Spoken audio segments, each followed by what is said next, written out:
Well, good evening, everybody. I hope everyone is doing well tonight or today, wherever it is that you may be.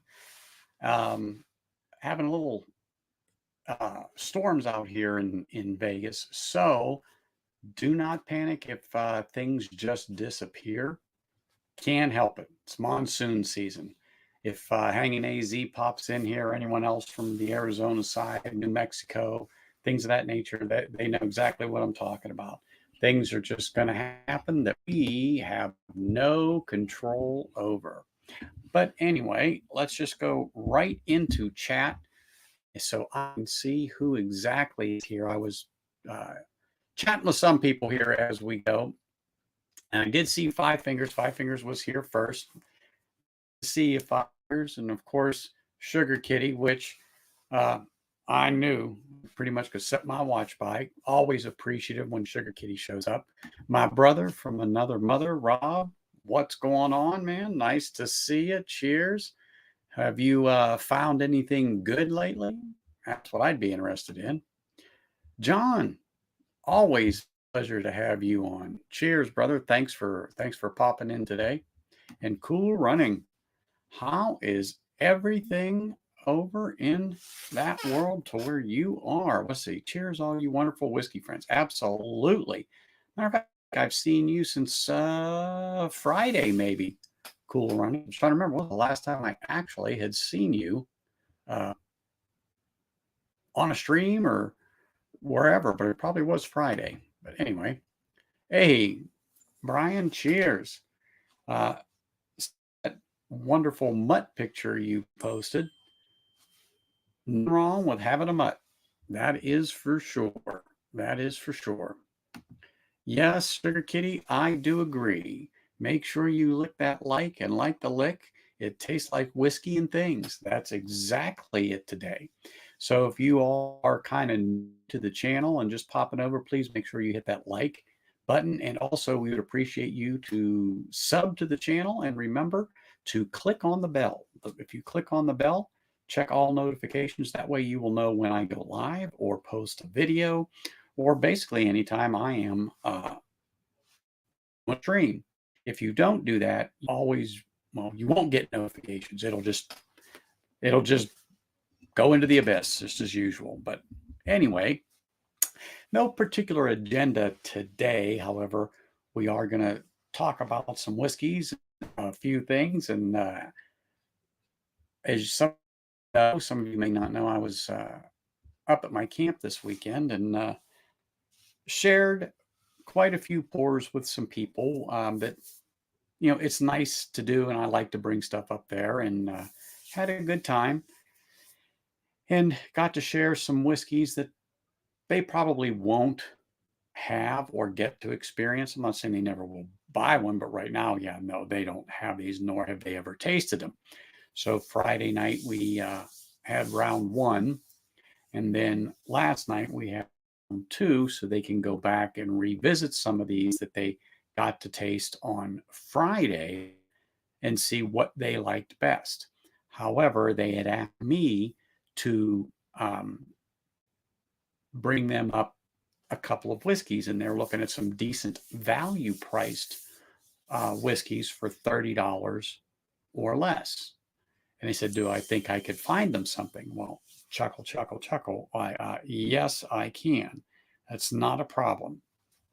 So I brought them up 2 bottles and added them to the lineup. And I'm going to show you what some of the things that we were drinking. Now, they've had this before, and it was a request to come back. So I'm going to show it to you all. You've all seen me do this and do a review of the Irish single malt Limavady, which they actually helped me get rid of more than half of this, to which is fine because I wanted their honest opinion on what they thought of this. So you weren't just listening to something I had to say, that when I did my review, I knew how a couple of other people felt about it that I know never had it either. Also, I brought up my Egan's Conviction 10-year, to which I had done a review on this a little while back and thought it was darn good. And as any of you knows, this is a limited release. They do something like this every year. They put it out, and I just happened to be at the right place at the right time and picked up a bottle here a little bit ago. And I think it's pretty darn good. And I'll tell you what I picked up for them later, because it was kind of selfish on my part, but I wanted to try a particular whiskey and it fell into their category. So I wanted to compare it against one of the ones that I have here. And so I thought, what the heck? This fits right in their price point. So I bought it and I got to try it and compare it with something I brought up there. Another thing I brought for them to try is something that I picked up not too long ago that you don't always see, but it's red breast small batch. So that was one that was a fresh pop that while we were up there. And so being that there was enough of us there, I made sure that it got down past the shoulder and it's going to get a little time to open up. And I also brought up, being that you can see what the theme is, brought them up the red breast Pedro Jimenez cask and let them go through a few pours of that, which is a really good drop, which is actually probably one of my favorites, Irish, particularly from Redbreast. Then I brought them up the 12-year Redbreast cask strength. We'll let them go through a few drams of this too while we were there. And then another fresh pop, to which I didn't open until we got there, is I brought them up the Redbreast last style. So that was some of the things we were just drinking on Friday night. And I told them, I said, Saturday, we're going to go back and revisit these. So that way you can really appreciate what they are, get another taste. You don't have to drink all 10 or 12 that we had on the table, but pick the ones that you want to go back and have a few more pours on, revisit it, see how it is, see if that's really what you like. You know how you do, you spend some time with it. We spent some time with Irish while we were up there. So Friday and Saturday night, we spent some time with some Irish whiskey, and they really appreciated it. Now, back to what I said. They wanted some value bourbon. And so they asked me to pick some stuff up, which they Venmoed me some money. And I said, okay, which wasn't hard to pick out some hitters. So, of course, went down to the store. First thing I grabbed them was an Elijah Craig small batch, which, as you all know, really good. Can't beat it, particularly for the money. 29 bucks. You cannot go wrong with this. So I picked them up one of that, something that they just not get, but it's just a good bourbon. So the next thing I picked them up, to which was something I personally wanted and was looking forward to trying it on my own. But when I went down to the liquor store, I said, oh, this is too good to be true. So I picked up another Egan's, but the vintage grain, and took that along with the ones I showed you and the small batch, which I bought them. And we took that up to camp. And Friday and Saturday, we kind of went through all of these, and I let them taste it first and then tell me what they got from all of that Irish whiskey that we were drinking on Friday and Saturday, to see how their palates are and what they tasted on there. And I didn't want to give them suggestions on anything. I didn't want to give them my opinion until they had a couple of sips on that. And it was wonderful. They've got fruits, they got the sherry, they've got, they said caramel, they said vanilla, even the spice. And then one says, is it a rye? And I go, no, none of these were ryes. And they're relatively new to this type of whiskey.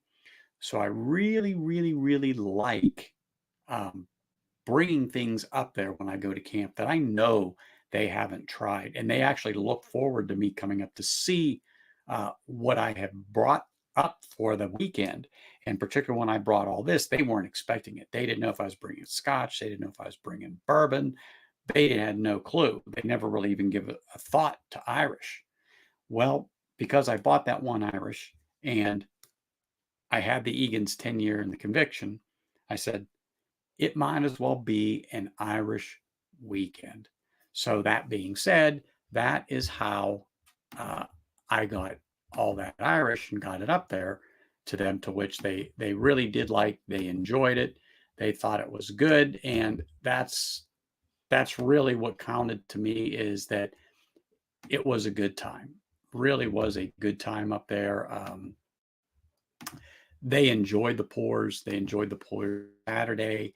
Um, when you don't get to experience particularly a lineup of red breasts like that, and to be able to compare it with something that's either on the left side or the right side, it's tough to understand the differences. But even in the red breast, even though the standard red breast profile is there in them all, it's just how they were finished, from the small batch to the PX to the 12-year cask strength there to the last owl. Really good, really, really good. And also good on my part, because they helped me get a lot of these down past the shoulder, particularly the fresh cracks that I did with the small batch and the last owl, so I can get them to sit for a while and open up, and then try them in a week or 10 days again, just to see how it was for me. So it was an enjoyable weekend. Went through quite a few whiskeys, probably had 7, 8 pours every night, and just comparing and contrasting, listening to them describe the different whiskeys and what they were getting on it, and listening to them and how they were trying to figure out what tasting notes were in there, which was interesting. Listening to them tell me what they thought it was, to which is what we all do. And I explained to them, there's no really right or wrong answer. It's just the memory that taste triggers in your mind. It's what you think it is. So it was really, really nice. It was really a good time, and it was great to share some good whiskey with people. And I don't know if you guys have had experiences like that, where you've brought a half dozen bottles or so to somewhere and did a tasting experience for somebody. And I've done this several times up there at camp for these guys. And I think I have told you, they are some of them are graduate students. They're working for our Nevada Department of Wildlife. They're contractors. So it's not like they've got tons of money or anything like that. I mean, they're not destitute, of course, but they're just not going to reach down in their pocket and pull out some of this money and buy some of this. Well, I have it, and I really enjoy sharing my whiskey with others. And I really love taking it up there and sharing with them, and sitting there in the evenings with them, where it's nice out, looking at the stars, and just talking whiskey. And that's what I wanted to do today. And the reason why I'm like, what? There's no agenda today. There's no this, that, or the other. If you've got some whiskey you want to talk about, you want to come onto the stream, the links in the stream, come on, let's talk. Or maybe you have a very similar situation, to where you bought a couple of bottles to somewhere and you did a tasting experience for somebody and enlighten them on whiskey, to strengthen their palate, to help them understand the different notes and stuff that are in there, that you're just not going to get this experience anywhere else. And then also to do it again the next night, to really understand, enjoy this expression, and really dive deep into it to see, hey, is this something for me? So I just caught your comment, Bourbon. I'm going to highlight it. I changed today because I had a feeling you would pop in at some point in time, that you would say that. And yes, let me get a little closer in case Shane comes on. Yes, it does say Nittany Lions, because my wife's a Penn Stater, so it's all right. But anyway, so I did wear that because I was just waiting to see Bourbon if he pops up on there. But let me go into chat there because I did see some people pop in there. Stacy, always nice to see you. Thank you for popping in there. Oh, of course, Mr. Whiskey Shits is in there. Doug H is in there. Great having you all there. Love it, love it, love it. Biking Bourbon, saw you pop in there. I don't think I mentioned you earlier, but I really do appreciate you popping in, and really, really wonderful. Those of you that are new, remember, smash that like button and please subscribe and hit the bell so you get all notifications. And it really helps me here on YouTube to get my videos out and also out into the world of YouTube. Jack, I knew you were going to show up because you were already texting me. So that's wonderful. I want to know more about that.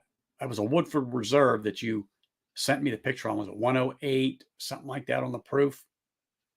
Yeah, if you've got some time, you're going to have to pop on and let me know about that and what it was like. So everyone that's in stream, I'm going to let you decide. Should my first pour be a bourbon or should it be a Scotch? And I'm going to watch what happens here on the right while you guys go through and do that. And I'm going to take a little sip of water here.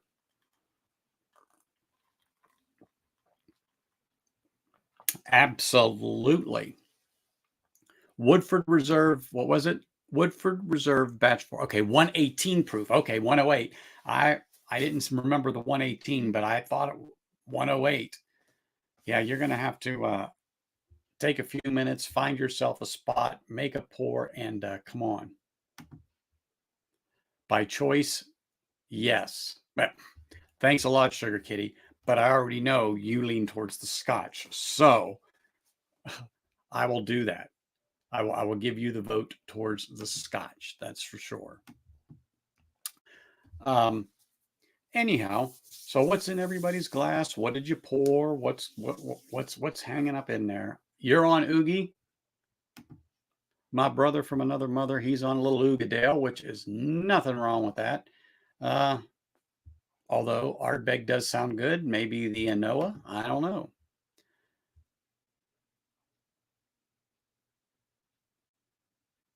Oh, so I did say it, but I didn't emphasize it or highlight it. So I have this one, Evil, the Egan's Conviction, the limited release, which is delicious. But I picked them up the vintage grain by Egan's, and it was on special for like 20. Well, I had a $5 off coupon, so I got it for like 26 bucks, $27. So I picked that up. And like I said, it was a little on the selfish side because I knew I had this. And I'm like, I've always wanted to get that bottle and try it. So I got that bottle, brought this up along with 6 other Irish whiskeys, and opened that Egan's first, and then had a few sips out of that. And then we went over to the 10-year and then sipped that. 2 different flavors on there. I mean, absolutely 2 different flavors. Profile was very, very similar. They thought the 10-year had, just an edge better viscosity, edge better flavor. They liked the higher proof because the vintage grain was 40, and what is this one? 46, if I remember right. Yes, it's 46. They said, yeah, we like the 46 better. I said, yes, me too. However, that vintage grain in the Egan's with that 40% ABV, I'm going to tell you what, that is a very nice sipper. And hopefully, when I go back next week, he still has some of that left so I can get a nice taste out of it. After the bottle has had a few days to open up, it's past the shoulders, and I'm sure they'll go back to it a couple of times at some point this week and give it a try. Oh my goodness, we have got the Moose is in the house, everybody. If you didn't see that, I just caught him myself in there because I was listening to watching Evil Williams there. But we've got the moose in the house, and we cannot mention the moose. That is for sure. Because when the moose is loose, who knows what's going to happen? Canadians are crazy, crazy people. That is for sure. So cool. Let's see, 4-leaf chlorines. So you're having Bushmills, Stacy, 12-year. You did a review of the 2 stacks cask strength earlier. Aha. Okay. I'm still looking at that two stacks since I asked you about that a little bit ago. And there is no doubt in my mind, Sugar Key, that you are an equal opportunity offender. You do not discriminate. However, if you had your druthers, in my mind, my opinion, you would pour a dram of Scotch. I already know Stacy would straight out tell me Irish. That is for sure. There's no doubt in my mind there. So, Rob, I already knows some oogie, so there's some Scotch right there. Alex, again, he's an equal opportunity offender, but if I pulled out a little Belvini 15 or maybe some Kilhoman over there, I think I know where he would go, unless I had an Octomore, and then I might coax him out. And I just hope that everything's going good over there, Alex, with you. That's for sure. What do we got here? Bushmills 12-year is a new release, finished in bourbon, Oloroso, and Marsala casks. Huh. Well, if you're around, you're gonna have to show me that bottle, because I don't see that at all. At least nothing that Stacy that I can remember. It's a 12-year new release, finished in bourbon, Oloroso, and Marsala cask. Wow. Interesting. Very, very interesting. So, Marsala cask. I wonder, hold on for a second. I'm going to stand up and I'm going to look. I've got some writer tears up there. Let me just see. I can't remember the finish on that. I'm having a moment. Hold on. Hold on here. Let's take a look. It is. I kind of thought it was. Let me put that up there. Let me sit back down here. Okay, here we go. Yes, it is. It is the Marsala cask finish, but of course no Oloroso. But ooh, this is a delectable little drop.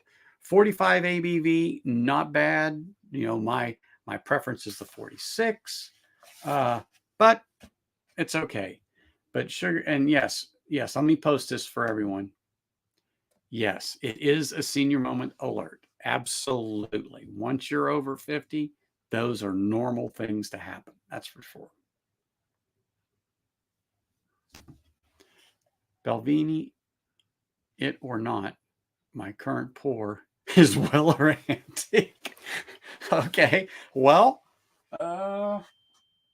somewhere in there, I do believe I've got that Sekra. So I have never tasted Weller, though. I've never opened any of my bottles of Weller. Never passed these lips. To my knowledge, I don't think I've had a pour of it in anything. And by the way, Sugar Kitty, when I was in your neck of the woods a few weeks ago and I dropped off a sample there for you, I do believe it was the tail of Twin Foxes for the Oban. So take a look. And if not, and I gave you something else, let me know, because when I'm back over there, I'm dropping that sample off. I just got to know, but I'm pretty sure that's what it was in there. I was thinking about that last week when we spoke, and you said you have never got to try it yet, but you had Lion's Fire. Ooh, Lion's Fire. Now I'm going. That's even sounding interesting, because we're talking about that.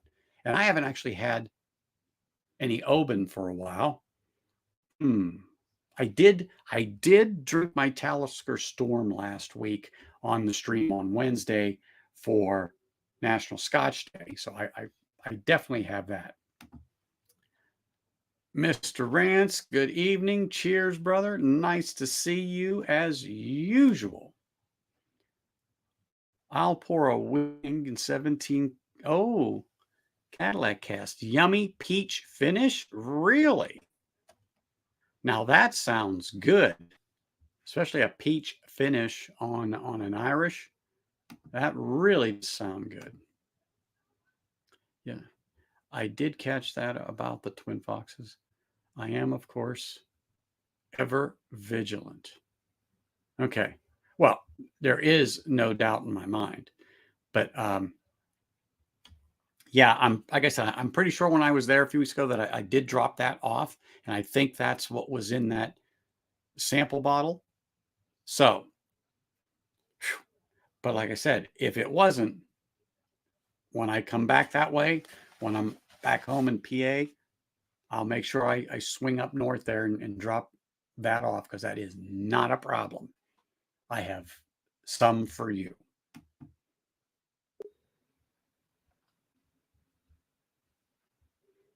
Let's see here. I'm just in from work and thinking about a potential pour. Well, I posed this to the people. Should it be a bourbon? Should it be a Scotch? You know, I already know Stacy has no problem with me pouring anything, but she leans towards Irish. Sugar Kitty says he's an equal opportunity offender and does not discriminate either way. However, when it comes to Scotch, I think he's going to lean that way. So I know Rob is already on Scotch. I'm going to crack into Irish. He's an equal opportunity offender, depending upon what he sees behind me. And now he's got Irish. So, you know. Causeway. And John's saying Scotch. So, you know, it looks like, you know, Scotch is going to be it. You know, Bourbon doesn't call me Scotch Neophyte for nothing, you know. Really, he doesn't. So, I hate to say it, but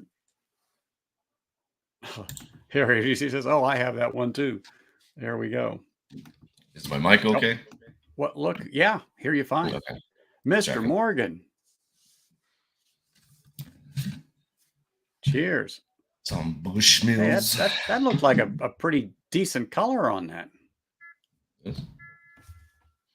That's the 12 or 10 year. Yeah. Yeah, this is cognac cask. Cognac. There we go. Yep. Deliciousness in itself. Yeah, it's for sure. For sure. You know what? I don't know. I haven't poured it in a while, so I figured why not. I haven't went to my Oban in a while, so I just actually may grab that. Give me a second. I just had a craft. It's just right around the corner. Hold craft on maple here. beer. That's how I just finished. But... What's that, Alex? Well, I had a craft maple beer before this. Oh, nothing wrong with a little craft beer, is it? No, I'm trying different things out here and there. Hey, you've got the time. Yep. Let me grab this. I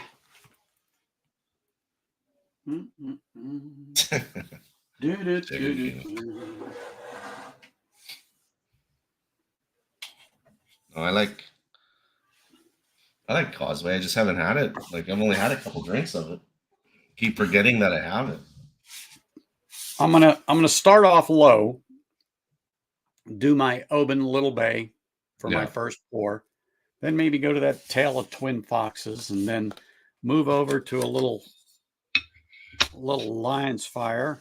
I don't know, but this is a decent little drop to pour. Ooh, wow. Nice. Because I haven't been drinking that much. Just like I drank the other night for the first time. Now having this I can taste that cognac like right on the high level. It's like, holy man. Hey, OS, cheers, man. Thanks for popping in. Drinking a little Oh, yeah. bay here by Owen just to get started. Let me pour a little taste in there. Yeah, I didn't know. Might I go to grabbed a that Twin Canadian Foxes whiskey. since Sugar Kitty has got me thinking about it. Yeah, I grabbed a Canadian whiskey today. I think I shall. Just set this right here in case I want to go back for a little drop of it. That's for sure. Yeah, always nice to see OS here. Really appreciate it popping in there. Yes, Jack, it is a nice little pour, without a doubt. Love the legs. Love the legs on this thing already. I don't know if any of you can pick it up, but you could see them just running down the sides there. Nice, even legs, slow. Oh, just love the nose on that. Love the nose. It's fantastic.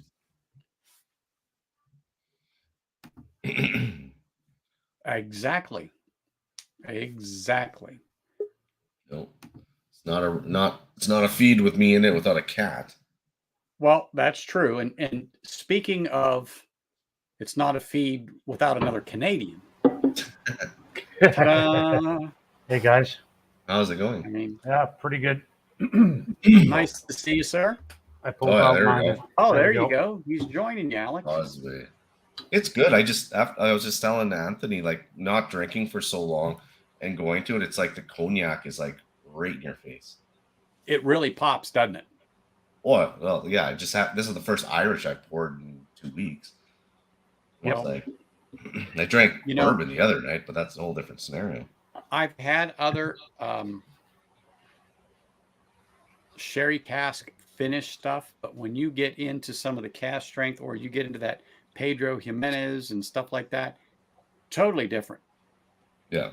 Versus first fill, second fill butts, hogsheads, so on and so forth. I mean, it was good, and really good experience this weekend. As far as the guys really appreciated it, they liked it, and they really enjoy the stuff that my wife and I bring up.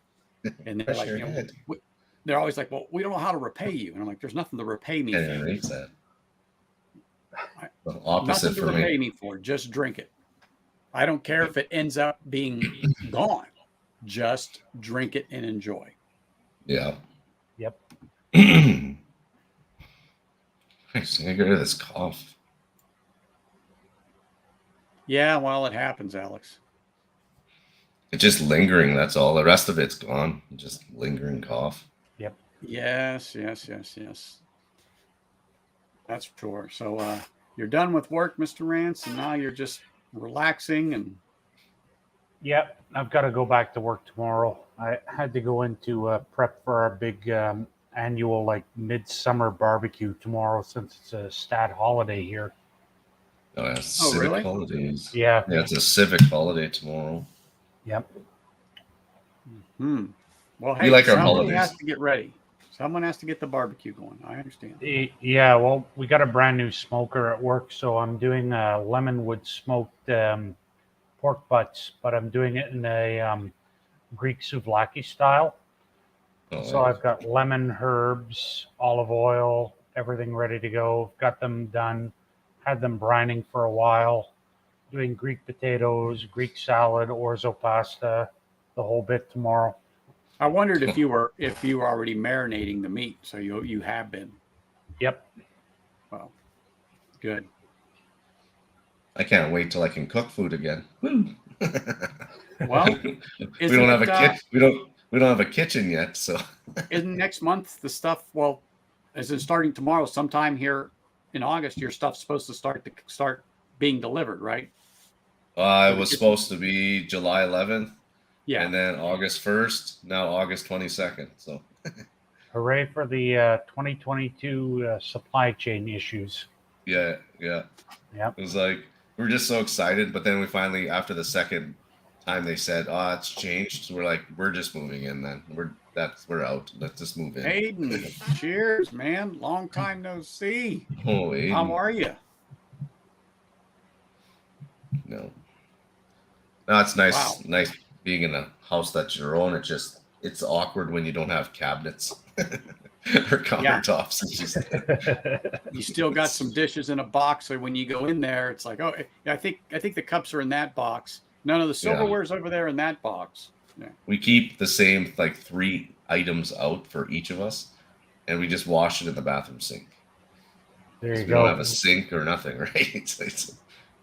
It could be worse. I could wash them in the shower with me.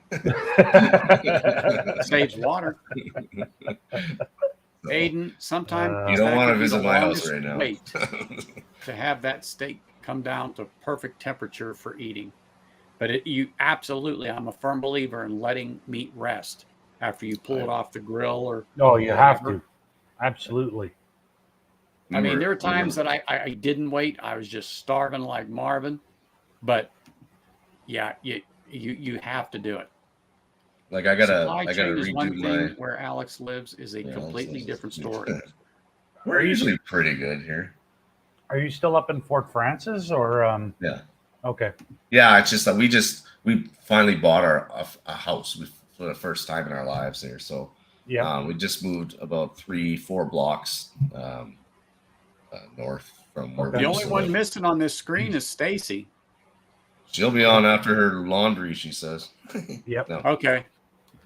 But yeah, no, I mean, it's nice. It's a nice area. It's all a retirement area around us. So I mean, it's like you're not gonna have any issues here at all. It's just you got deer in the backyard.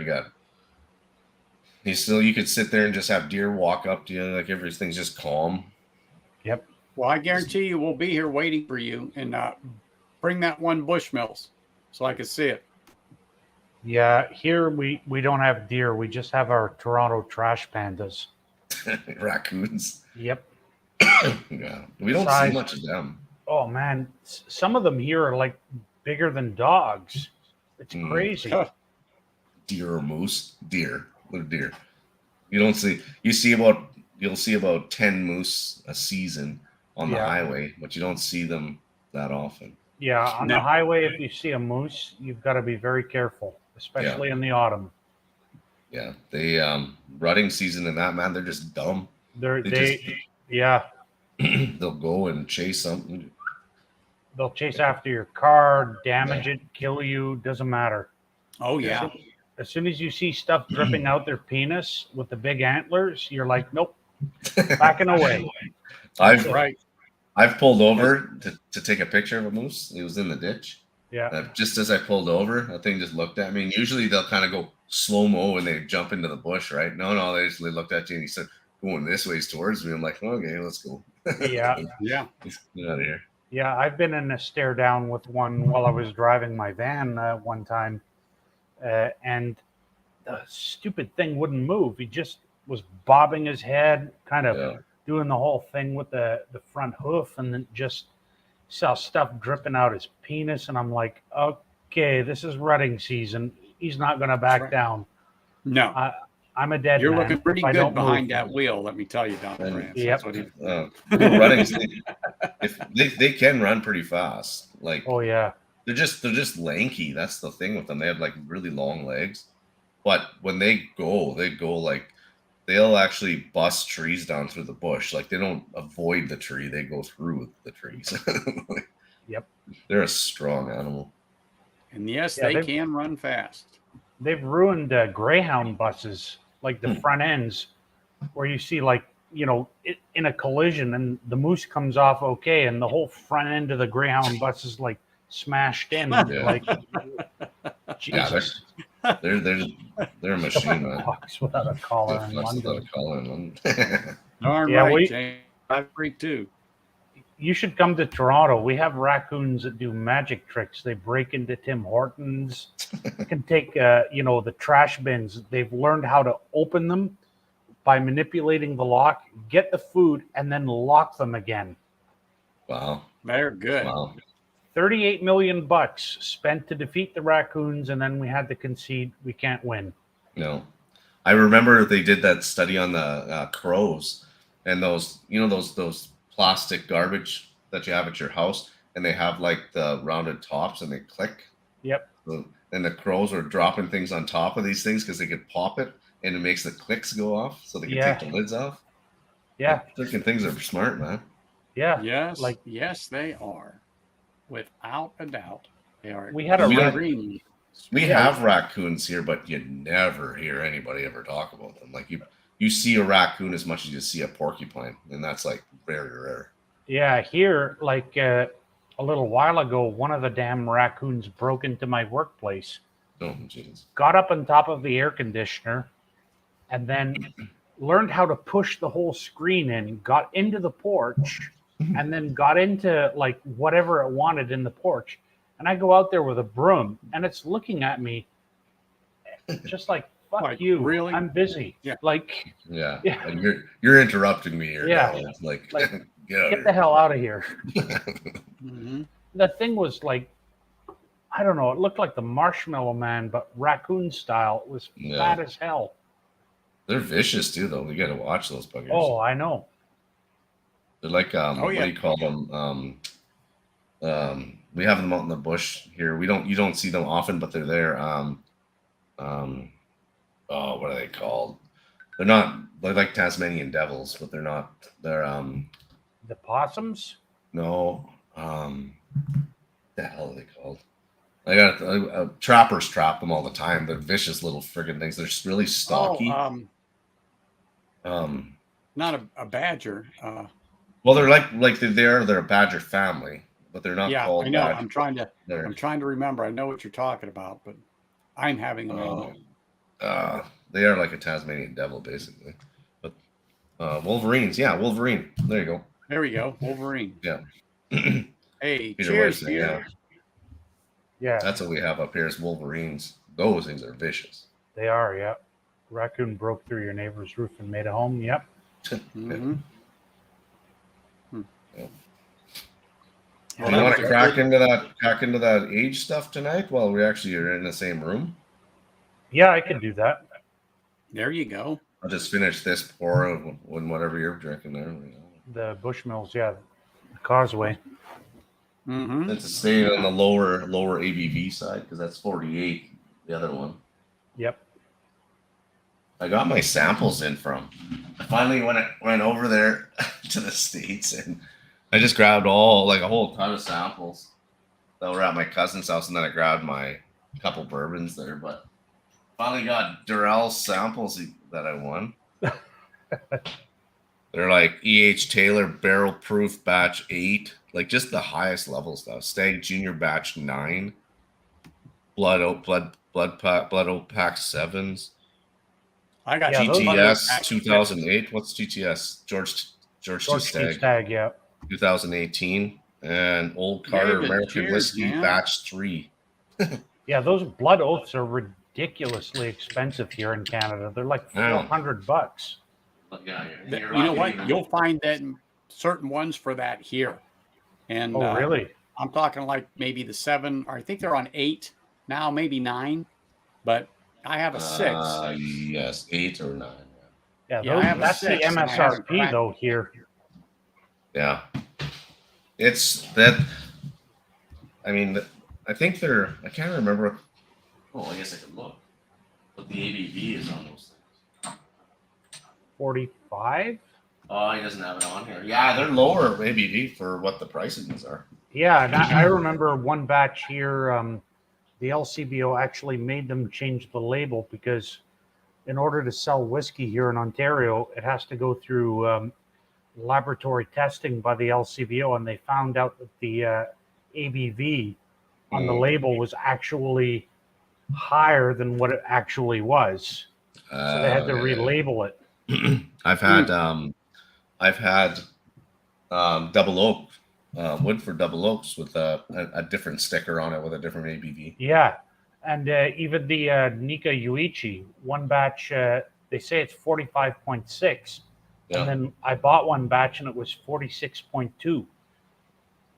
I took a plunge today and I bought a Canadian whiskey. I'm crossing my fingers. Maybe it's okay.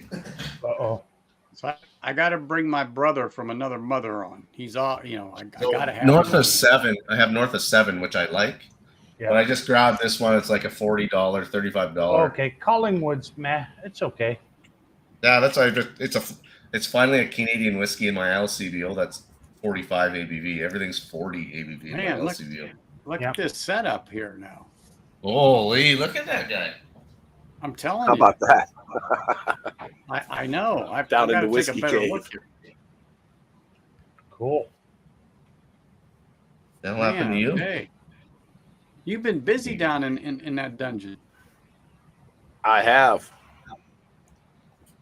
Got a Going to be Booker's doing there? a collab with. That's a Baker's, an older bottle of Baker's. It's in a Booker's bottle though. Okay. Oh, yeah. Well, I can't quite tell. I saw the B and I'm like, what is that? A Booker's? Yeah. Yeah, those are the bottles that are always like on the LCBO. Yeah. Page. Now I can read it. Yeah. Those old Baker's ones. Yeah. Like they always have that picture. Yeah, but it's Yeah, not. you got to be actually careful that with those bottle. because Yeah. some of the websites will show it, vintage Baker's $200. Don't ever pay that. Don't ever. It's the regular one. I mean, it's good. That's all It's not, it is, man. Like, it's not that good. Not Hey $200. James, good to see you, buddy. Yeah, look at you, man. Hear me are okay, you, Anthony? I hear you fine. I'm just, looking at this backdrop that you got there. I know. mean, that's a heck of a green screen. Yeah. What's you're used to seeing that side of the bar Yeah. Wow. with all the bottles and everything. Yeah. So, but yeah, well, I have a collab coming up. We're going to be going live on Tuesday. MC Squared Whiskey, new channel alert. Nice. Uh-oh. Who you collabing with? Anybody I know? Marty. I know. That's what I figured. Oh, he's the squared. Okay. Oh, yeah. So, Yeah. Now you're getting it. right there you go. He's a square. Uh-huh. He is. Hey, I the got to say square. one thing, Rob. With the coloring in the background, you actually look younger. Not gonna lie, it brightens you up. New camera. That's what it and, is. And he's going to tell you keep drinking that Bushmills then. Yeah. I'm gonna be like, wow, this is Irish. It really got me. So, Fountain of youth. what are you and Donald going to pour there? I mean, Some I had the 28-year Canadian stream, but that didn't Some work out. so well. 28-year-old Now I got the Canadians Draclani. here. All right. stuff Okay. most Got people the never will Canadians see. here.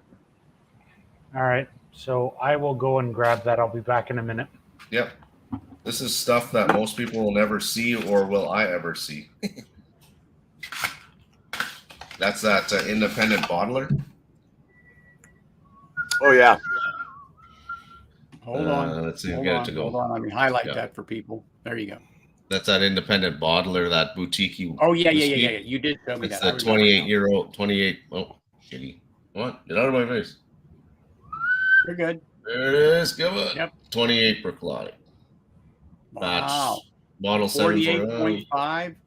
Yeah. Batch 19. Mm-hmm. It's pretty dark though. Yeah, pretty dark. I gotta find a white spot here. Oh, everything's so backwards. Move my head this way, this way. There we go. Yeah, it's very dark. Yeah. But yeah. But we were supposed to come on your show there a while back, and Donald was busy.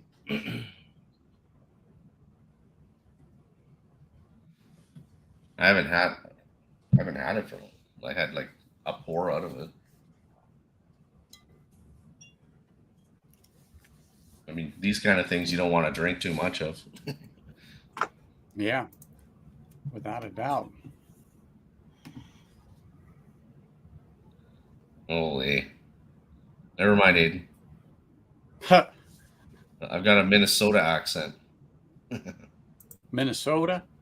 Minnesota. Fuck. And if I could get this frog out of my throat, it'd be amazing. Well, I'm saying this Oban was a good first pour. A little bay. Yeah. Mm-hmm. I'm gonna eventually crack in later to the. I want to try that because I picked up my Still Austin cast strength, but I want to try the. Oh, that Still Austin is phenomenal. That cast I want to strength. try Holy that shit. Traverse City barrel proof that I have. Mm-hmm. But All right. man, I was really impressed with that Still Austin. Holy crap. Yeah. 28-year Bruichladdich. So there it is. It's not it think of more on the think more of the I don't think it's peated. I don't remember it being peated. Okay. Let's see how this goes. I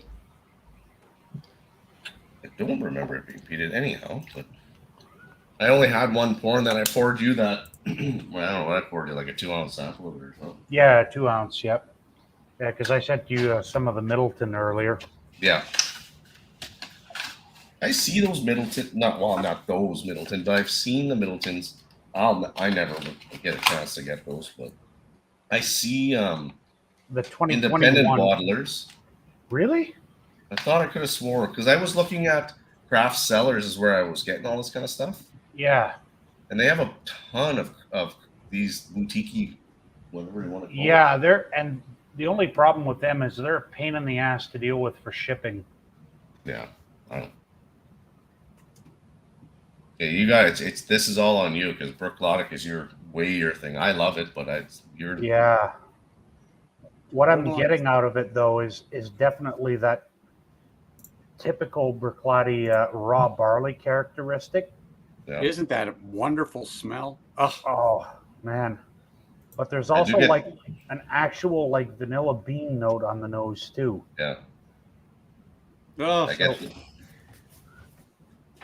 This has definitely got to be predominantly ex-bourbon cask.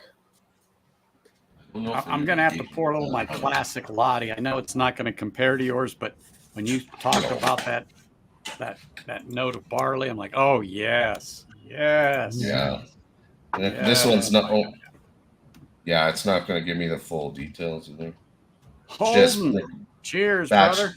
batch 19, 28-year-old. Holden, did everything arrive okay?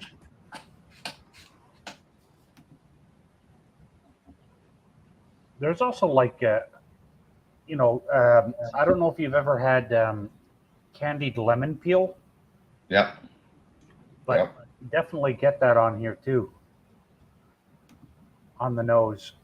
There's something I'm getting like There's a sweetness too, like a barley sugar or something, kind of like you'd get Yeah. in an Ovaltine biscuit. that might be what I'm getting. Like I can't identify it. It's like I keep wanting to go to almost. No, I could be totally wrong here. Almost like a really dark chocolate, but with like a. But it's not exactly a dark chocolate. It's like that bitter, not so much bitter, but the. Yeah, I can kind of get where you're getting because But there's- it does have something reminiscent of like the Cadbury chocolates, the dark ones with the fruit and nuts in it. Yes. Yeah. That would be almost like adding almost like a coffee bean note. Like, yeah, I can get that. I mean, not a strong coffee bean, but when you just add the certain sharpnesses to that Yeah. chocolate. kind of like a Vietnamese coffee, Yeah. where you get that kind of chocolatey coffee note, and then they add the sweetened condensed milk. Holden, I was told that Friday, but that's fine. Who knows? Oh. But it's not like it's going to be late.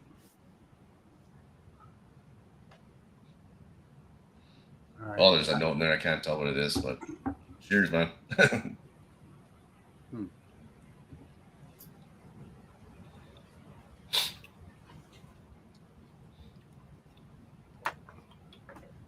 I love that barley note on this Bruichladdich. Oh, Yes. Go ahead. My nose Say it, isn't Rance. fully Say back it. yet, so I don't have those taste buds as well as I used to. So Just say it, Oh. Mr. Rance. Go ahead. The face says it all. Let me highlight that face. Look at that. Mm-hmm.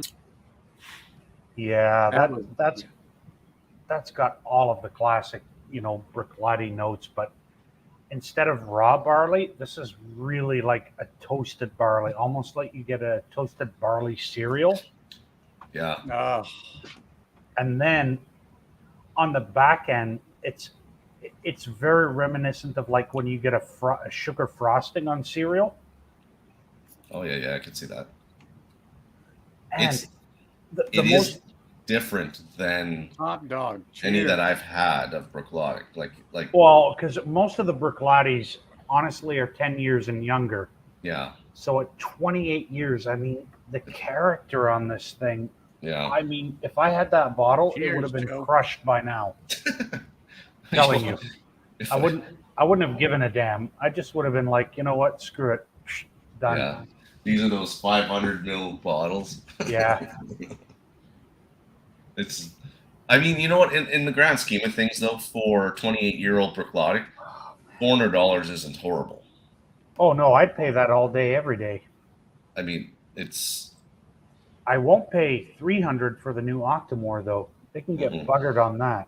I'm not getting any more Octomores myself. Not at Nope. 300 and something. I can't do it. Nope. Neither can I. They're branching out to some other things, aren't they? Not partnering with somebody, putting out some kind of a new bottling. No, they're doing all kinds of like weird steampunk slash That's what it is. video maybe then. game character type colors on the labels, like hot pink and hot fuchsia and hot blue. But I thought they were doing it's Coloman's doing a collab with somebody. That's what it was. Yeah. I can't remember who now, on the top of my head. No, I could. Holy crap!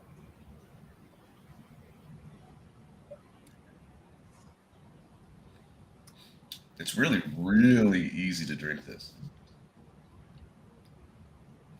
Even at 48, I mean, 48's 48. It's not that high, but no, but it's conceivably close to cask strength for 28 years. Yeah.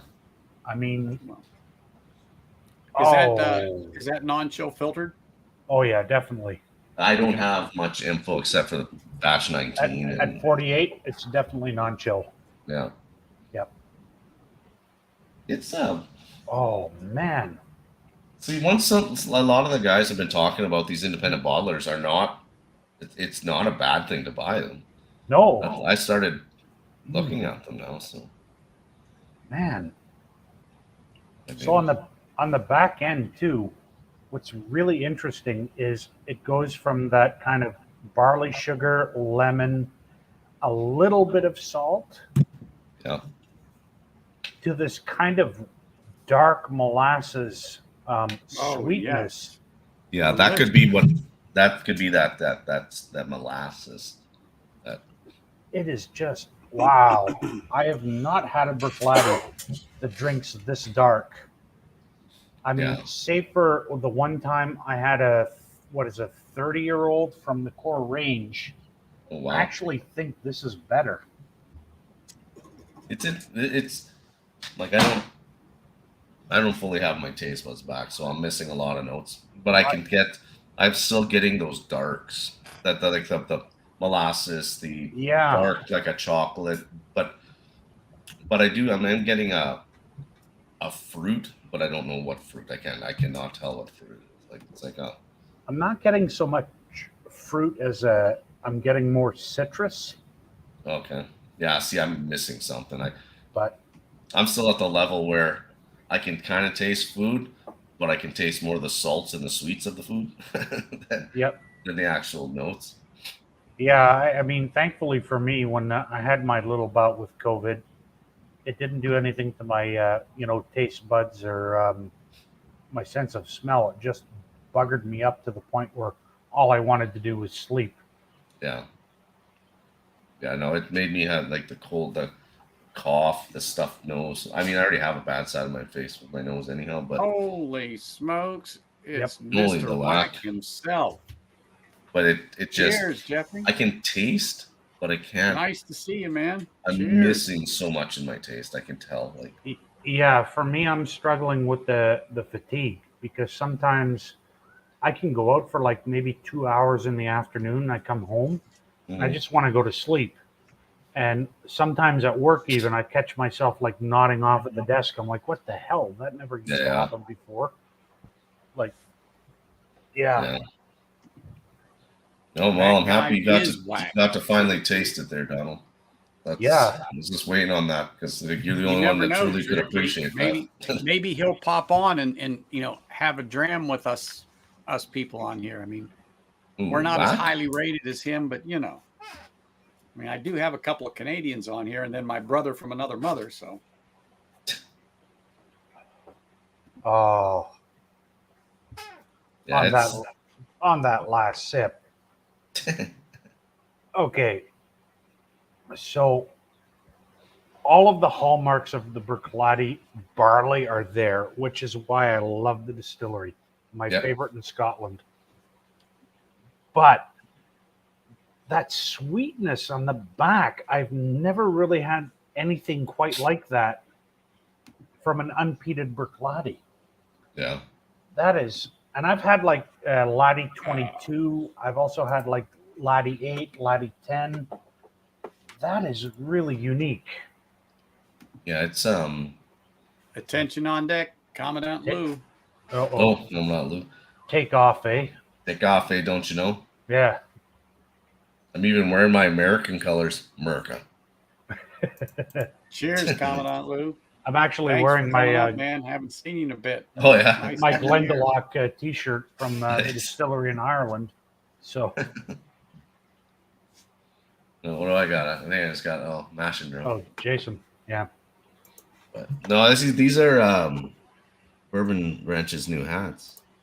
Okay, cool.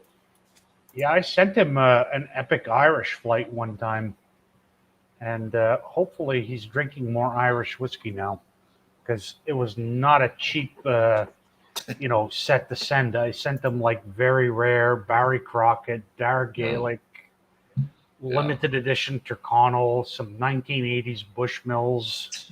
Stuff you'll never get again. Yeah, pretty much.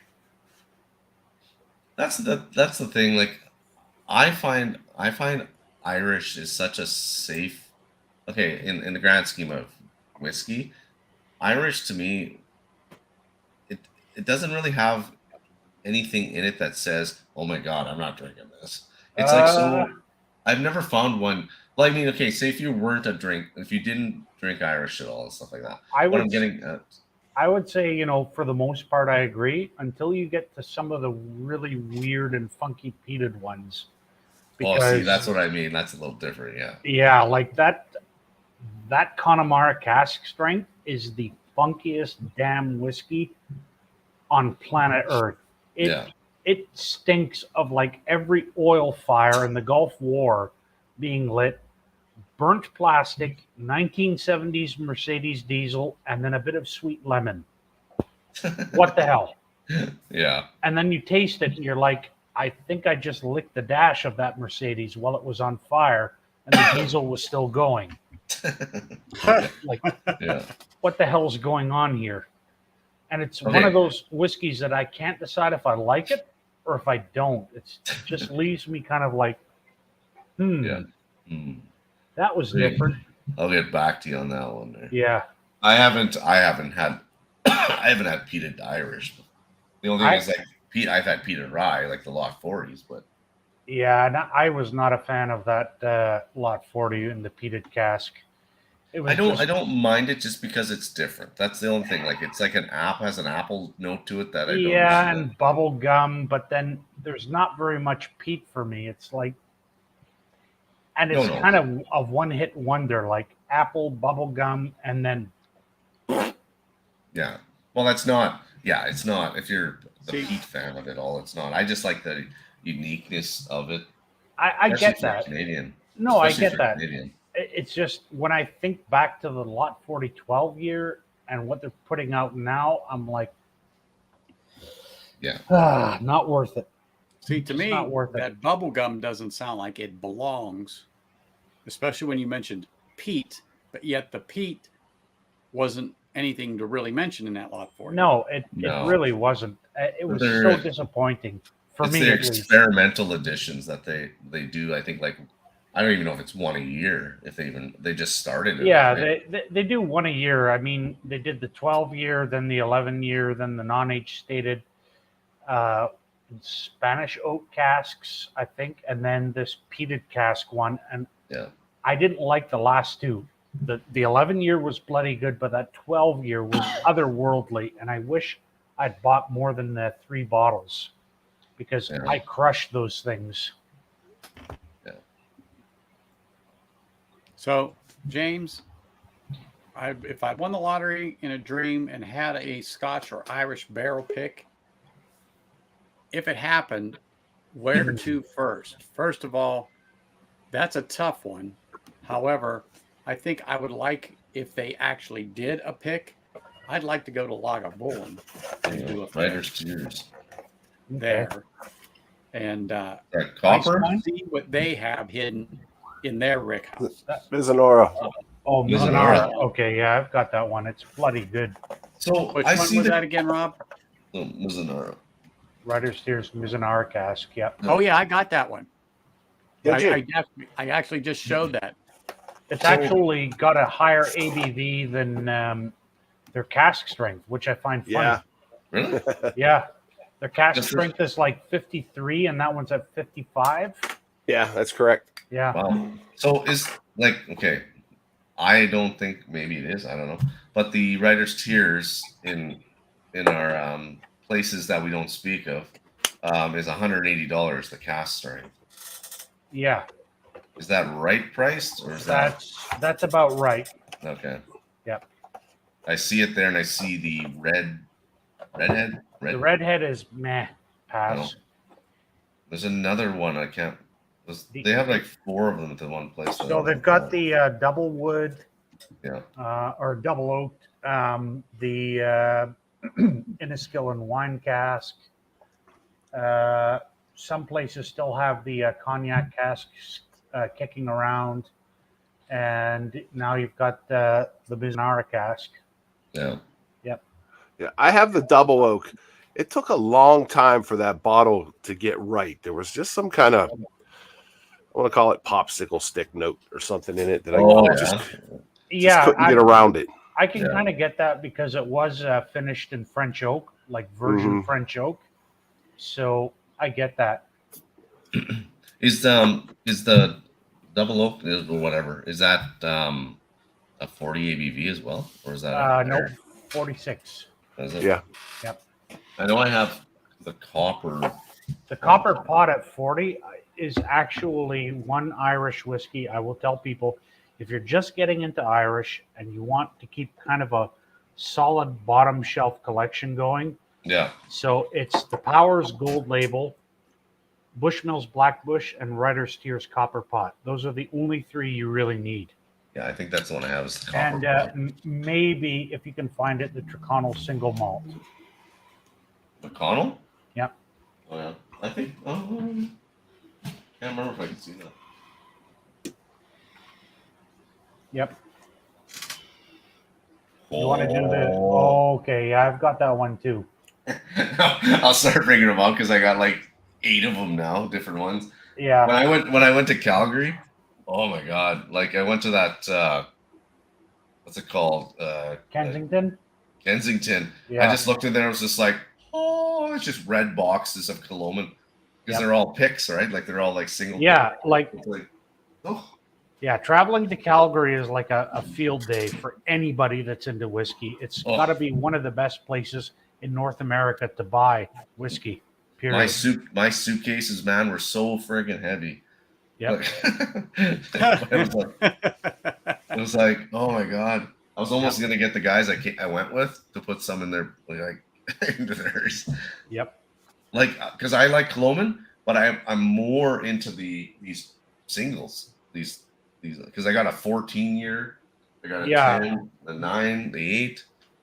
Yeah, it was my favorite too, Peter. I was not a huge fan of the 16 Oloroso and Moscatel. It was kind of disjointed and schizophrenic for me. I hope everything down under is going well. Hey, Chris. When you say that, Anthony, it sounds something personal. That's right. I hope everything down under is still going well. Yeah. Well, Chris is our thunder from down under, right? Yeah. Yes, he is. Steak is seared. I haven't had a steak. Well, when I was in Calgary, that's all we ate was steak. Yeah. the best steaks ever, man. Oh my god. Everybody had a story. We raise our own bull, and Oh yeah. we own our own cattle. We like they said, they explained it to me, like when you do barrel picks, they actually do cattle picks because they have their own bull. I So really they need to come over pick the Aiden, best and of the test best that. of the meat for their. Like, oh. Yeah, it's like, the archangel Michael came down and anointed this cow, and oh yeah, I know the whole thing. Every restaurant was that story. They had their Yep. own story. Everything All is right. always personal down under. So, do you want to do the Kilhoman, Alex? I'll go check Yeah, it out. which one? The one you sent me, I think it was Oh, I think that is STR. the 10-year. I think that's. The 10, I think isn't so. it? Yeah. Yeah, that's one right here. All right. I'll go I and actually grab it from finished the my cabinet. sample of that So- 2 weeks ago. I couldn't wait. All right. Cool. Yeah, this is the 2021. Yeah. Alex? See, Anthony, it's interesting because you and Rob you guys get Colomans that I will never get, and I get Colomans that you'll probably never see. So, Well, that's not true. Oh, hold on. What do you got here? it's a That's single. that's the UK batch 3. Yeah, see, I won't ever see that. Yeah. Yeah, you can get it. But I'd probably get it like through my avenues, probably. Yeah. Are you like? Can you get deliveries in from UK? Customs. Those are hit and miss. Like I know Quebec does it. I don't know. I've never tried it. Most times the UK companies actually will say that we won't ship to you. Oh my god. That's discrimination, Moose. I got so many Glens now. I know. I just poured this pretty hefty pour of that Writer's Tears, so I gotta wait on the Kilhoman. Oh, that's Yeah, that's the one I have a copper pot for that one. Yeah. I'm finishing this Brook Lottie, classic Lottie, because they were drinking something I don't have, but I wanted to live vicariously through the 2 Canadians, so Sure. Well, the closest thing why wouldn't you? That's right. The I've closest thing I've I just had been anxious. to had to I've been that, anxious is, big.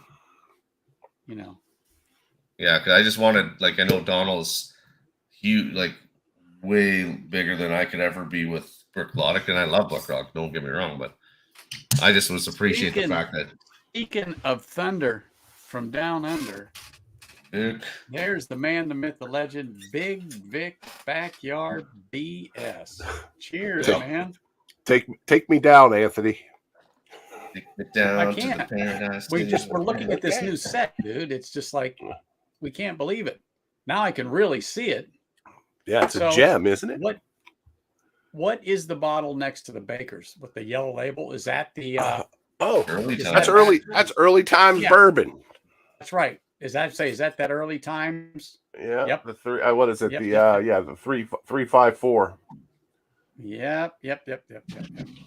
Yeah, mezcal. Yeah, I remember that now. I couldn't remember the name of it, but once I saw that tag move, I remembered what it was. Yeah. I like I said, I saw that on a shelf for like $13 a couple months ago and snagged it because I've never seen it before. And $13, heck yeah. $13. And I'm never gonna open it. There's shit floating in it. I'm sure it's a dandy. You know what? I still think that there is so much missed whiskey on shelves because somebody, either it's not a hyped looking bottle or somebody looked at a price and it'd be like, I'm not touching that at $13. It might be like amazing. I found a store pick from it. 2019 on the back of a shelf the other day, a Maker's Mark store pick. It was all cruddy shit. I bought it. All right. I got the Craft Cellars STR. Nice. Yep. Yeah, and that's the 2021 release. Yep. Oh, you know what? I think my nose can't pick up Pete. Uh-oh. Oh wait, a little bit. I've actually got a couple of samples that I'll save for you because I've got Here it comes. an interesting Bowmore for you to try. Really?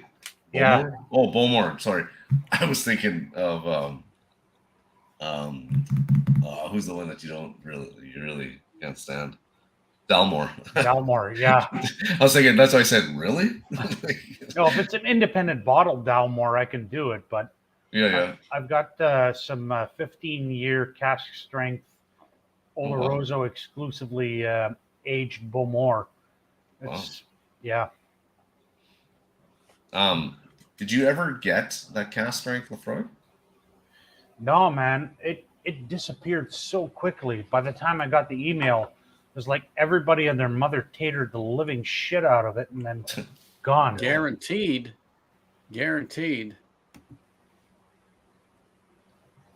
I don't even know people in America that has that cast strength. I know of places in the U.S. where it's gathering dust on the Really? shelf. I wish I knew because it's not doing it here. Okay, I am getting a peat. There is peat in this, right? Oh yeah. I can get a little smokiness. My nose is buggering. Oh yeah. And there's a nice medicinal note to it too. Oh, I'm missing so much right now. Oh yeah. This is a happy place for me. 10-year peated Scotch. Now, Probably I'm gonna have to go to peated Scotch. I'm gonna have to get my Ardbeg Anoa. We're just jumping everywhere here, just Irish and no. I can't keep up. Yeah, exactly. I'm just gonna sip this one until you come back to Irish. Yeah. There you go, Peter White. Exactly. That's exactly what it is. The Bowmore 15 Limerick. Yep. Yeah, man, I got beat on my first bottle of Bowmore. It was it's a 12-year, just standard here on the shelf. I think I still have that. I think I paid like $70 for it. Did not realize. Yeah, did not realize that it was like a $50 bottle. Yeah, at most. And it drinks like a $30 bottle. Just kidding. A little lesson bit, learned. Yeah. Well, I see it on the UK sites for like 40 something. Yeah. I mean, if you get into like you yourself, you've gotten into drinking Scotch, going to that 12 is like it's like drinking apple juice again. Like, yeah, I mean, Bowmore is really good when you can get cask strength or good age. As all of them are. Well, but they in particular have suffered down the years because, you know, the whole Rachel Barry connection and then the whole French whore perfume era and just, there's been some real crap that has come out of them. Well, I don't buy Scotch in Pennsylvania anymore anyway because it's all way marked up. Yep. Yeah, no, we all know about that. We know about that.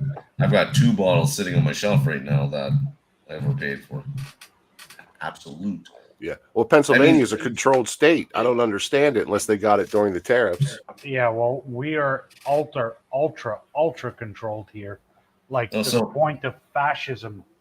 Yeah. So I picked up Still Austin cast strength from over at my cousin's. Okay. And the Traverse City. So say Traverse City, say it was like $90, or no, Still Austin was like $90 American, and then Traverse was like $75, whatever. Still Austin is available from the place we don't speak of. Yeah. I bought it like 6 months ago. It's been sitting on my cousin's shelf. So now that I go over, I picked it up, right? So say $70 and $90. Okay, American is what I paid for them. Coming across, I had to pay it came up to $168 on top of those bottles. Are you talking about Cooley 40-year-old? Cali 40-year-old. Cali. Hey, Mark. Cheers, man. Thanks for popping in. Cooley. So it's the I think it's provincial or federal markup fee, 138 markup fee. It's called. So I paid extra $80 per bottle. Yeah.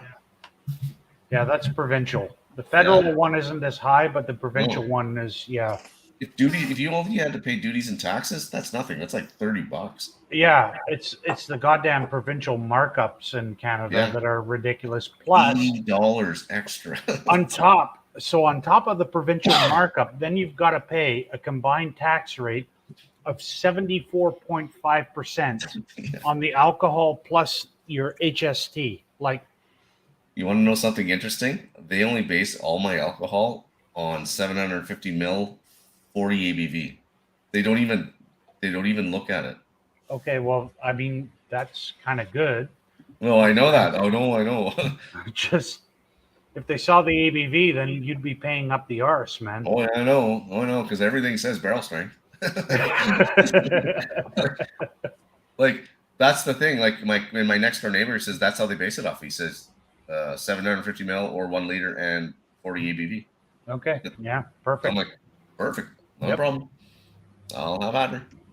I have not checked that one, James. I'll have a look at that for sure. Mark. So, what I'm getting weirdly on this is reminiscent of what I get on the Loch Lomond 18. It's kind of like a grilled peach note. I wouldn't even get that right now, but Grilled peach. Just, yeah. Like, you know, when you put peaches on the grill in the summertime? yeah. Yeah.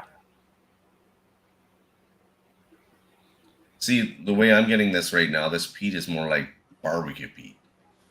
But that's my nose right now. Like I can just. Oh, I'm not getting it. 40-year single grain. I've never had that. Okay. Never had it. Yeah. Yeah, I can get behind the barbecue note, but there is such a light stone fruit in this, like peaches, apricots, nectarines. I swear to God, this thing really does taste like grilled peaches or nectarines. And you get like a hardwood type of smoke on there, like you get from, you know, barbecue in the U.S. It's really good. Man, I'd say well done, Kilhoman, because this is right up my alley. The only one I'm trying to get used to, and I only had one pour of it, is this one right here. Oh no, that's the bourbon. That's the 12-year bourbon. Oh, that's a good one. The 12-year bourbon. Yeah. This one here. Come on. Hold on, what you is get it? it going. Come on. The mezcal. Yeah. The single cast mezcal. Mezcal finishing can be so goddamn funky. It can be. I've only had one pour of it, and it is. I know this will sound stupid, but it's like really tequila-y to me. Yeah, like, I could understand that. Yeah. And I'm not a huge fan of tequila, but I also haven't had a really good one either. What the hell do you want? Go away. Sorry, I'm being bothered right now by Her Royal Highness. This is the other one here. That this one's really good as well. 14-year? Okay. Yeah. But there's nothing, I don't know anything else about it, just this 14 here. Stop pawing me and butter. Oh, this is selected. This one here specifically says bourbon matured single cast, specially selected by Gold Medal Marketing, Kensington Wine Market. Yeah, that's got to be friggin' fantastic. I mean, ex-bourbon Kilhoman. Oh, yeah. And I got the 100% barley Isla, or 100% Isla. I think. Do you have that one? No, Are you? I don't have it because that one would have been from their own farm, right? Yeah. Oh, that's Marty then. I think Marty pulled it out one day. I think it was the 100% Isla. Okay. Somebody did anyhow. What was it? A Kilhoman? Yeah. Yeah, Kilhoman. The 100 Isla. If I as soon as I get all my stuff paid down, I'm gonna go on a Douglas Lang freaking buying spree. Yep. I've got a few of them too. Yeah. Yeah, like that Rock Oyster 18 is still probably my favorite of all their products. Just really great. The Rock Island, the sherry one, the sherry edition, that one was good. I still have that, but I have the Timoris. Like, I didn't realize how many Douglas Langs there were. I just was looking at the Rock Islands. Yeah, the Timorous Beastie is really good too. I've got a couple of them. There you go. There you go. Yep. And It's not an 18, but no, but it's the old Rock The old Oyster one. before they called it Rock Island, because some stupid friggin' idiots actually thought there were oysters in there, so they changed the name. Yeah. Like, well, you know, it's That amazing happens. of the connections that you have around here than what shows up when they pop into Vegas. yeah, it's solid stuff. Oh, Yep. yes, it is. Yes, Honestly, it if, is. I don't know if there's such thing as a bad Douglas Lang. Maybe there is. I don't know, but Yeah, well, I've got a couple of the limited edition, like Timorous Beasties and Scallywags yeah, kicking around. I got that Meet the Beast, that red one. Oh, that thing is a monster. Yeah. I think I've only had a few. Yeah, this one here. Yeah, cask strength Isla Scotch. Oh, yeah. Yeah, exactly, Peter. Any single casks from Kensington? Agreed. Hanging AZ, 54.9. about time. It looks like Canada's hijacked the chat, too. I'm fine with it. This is a great conversation going on here. Great conversation. And particularly when Canadians get together and finally can, share their opinions on some samples that they have. Yeah, my apologies for last time, but I got called into work and it was just like, oh. We've had staffing challenges like everybody during this stupid, weird time where people just don't show up or they quit or It's a weird time. I don't know if it's happening in America or not, but we have from the border of Manitoba all the way to Thunder Bay, we have over 1,000 jobs available that nobody's applying for. Yeah. Wow. It's crazy. Like right now we have about 15 to 20, but at one point we had 45 to 60 jobs available at the mine. Unreal. Yep. And these are like well-paying jobs. Like Hey, nobody's wanting to work, and if they want to work, they only want to work like when they want to work. yeah, it doesn't work like that. I mean, No. Oh, it doesn't wow. work. So on that second sip, that is all hardwood barbecue. That is just wow. These are good, man. Like, you're the one who got me onto these Colomas. Now I know. Now I'm a junkie. Now, yeah, I'll just have to say sorry, eh? Yeah, sorry, don't you know? It was that, and also the Douglas Langs. Well, Yeah. Brooklotic too, but I mean, Brooklotic does its own magic kind of thing. Once you buy it, you're like, yeah, I'm gonna buy another one. Yeah, especially the Port Charlottes. Yeah. Those things are just And The new one's out, that MC1, I think. if That you the can new get one? it. No, MCO1 is not a new one. It's actually an older release, but it's usually travel exclusive only. Okay. And if you can get one, it's a Marsala cask finished one, and it is absolutely stunning. I love it. I've seen it on a site or two for around $100. Yeah, I'm looking for another bottle of it because I love it. Yeah, the Mackier Bay, solid intro to Kilholman. Well, It's actually my go-to. That's what I have. Yep. And you guys got me going on Kilholman, so I'm gonna pour that one. Thousands of dollars signing bonus. Holy man. Okay, so it's worldwide then. That's what I'm saying. Yeah. What a freaking weird world, man. It is. To get people to work at McDonald's to sign several $1,000s in bonuses, like There was that one guy on the radio in the States. Look at that. Is it Mackier or Mackier Bay? it's Mackier Bay. Mackier Bay. Yeah. So there was a guy in the States that owns a little freaking Mod Pod donut shop. He had to pay his regular employees like $50,000 salaries to be able to keep them. Yeah. Like he could barely afford the salaries. So he had to, or else he would have lost them. Yep. Like, My company just put up $2 million to keep. Yeah, well, I mean, people. even my workplace, like getting people that actually work or stick around has just been a nightmare. Yeah. Like, I had a vacation weekend canceled because I had to get called in because there was absolutely no other staff. Yeah. And it was like, what the hell? I remember I started at A&W when I was 17, 18, Yep. probably making like $7 an hour or something like that. Well, And my first job was Canadian Tire, and at that time I was paid extremely well. I was paid $10.50 an hour. totally just rolling in it. Yep. See, at one point when I was younger, bartending and waitering was like the way to go. Like you were getting paid normal minimum wage. Like in Canada, you still get normal minimum wage. Yep. But your tips were like crazy.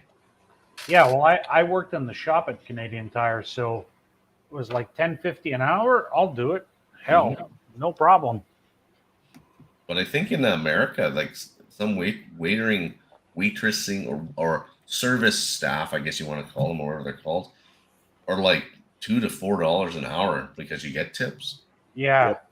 Well, I mean, I know of somebody who works in bartending who's making close to $100,000 a year plus. Yeah. Because not only do they get their wage, they get tips and a percentage of what they sell. Yeah, that's just to retain them, because that's where it is right now. It's crazy. Yeah. Oh yeah, there we go. Yeah, building homes. Yeah, exactly.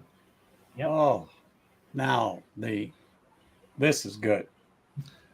That malt, the peat. Yep. Oh, that beautiful barley. Oh, McKeer Bay wins awards all the time. It does, yeah. So I mean, I just pulled out a Monte Cristo Purito, so figured that STR with that, good combo. So I finally I'm gonna start smoking cigars again here soon. I haven't touched one since April, but I got my little humidor now. This little friggin' in the floor. Nice. A little electric one. Yeah, you know what? It's actually it's cheap, but not cheap. They're not, but it's not a cooling one. It's not like it has nothing to do with it. It has like a friggin' computer fan. But I haven't even. I had one Bovita pack in there, and it keeps my humidity almost too high. Oh wow! Like legitly, I keep making the humidity go down on it, but it's like it's so like maintenance free, man. This thing here, I had to keep monitoring it all the time. This wood box, like, I just have to.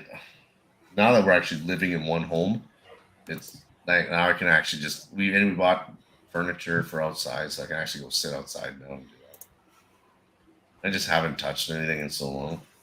Yep. Salmon or tuna? Nah, neither. They're still both in the fridge. I'm actually I've got meatloaf in the oven that a combination of bison, beef, and lamb that I bought yesterday. Oh, nice. Yep. See, that's what I miss about this being down in the cities when you go down there, man. Like the different foods you can get. We're so limited up here. Yeah, well, I mean, in Toronto, I mean, you got the St. Lawrence Market, Kensington Market, all kinds of butchers. I can literally walk and get like the most genuine Iraqi food outside of Iraq, or you know, like it's crazy. Yeah, crazy, just crazy. Yep. We're all a bit crazy. Mm-hmm. But this Kilhoman is wonderful. All right. I'm going to have one more pour before my dinner's ready, so I'll take a poll. What should I have? Where are we going? Okay, give him an item. So he's done Scotch right now. He did some Irish. Yeah. Where are we going next? Come on, Rob, name some topics. Name some items off. Or do you have any bourbon? I don't have any more bourbon right now. I finished it. So all right. So since you're going to dinner, and what was the were you high proof on the last one? Yeah, it was a 54.5. Yeah, might as well stay up Shane, there. cheers. Cheers, Shane. Hey, what's up, Shane? How about you got any cast strength Ben Romick? No, I don't have any cast strength Ben Romick, but All right. do you want to just go Tale of Twin Foxes, Alex? Since I know you have it. What? What do I The have? Oban? Oh, yeah, we can, sure. Yeah. Okay. Oh, Cool. and now I got this kill. Thank goodness I didn't sip on this Kilhoman. Yeah. I will pour a drop of that Twin Foxes only because now, yeah, and I'll drink this Kilhoman here in a minute. All right. Cool. I'll go grab. All mine. right, guys, I'm going to jump off. I got a couple things to do, but hopefully I'll see you guys later on Livewire or somewhere else. All right. You never know what will be. Cool. See you, Rob. See you soon. See ya. Right. Cheers. The old Oban. Oban. Just jumping. Holy Christ. Keep drinking like this, I'll just be smashed. It's okay. It'll cure your cough eventually. Oh, that cough sucks. It's like you start talking, it's like fucking. Yeah, I said I was going to go to that after the Little Bay, but you guys interrupted me. we're just like I said, me and Donald just jumping. Oh, I've only had a couple pours of that. I'm almost down to a half a bottle on this thing. Oh, not me. I'm still really well on this one. Well, I've been working on this one a little longer than you. Yeah, because yes, so Oban is the one that I liked better than. I mean, they're both great, but if I had to choose, it was the Oban over the. What's the other one? The Lion or Lion's Fire. Lion's Fire. I don't know. I think my Lion's Fire still comes out on top. I'm just drinking all this Scotch that I can't even really fully get. It's like, All right. So I have to admit, this first bottle I didn't purchase, so it was given to me. nice. My second It's one, a beautiful gift. indeed, No my kidding. second one in the cabinet as a backup is going to linger for a while. Yeah. Hey, how often do those releases come out? Not these releases, but that whatever you call it, the collector's releases come out. Every year. Okay, so like, because when you told me about it, and then I signed up for it now.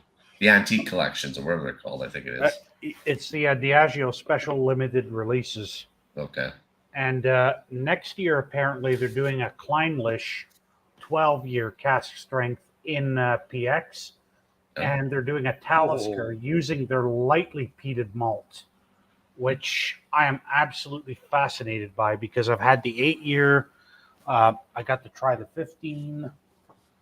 And the first 8-year was probably the best. The rest were like, yeah. I still say the Oban, yeah, the Oban's the choice over Lion's Fire, but Lion's Fire is really good too. Yeah, I've heard that, but the KGBO actually lost my bottle in shipping. Oh, shit. Yeah. Hey, prescription bourbon. Prescription bourbon. Cheers, How's it going, man. David? How are you? Yeah. This is everything the 14 should be. Yeah. Just this is wonderful. What did I have? I have the Distiller's Select. That's what I have. Or the Distiller's Oban. Yeah, the Distiller's Edition. Yep. Yeah. Yeah, because I picked that up that Morlock 16, and then the what the hell did I buy? That 14. The Cardew. No, I what the hell is it? Oh, Tomatin. Tomatin 14 Portwood. That's the forecast, yeah. Yeah, I agree, Peter. They better have a shitload of it because I'm going to go after that one hard, like a lot of people are. Yeah. Tell you what, the Twin Foxes, I love the Yeah, nose it's good. on it. Oh man, And I think it has great viscosity, and It does. I love the flavor on this thing. It's just, No, it's really I nice. think it's a great mixture of sweet viscosity with a touch of smoke. Yeah, touch of coastal character, definitely. Yeah. Definitely a little what I call sea spray. Just it's Yep. not overpowering, and you got to look for it. It's prevalent, but it's there, especially on Yeah, the finish. I tell people that when comparing the Oban to some of the others, so some of the others are like listening to Motorhead or Led Zeppelin right up at the front row, whereas the Oban is like being in the sweet spot of the concert hall when the symphony is going full tilt and Beethoven sixth. You just get the full experience. It's not as hard, not as shocking, but it just immerses you. And It is. yeah. No, And it's this good. finish is still going. This finish is still going. I mean, that's one of the things that impressed me with this bottle is the finish was still going. Yeah, and it's And got that love. It's also got that lovely saltiness that combines with like does. barley boiled sweets, and yeah, just It really What the does. hell? Where are we here? Uh-oh. Oh, It's all right. She'll be okay. that okay. I was Little wondering. technical difficulties. She'll be back. Yeah, Peter, I agree. Krakenmore. Yeah, that Krakenmore 12 was 130, and this Oban was like 190. Yeah. Just, I've still got another bottle of the Krakenmore 12 because I absolutely love that. It was just such an outlier. Lovely stuff for heavily peated Speyside with actual Highland peat. Yeah. It smells of burnt heather and flowers. Just, yeah. And I tell you what, that heather. So you missed the stream, but I was drinking some of the Highland Park cask series. Okay. Particularly the Florida edition, the Gulf Coast edition. I caught part of that stream because I was on it. Yeah. Yeah. Oh my gosh. You want to talk about just what you said with some sea spray, but oh my gosh, was it just phenomenal. Hey, can you hear me now? Hello. I can hear you now. We saw you before. We saw your hand. Yeah, technical problems. Oh yeah, I we just understand seen that. a pool table. I'm like, who's coming in here?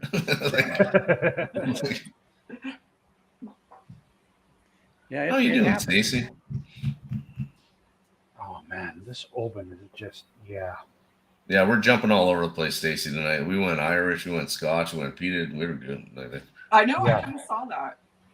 Let's have at her. You might have to have a peated Irish or something. Like, I got a few of them around here. oh, I do. There's no doubt in my mind. I still don't see. Was there any? Like, I obviously missed something on that page when any of those Killowen were going to come to Canada. When they were, or did they already? Or I think they're already in Canada. I don't know if any of them. I haven't seen them in any of the retailers and places we can't talk about. Yeah.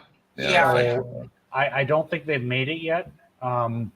I thought they'd made it to Calgary, but I don't know if any are in Ontario at all. I didn't see anything at Kensington, so that would have been the first place to get it. Yeah. You guys in Ontario, man. Sean was on here, but he popped off. Yeah. I wanted to join, but my husband and I are committee members of this huge Irish festival that's coming on Friday, and we won't be home. We'll be at the festival all weekend, so had to do chores first. Adult stuff. It's like me in September when the largest British car show in North America comes to Southern Ontario here. I'm going to be like totally busy that weekend because I actually took part in another resto mod. So it's going to be shown off at the show that weekend because the last one that I did was a Triumph Spitfire Mark III. And we did it all down in black paint We actually put like the Spitfire on it. We put a Toyota 1.8 liter engine in there with modern transmission, brakes, the whole bit. So What's up, that people? kind of thing. Hey, Oh yeah, I Sean. forgot how wrench heavy you were, Donald. I forgot. Yeah. Hey, Donald, when you're down here in Vegas, I got a 71 Gia in the garage. Nice. hmm Always So- looking for an extra pair of hands to help me set some points. You know what I would tell you? Get an electronic distributor and then forget about the points. That's it. That's true, but you know what? There's just I thought about that. I looked at it, but Honestly, it's the way to Cheers, go. DMC. Holden. How we doing, fellas? It's honestly Easy. the way to go. Just like I tell everybody, get rid of the stupid carburetors. You don't have to adjust them. James Morgan. Go with a fuel injection system. You just plug it in, scan what's wrong. It's simple, easy, done. Like, I don't kind of believe in this, original restoration. It's like, if you're going to drive the car, then make it more drivable. Like, I agree. come on. Yeah. Like, well, Who wants I to be agree that this is a very drinkable Scotch. It is. I agree. it absolutely is. Yeah. I concur. I had Yeah. to say that. I got to say it once. Yeah, I'm all about modern restorations rather than keeping it original. Yeah, like if you're gonna do an MGB, especially, like get rid of the stupid MG engine, get rid of the Lucas Electronics, put a 1.8 liter Toyota in there, is particularly one ZZFE engine with a supercharger. Get a transmission and have fun, because 240 horsepower in that car with that supercharger, perfect. I was with you up until you did the engine swap, and then you kind of that's the one thing. You asked me after British car. We're talking British. I'm sorry, I didn't It catch sounds that really part cool. of the No, you conversation. started looking at British Yeah, cars, so MGB. it honestly sounds amazing. Okay, Yeah, I see. no, That would be So really cool. My uncle I love has a resto 19 mods. I thought you were swapping out a big V8 for that, and I was like, No. yeah. Here you go, No, Anthony. There you go. Hold on. There we go. Which one is that? The No. Pete at Isla. okay, cool. Yeah, 10-year. Oh, yeah. Donald, I thought you the only thing that I know is LGD. Just kidding. I used to drink that a lot. Yep. You know, So I my like Peter for an oil change. Not I'm the gonna last happen, one to Peter. start You're doing right. cars. my cousin has a '69 Roadrunner that we did like a modern restoration. So it's got power brakes, fuel injected, AC, modern dials. All the stuff that makes life easier. And the most Power steering. the most important thing for muscle cars is just upgrade the rear suspension. Yeah. Just make it independent. Don't make it live axle, because the instant you try to go around a corner with speed, you're either going to end up with brown In a tree. underwear, yeah, or in a tree. Exactly. Mini Coopers. Anyway, I haven't done a proper cheers yet. What are we drinking, people? Everything. Well, Everything. Okay, so just start. we started myself- Irish, then we went Scotch. myself, Alex, and Mr. Rand, we're drinking Scotch. The Oban. Yeah. Scotch, the yeah, Oban. Oban right now. Twin Fox's 2021 special release. Yep. Stacy's things. drinking a peated Irish. Yeah. These are like Can you awesome. tell by the labels. smell, the smile on her face? Come on. It's delicious. Yes, Those are beautiful boxes. I give them that. Oh, it is. but So- it's It is. even more beautiful whiskey. Oh yeah, it's so good. So, Stacy, I see you're in a different room than I normally see you in. So, this is like the basement pool room kind of thing. Is that where we're at, or? Yeah, my bar is actually over here. Normally, I'm lazy and just set up in my office There you go. because I'm like, oh, I don't want to schlep everything downstairs. But I already had to pack it up anyway because I have to go in the office tomorrow. So Yeah. Right before I hopped on here, I saw that you got your video out, so I'll have to watch it after I hop off here. I'm oh yeah, excited. I I'm just excited about recorded that. the next one. I'm not going to post it for a few days. Still on 2 stacks. Cool. Whiskey Fancies and Tipsy Whiskey Shenanigans were asking about that one. Very Okay. cool. Very cool. It'll be tipsy whiskey if we keep drinking as much as we're doing right now. Indeed. Let's see here. That's why I was moving down to the 40%er, because I'm like, after drinking that 65 during that video, I'm like, holy. Good old I Henry. still, what is it? That Glenfarclas 105 that Donald got me on a little over a year and a half ago. Yeah. Oh, I like that, but man, that ever drink hot. The Glenfarclas?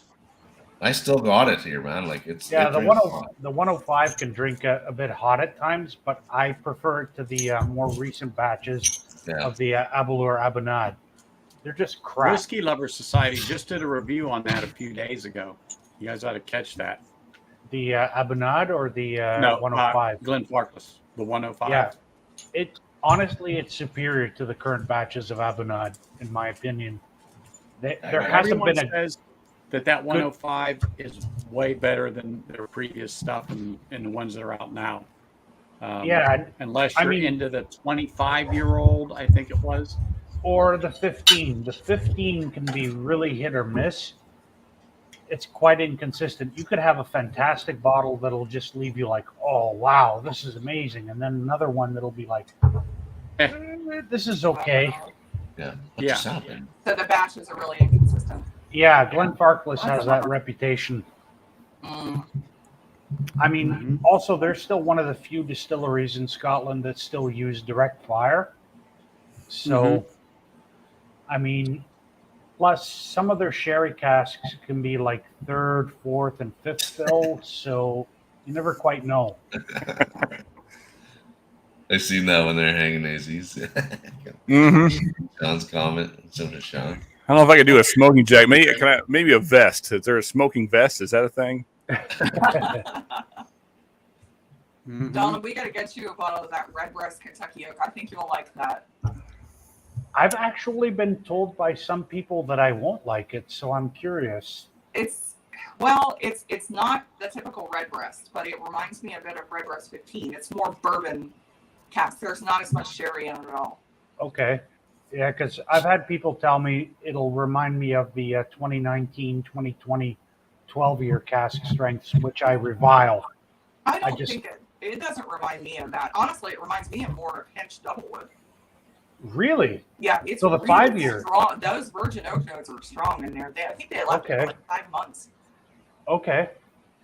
Yeah, is that the new one, the whatever you call it? The Kentucky Oak. Kentucky, yeah. Yeah, because typically when they do like their limited releases, it's they're 9 to 11 year pot still. So how's it going? 12 to 22 months finish, like the PX or the Lustau, right?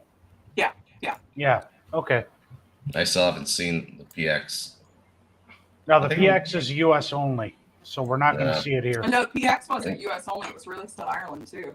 Okay. But I don't know if it went outside the U.S.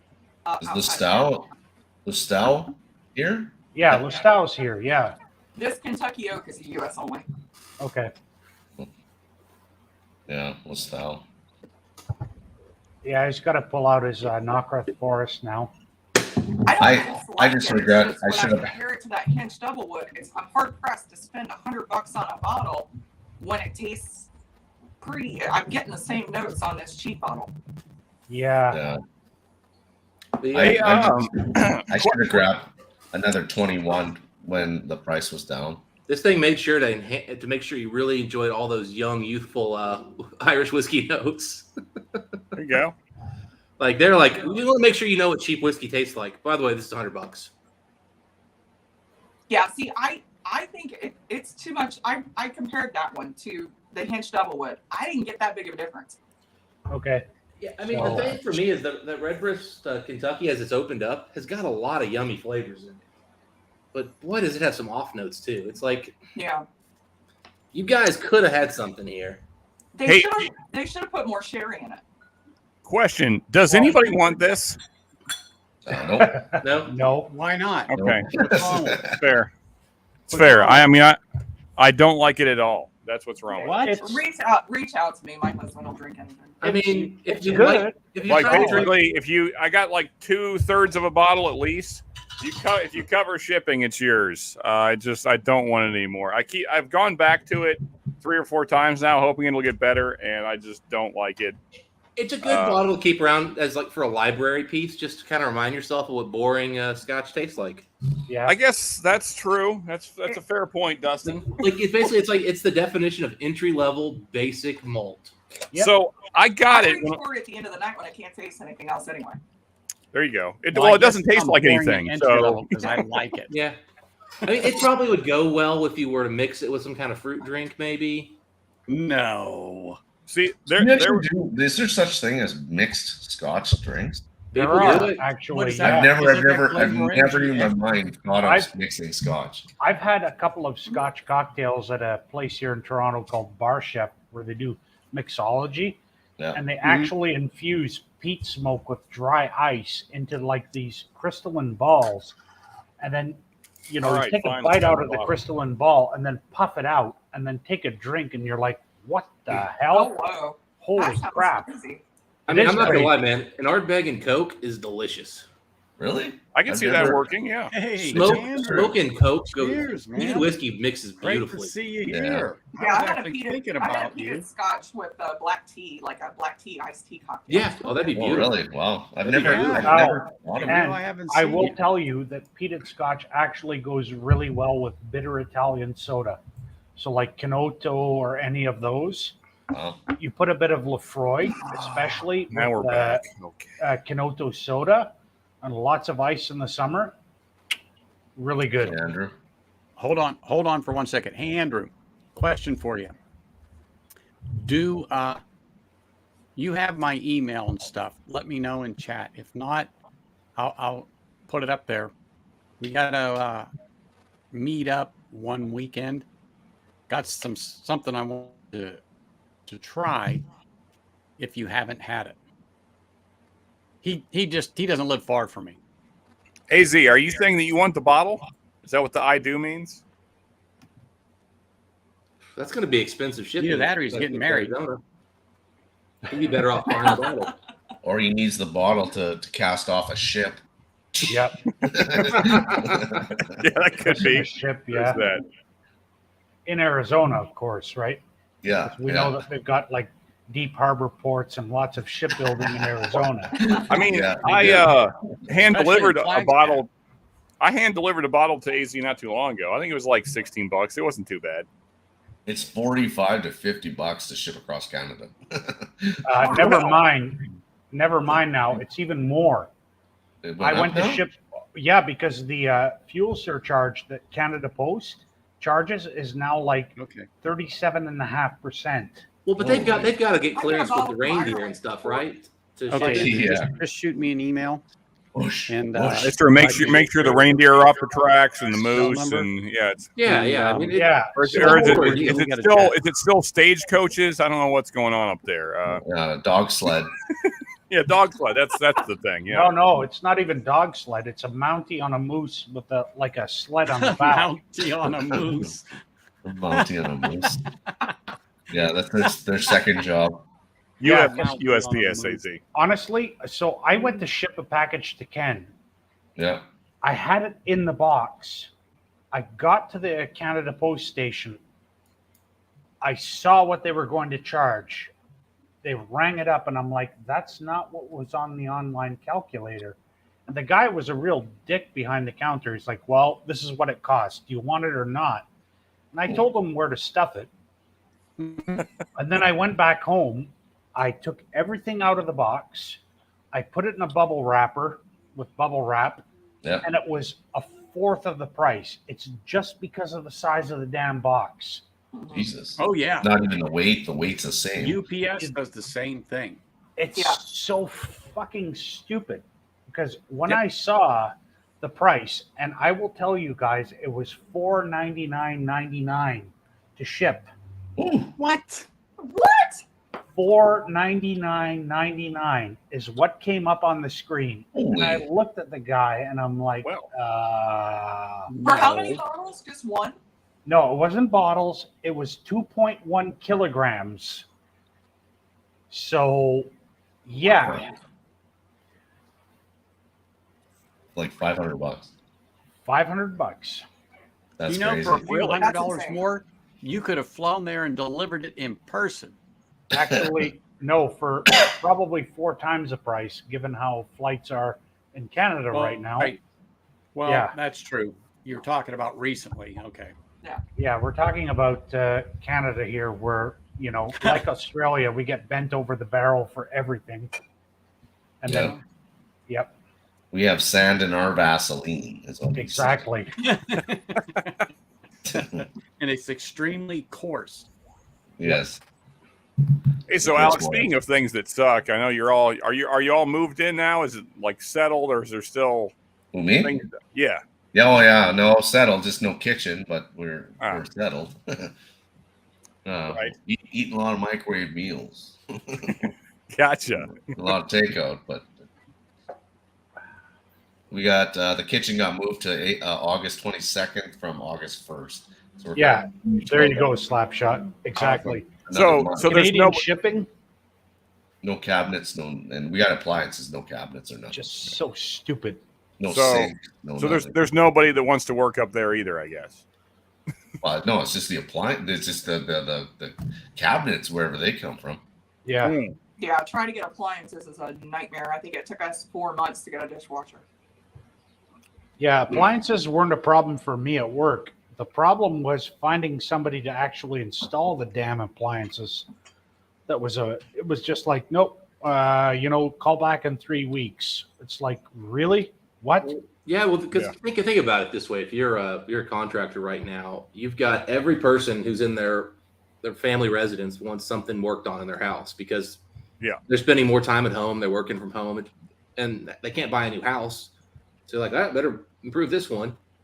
So do you want to sell him? You want to go do contract work for that guy where you can charge him whatever you want because he doesn't know dick? Or are you going to do the business guy who literally knows what the last quote he got was and is going to try to nickel and dime and negotiate price?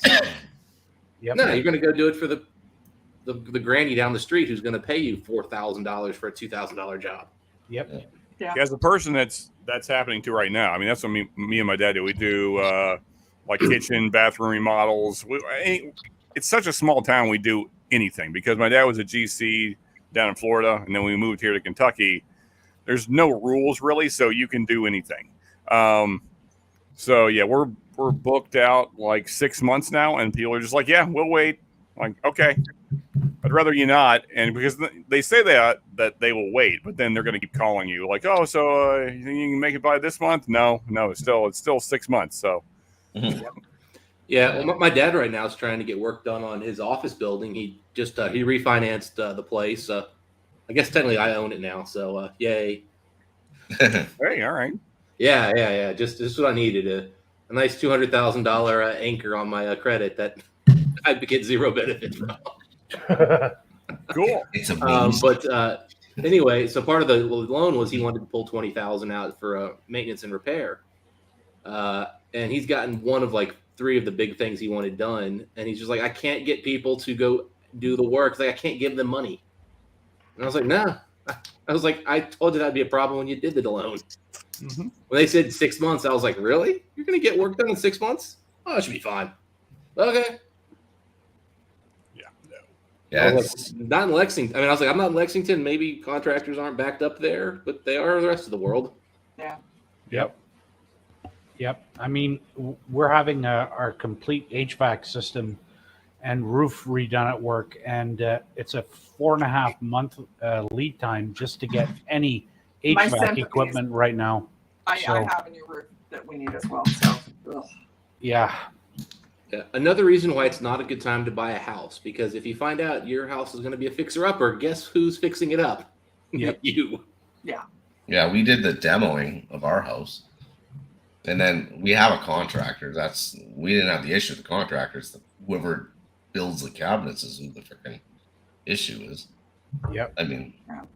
and then I realized that I'm old and I am lazy and I have an office job and I'm no longer young and what's the word? and then I blew my knee, and then blew my back, and then then ended up with COVID, and I was like, that's fucking Jesus, just kick me while I'm down, you guys. Like, come on. Yeah, well, it's like Ken with his move. He had his hot water heater blow up, and then leaks, and then fell through the ceiling. Fell through the ceiling, and then the breakers stripping all the lights whenever it rained, and holy shit! Well, I said it is usually like here, the banks require a home inspection. So from the roof to the basement to the plumbing to the electrical, and I don't know if they require that, down under. No idea. I'm sure they require something similar in Canada. They do, yeah. Well, you do. You need inspection. Well, homeowners can do whatever they want to do, but even in the you US, still get an inspection. Yep. You still, because the insurance company wants the inspection. Yep. Yeah. Sure, but the problem is, I mean, like, if you want a house right now, take it or leave it. Yeah. We could we could make $400,000 on our house. We didn't pay that for it, obviously, 5 years ago, but can't afford to live anywhere else. No. Yeah. Exactly. Yeah, I mean, like, now, thankfully, I think the interest rates here in the States, at least, are starting to bring down the houses. Like, my boss just bought a new house, and they actually got it below ask. Yeah. Okay. So we are that's a good sign. we're starting to see the market correct a little bit. Well, that's why, like, when they jacked up the percentages here in Canada, is to cool that market down, because like like my house, for instance, in the market of the world it is right now, I paid $300,000. Of course, you didn't pay $300,000. You took a $300,000 mortgage, right? Sure. Yep. 6 years ago, because I've got the tax documents for the house, it was a $180,000 house. Yeah, and 300,000 here in Toronto wouldn't even get you a closet. Well, exactly. That's what I'm saying. It's the market it is. My house was an old house, old 70s house. Yeah, 70s is old. Well, it's not new, but we renovated it, right? So, because it was still set in the 70s when you opened the door. Yeah, because I still like here in my neighborhood in Toronto. Last week, one of the houses went $650,000 over asking. Wow. $2.8 million. Holy. Yep. Hey, Nova Scotia's having issues that houses 5 years ago that they couldn't give away for like $20,000 basically are selling for over $400,000 over asking, sight unseen. Yep. So these are out of country, out of province buyers. Yeah, like they're aren't they like some kind of groups that get together and they buy them and then end up renting? Yeah. There was a lot of Chinese groups doing that in Florida.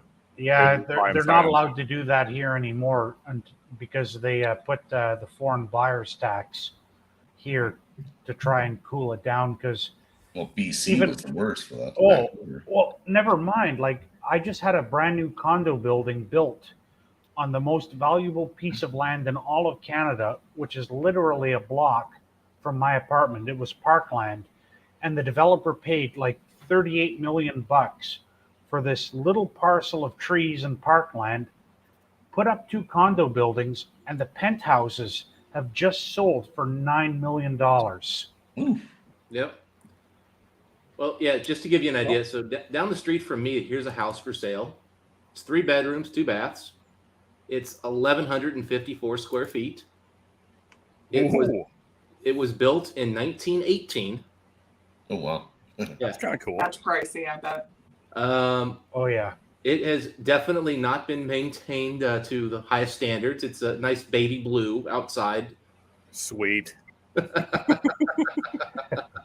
It is gas heated, but it does have central air, which actually is impressive.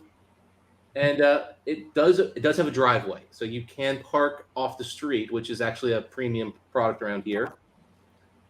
They want $299,000. And this is in Cincy. I'm actually this is walking distance from me, in Cincinnati. Yeah, Peter, you're right. They did. They all went to Ontario.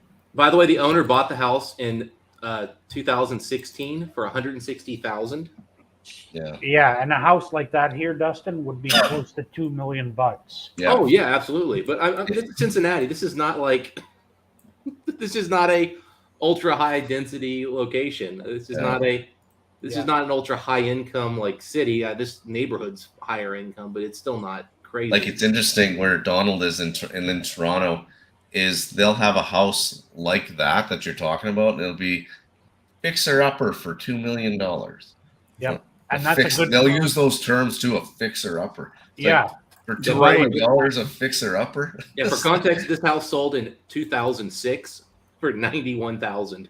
Oh, wow! That's before the crash. Like one of the adjoining properties to my workplace, the owners put it up for sale, and they were asking $2.1 million for the house. Who knew for ghosts? And then it ended up selling for $2.8 million. Like, what the hell? Yeah. Holy crap! It's crazy. Like even in our area here, like an 800 square foot home will sell for $250,000, and then it's like my house is just shy of 18. The house that I'm in here for 300, but it was 180,000 6 years ago. But the houses that are renovated already go for $450,000 to $500,000. Yeah.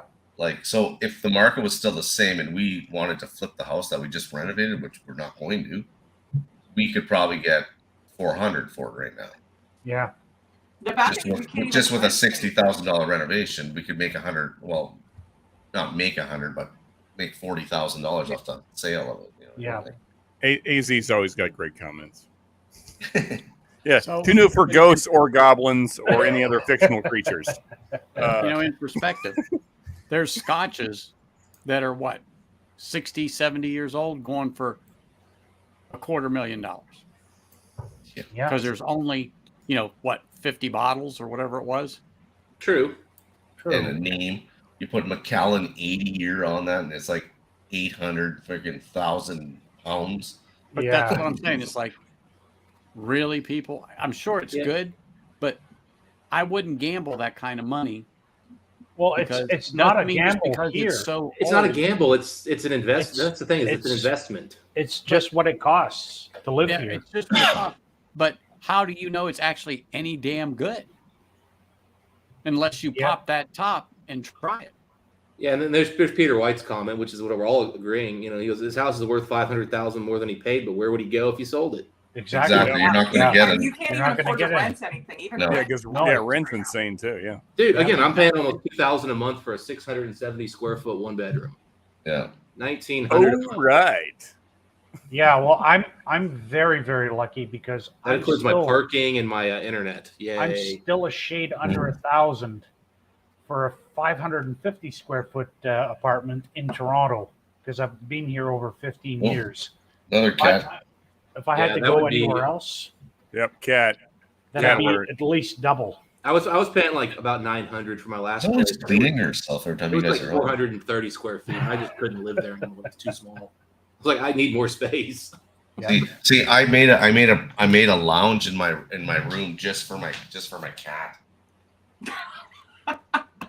Yeah, we get it. You have space. I thought you said there was a sign that said no cats allowed.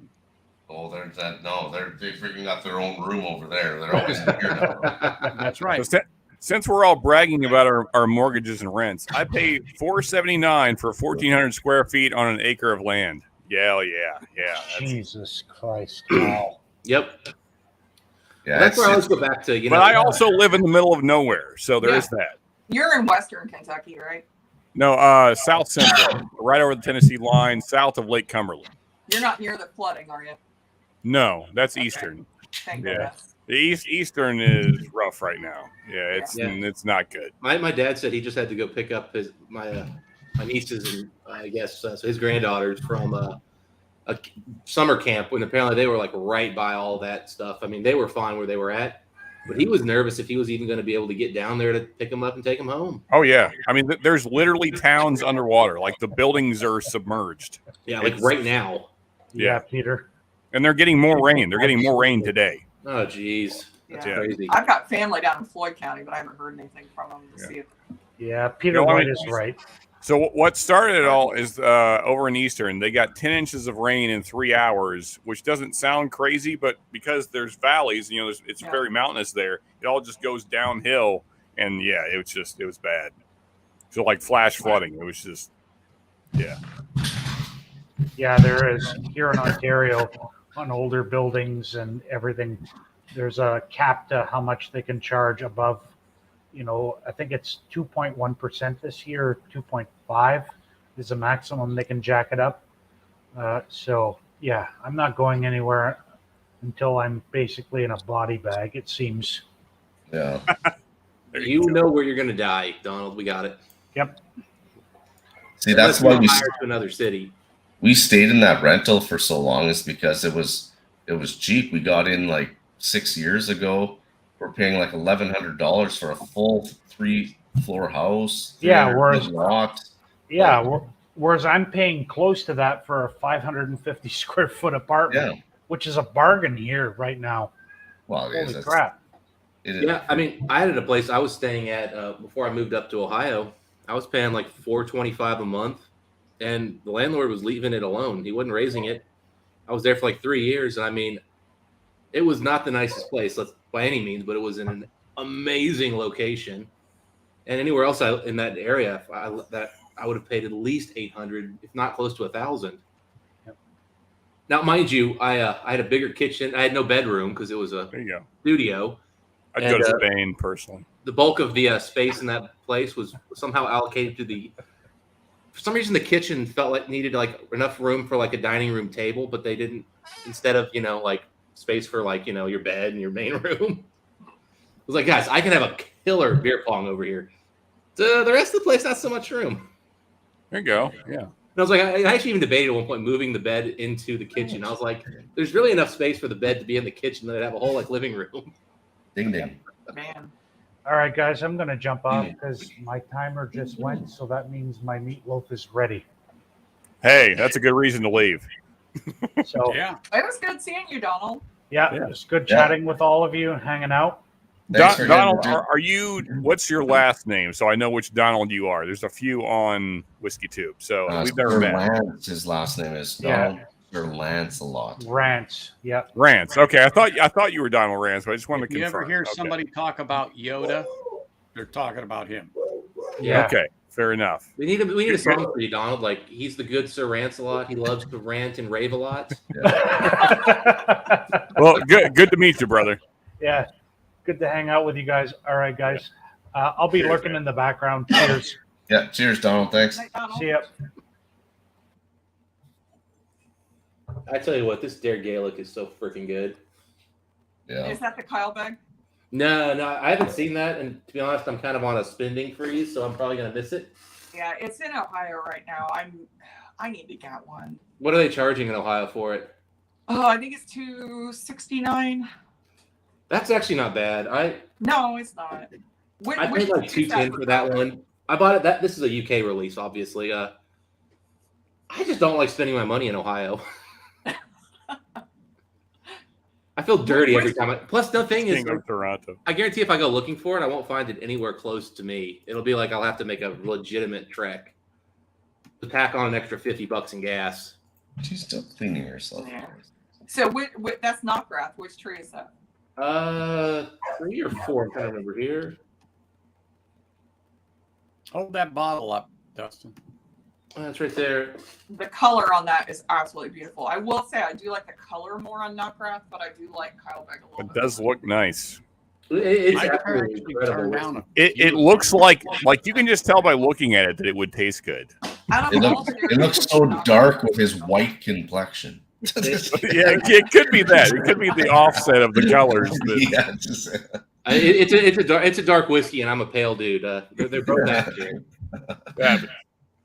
I'm trying to find the white spots on my chair to put bottles up to. It's like there you go. Why am I not finding the barrel? Okay, it's Tree 4. Here we go. Oh, I like Tree 4. I have Tree 2, but Tree 4 I really enjoyed. I think Mash and Drum either had, I think he had 3 and I got 4. We both bought like different ones from the Whiskey World, and they are so distinctly different. Yeah, he got 5 of Kyle Beck, so I can make sure I get a different one. He's local, so I could swap with him. Yeah, Can you guys hear the dog barking upstairs, or are we good? I heard one little bark there. I heard one little. Okay, all right. As long as it's not like too much. No, All you're I good. hear is a cat licking herself right now, so I don't hear anything else. Just Look at her. She's still going at it, man. Like, oh yeah, they really work it. You know. Oh yeah, so there is absolutely no bottles of that anywhere near me. I have to go to Columbus to get it.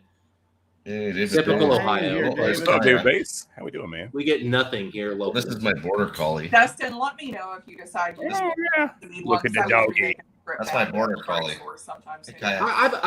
I've got 3 people up in Columbus who would pick it up. For me. There's a dog on screen. No one's paying attention. Yeah, I this is mean, a dog. A border Mike's in collie. Columbus. Jason Maschendrum. Forget whiskey. There's Yeah. a dog on screen.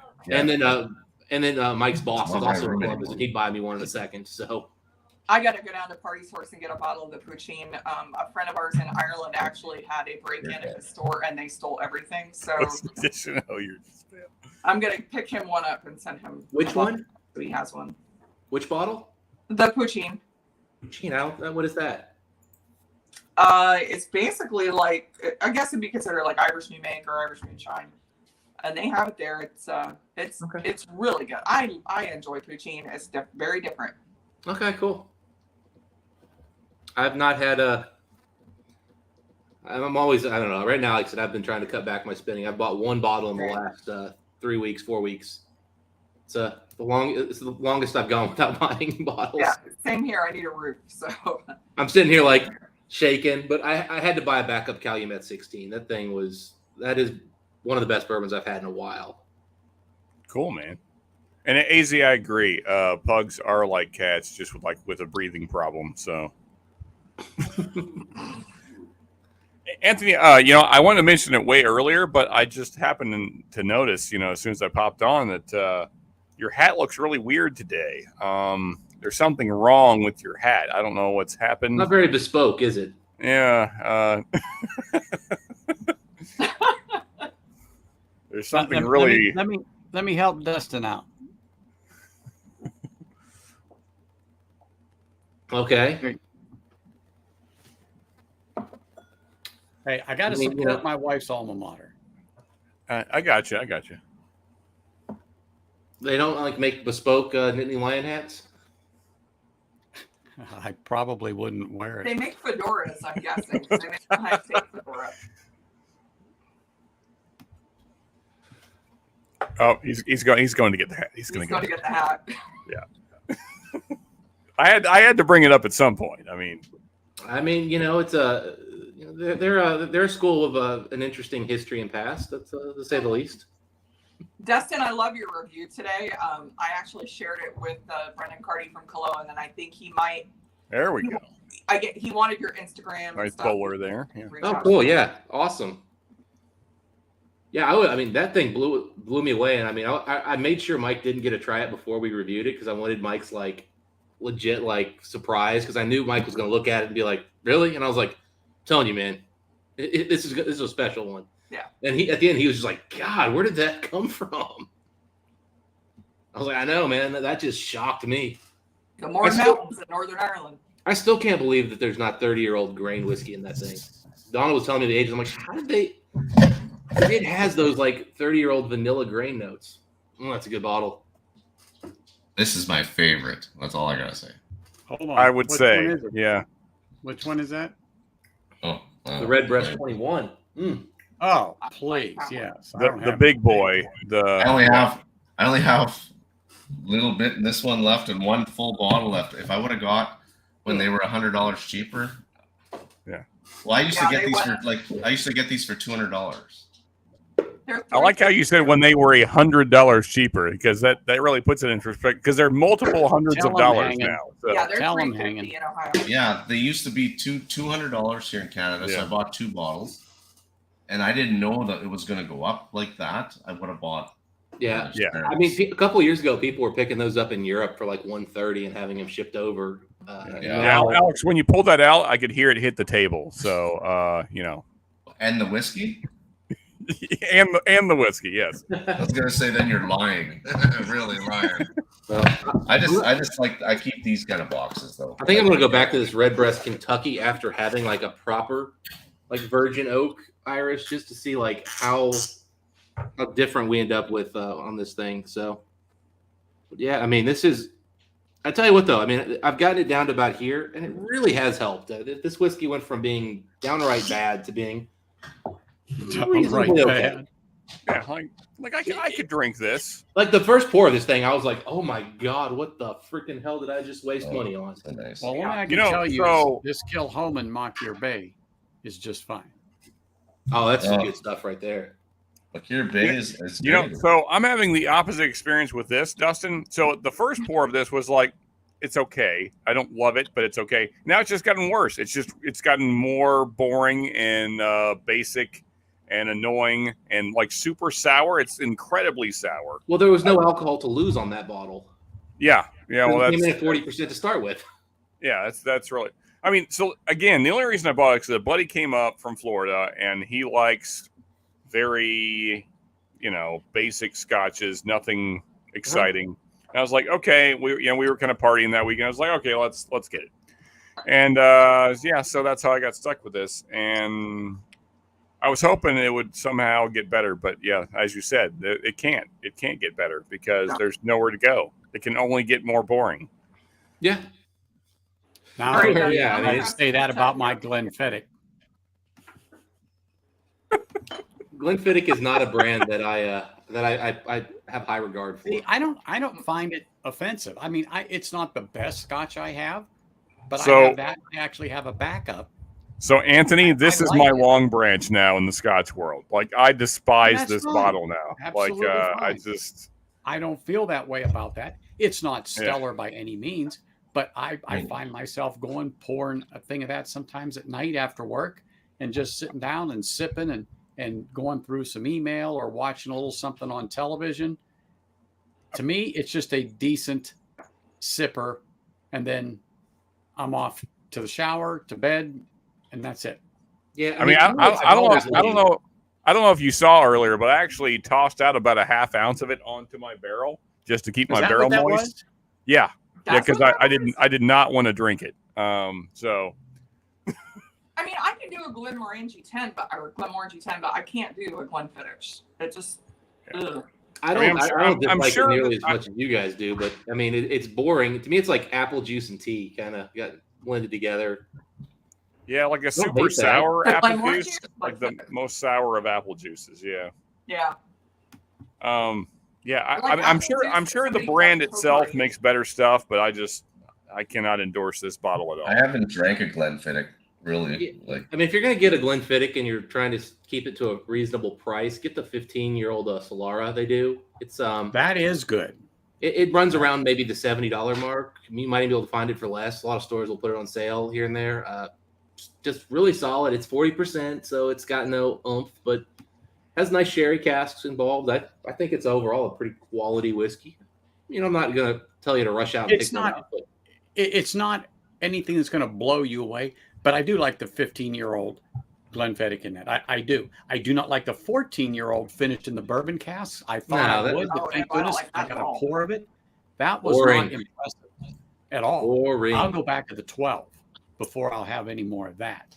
I just didn't think it was very good. Yeah, no, I mean, Glenfiddich, the problem is, I mean, once you get anything really good from them, the prices just get stupid. I mean, this thing was almost $60 and it sucks.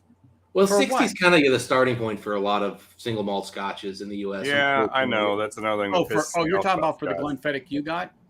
Yeah, the 12. I mean, remember, they got to pay to ship it across the ocean. It's that bourbon saves $20 by not being shipped across the ocean. I always think of that. There's a $20 difference. Yeah, we also got to remember, like a lot of us have tasted a lot of whiskey in our lives. That Glenfiddich 12 could be very amazing for somebody that's never dabbled in Scotch whatsoever. That's fair. Yeah, I'm sure that's probably true. Yeah, I mean, that's why I asked if anybody wanted it, because I don't, and so yeah. I mean, it's one of those. If I had a bottle around here, it's probably one I just kind of like set aside to like use as a reminder of what basic Scotch is. Yes, it's definitely that. It's good for a comparison, right? Like honestly, like you grab the Scotch that you love the most, and take it back. And it's a good baseline for sure. Yeah. I mean, like I remember when I first kind of got into whiskey, like I was talking to Eric Wade about this earlier, but you know, my thing wasn't about like having this giant collection of whiskeys to say I had a lot of whiskey. And it wasn't even so much that I wanted to try so many whiskeys. It was, I wanted to have lots of whiskeys to compare. For me, it was always like, how does this compare to that? Like, how different are they? And that's where I kind of started building up a collection. Was I wanted to compare to like kind of remind myself, oh, why did I think that was better than this one, or is it really? So that's where I think the Glenfiddich 12 falls into your collection. I think it is. I don't think it's so. Just real quick. So I didn't show up the last class, but I mean, I think we all know what Glenfiddich looks like. It looks like somebody may have urinated very slightly in water.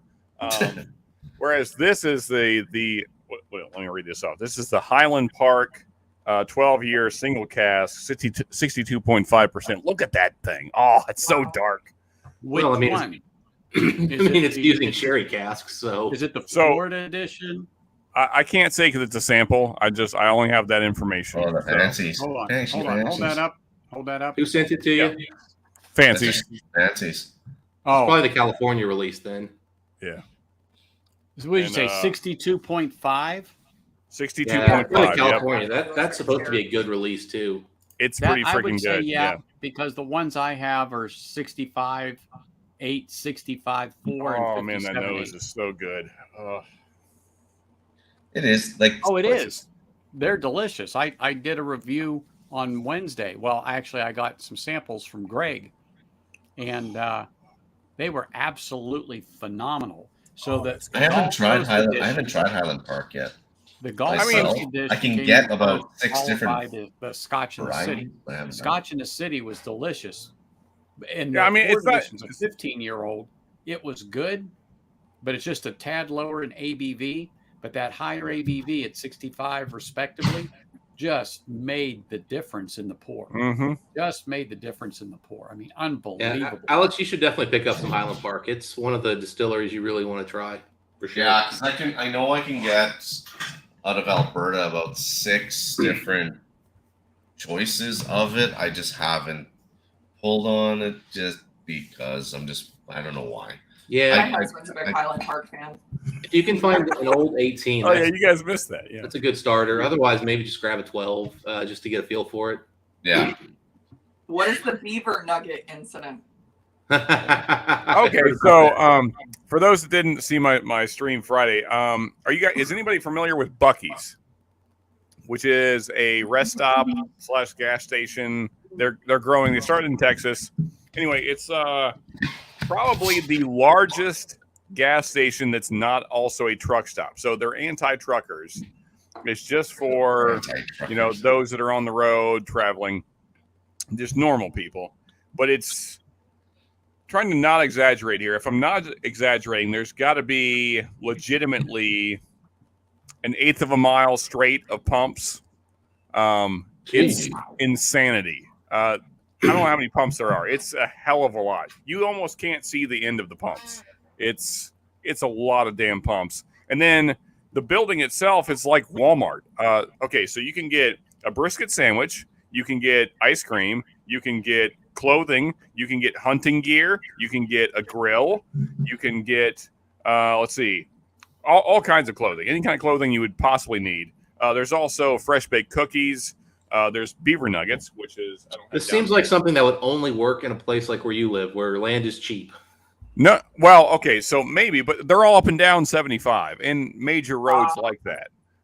They've got to be like in areas that are lower property cost, I would think, because that's a lot of pumps for. Well, I mean, but also they started in Texas, so I mean that the business model started in Texas. Texas has a lot of areas with space. Yeah. Texas has a lot of space.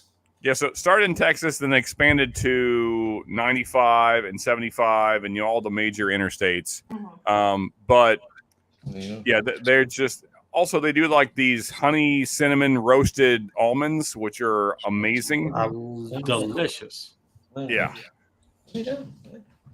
What's wrong? Dustin might be dying. Anyway. If you guys ever see a Buc-ee's, there's one in Kentucky, there's one in Tennessee now. they're up and down 75. I think there's one in Georgia, at least one in Georgia. I don't know if they're up your way, Stacy or Dustin. I don't know about out west either, but yeah, they haven't gotten up 75 in Ohio. Yeah, but a pretty awesome rest stop if you ever see one. And also the brisket sandwich for getting it at a essentially gas station, pretty decent. Not the best in the world, but way better than you would expect from a gas station. So, well, given the size, I would think I would raise the standard a little bit. Yeah. Alex, was that exactly Sugar Kitty? What's that? Was that Tomorrow's Beastie? Meet the Beast. Meet the Beast. Yeah, that's the cast strength limited edition. I don't know. I like Douglas Lang. I've had a few of their samples. I really like it. I will buy every Douglas Lang that I can find eventually. I haven't found one that doesn't sit back and I dislike, I guess. Yeah, the three I've had have been awesome. And I've only had one Douglas Lang, and it was the 33-year-old Big Pete. That I've never. No, I've got the 18 in the sherry. That one was a little bit limited. It would be a hard one for a lot of people to have had. yeah. It was not starter. It was not nearly as expensive as you'd think, but it was very limited.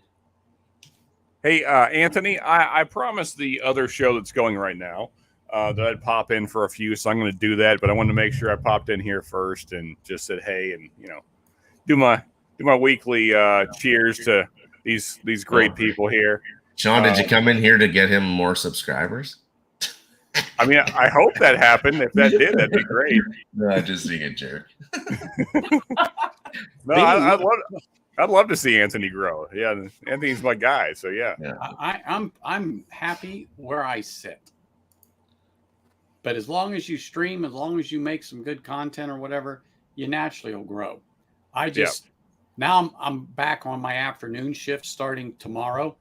So you won't see me much on other streams because I'm working from 2 until about 10:30 at night now. So I'll be on that for the next 9 months. Oh, okay. And then I'll go back to daylight. But we'll still see you on Sundays though? On Sunday. Yeah. Okay.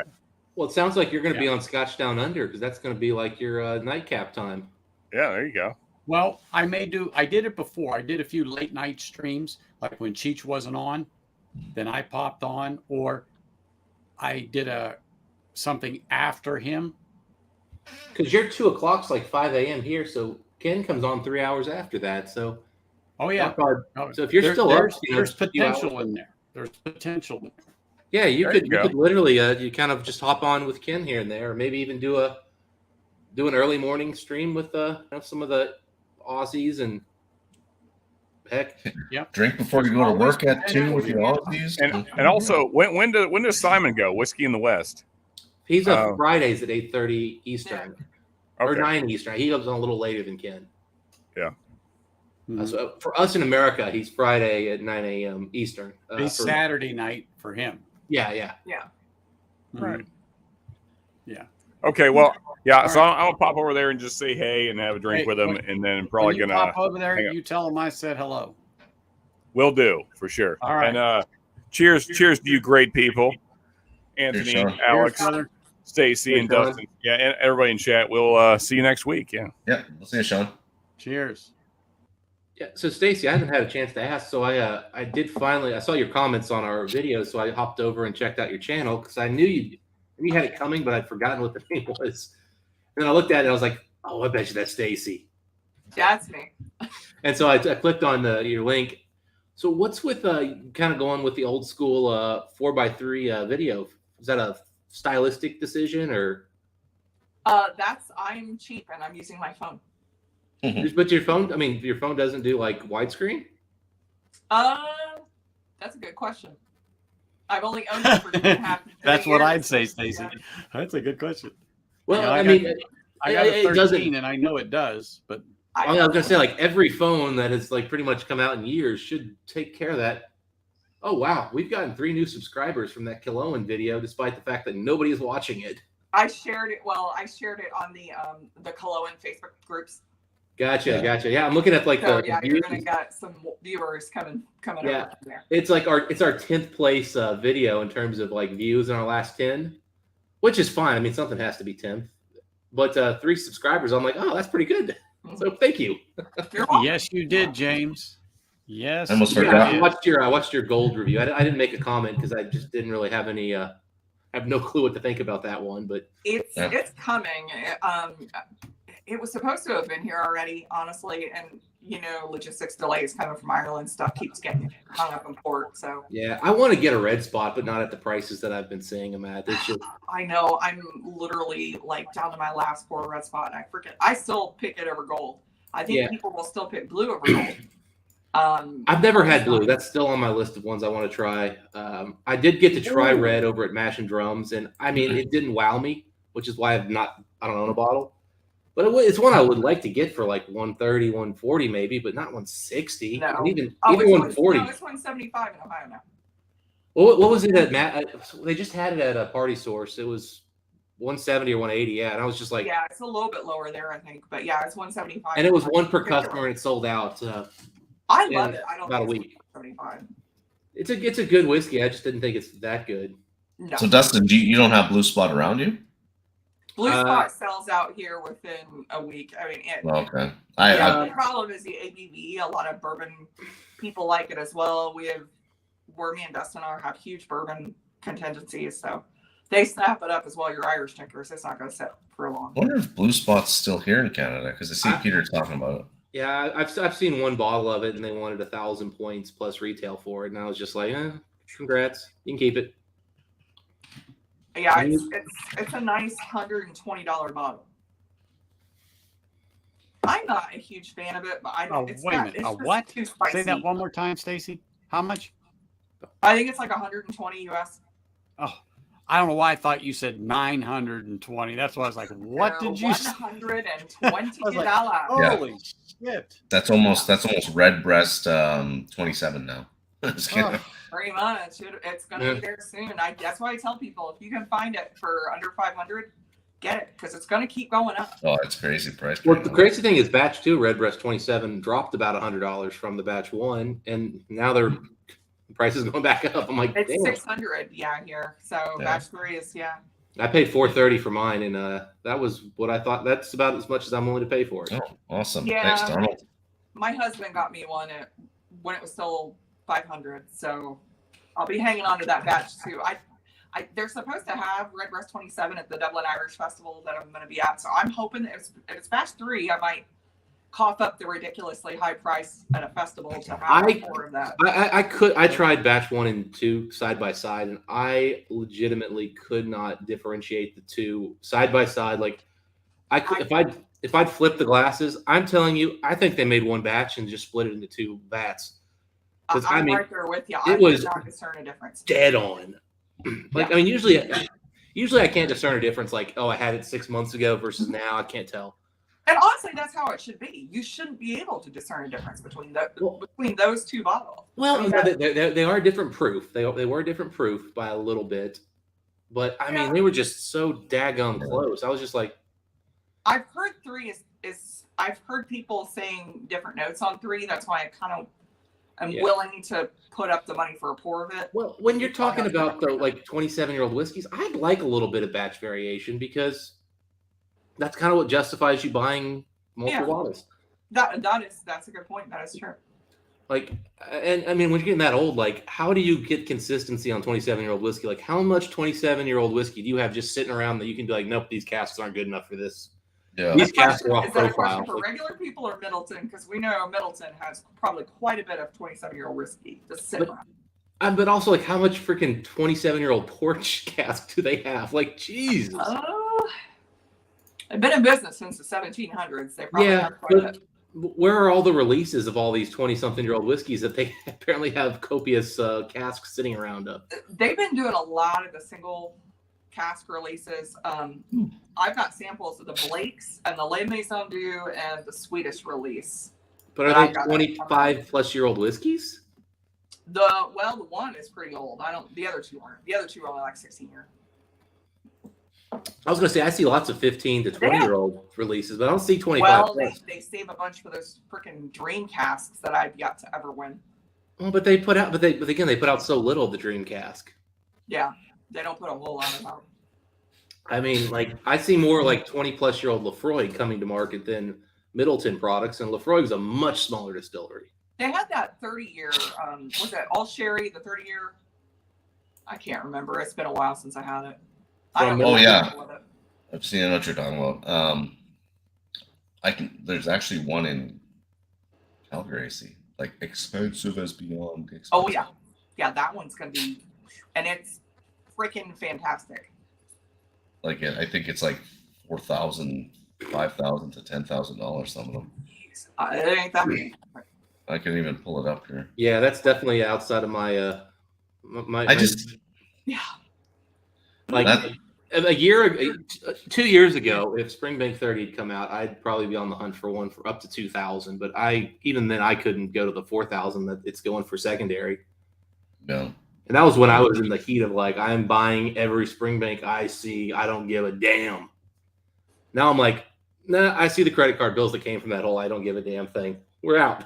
Yeah, I just can't do it to that level. I can think of so many other bottles for less than that I could get for that same price. Yeah, part of me wishes I'd literally just maxed out every credit card I had and every line of credit I could get back in 2019 and just bought everything and then just quit buying. I was like, I'll figure out how to pay it now and just be like sitting back there going, look at the great stuff I have. Yeah. Oh, here we go. I did that a little bit in 2020. I had literally like 8-9 bottles delivered from Ireland during the start of the pandemic, and I'm like, oh yeah, I can't do that. Oh, but it was pre-pandemic when I went crazy because Party Source had that whole like were giving away bottles, and then OHLQ had that giant, just massive like fire sale. Yeah, I remember that one. So I mean, I that's what really kind of like that's when I started becoming like a really high-end whiskey buyer. Was I started buying all these crazy bottles and was like, oh my god, this stuff is so good. And then I'm like, how do I get this stuff for good prices? And I started shopping around and started finding good deals. And I'm like, oh my God, it's out there. And now it's not out there. It's gone. Now everybody knows how good it is. Does that work?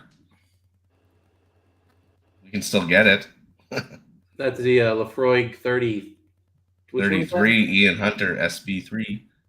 I would definitely pass on that. I don't like Lefroy, so. Have you had something 25 plus years, Stacy? What's that? Have you had something 25 or older? It's still Lefroy at the end of the day. No, it's not. It's so different. So it doesn't taste like that medicinal Band-Aid ER biohazard bin set on fire? It's so different. It's so different. I would give it a chance, yeah. I didn't like Lefroy really until I had the 25-year-old, and I was like, oh my God, really? And then I actually started to appreciate some of the tastes on the younger ones because so yes, it is Lefroy, but it's like, it's such a different Lefroy. Like, it's just so different. And I'm a big Ardbeg girl. So if you like the 19-year, I like that one. I love Oogie. Yeah, I literally went from being an Ardbeg fanboy to being a Lefroy fanboy when I had the 25. Okay, then I might have to try the 25. And I mean, I say that. This is not even in the same stratosphere as Lefroy 25, but this sure as hell costs more. It costs a lot more. Yeah. And you didn't get a smoker. Just kidding. I mean, it comes in the board cube, man. It's like the board That's cube. only with the I know. I think the NO is the only one that comes with the smoker. And look at this thing, man. Like, you push, it's like a little pop-up. Oh, hey. And inside, man, it's velvet lined. Yeah. Holy.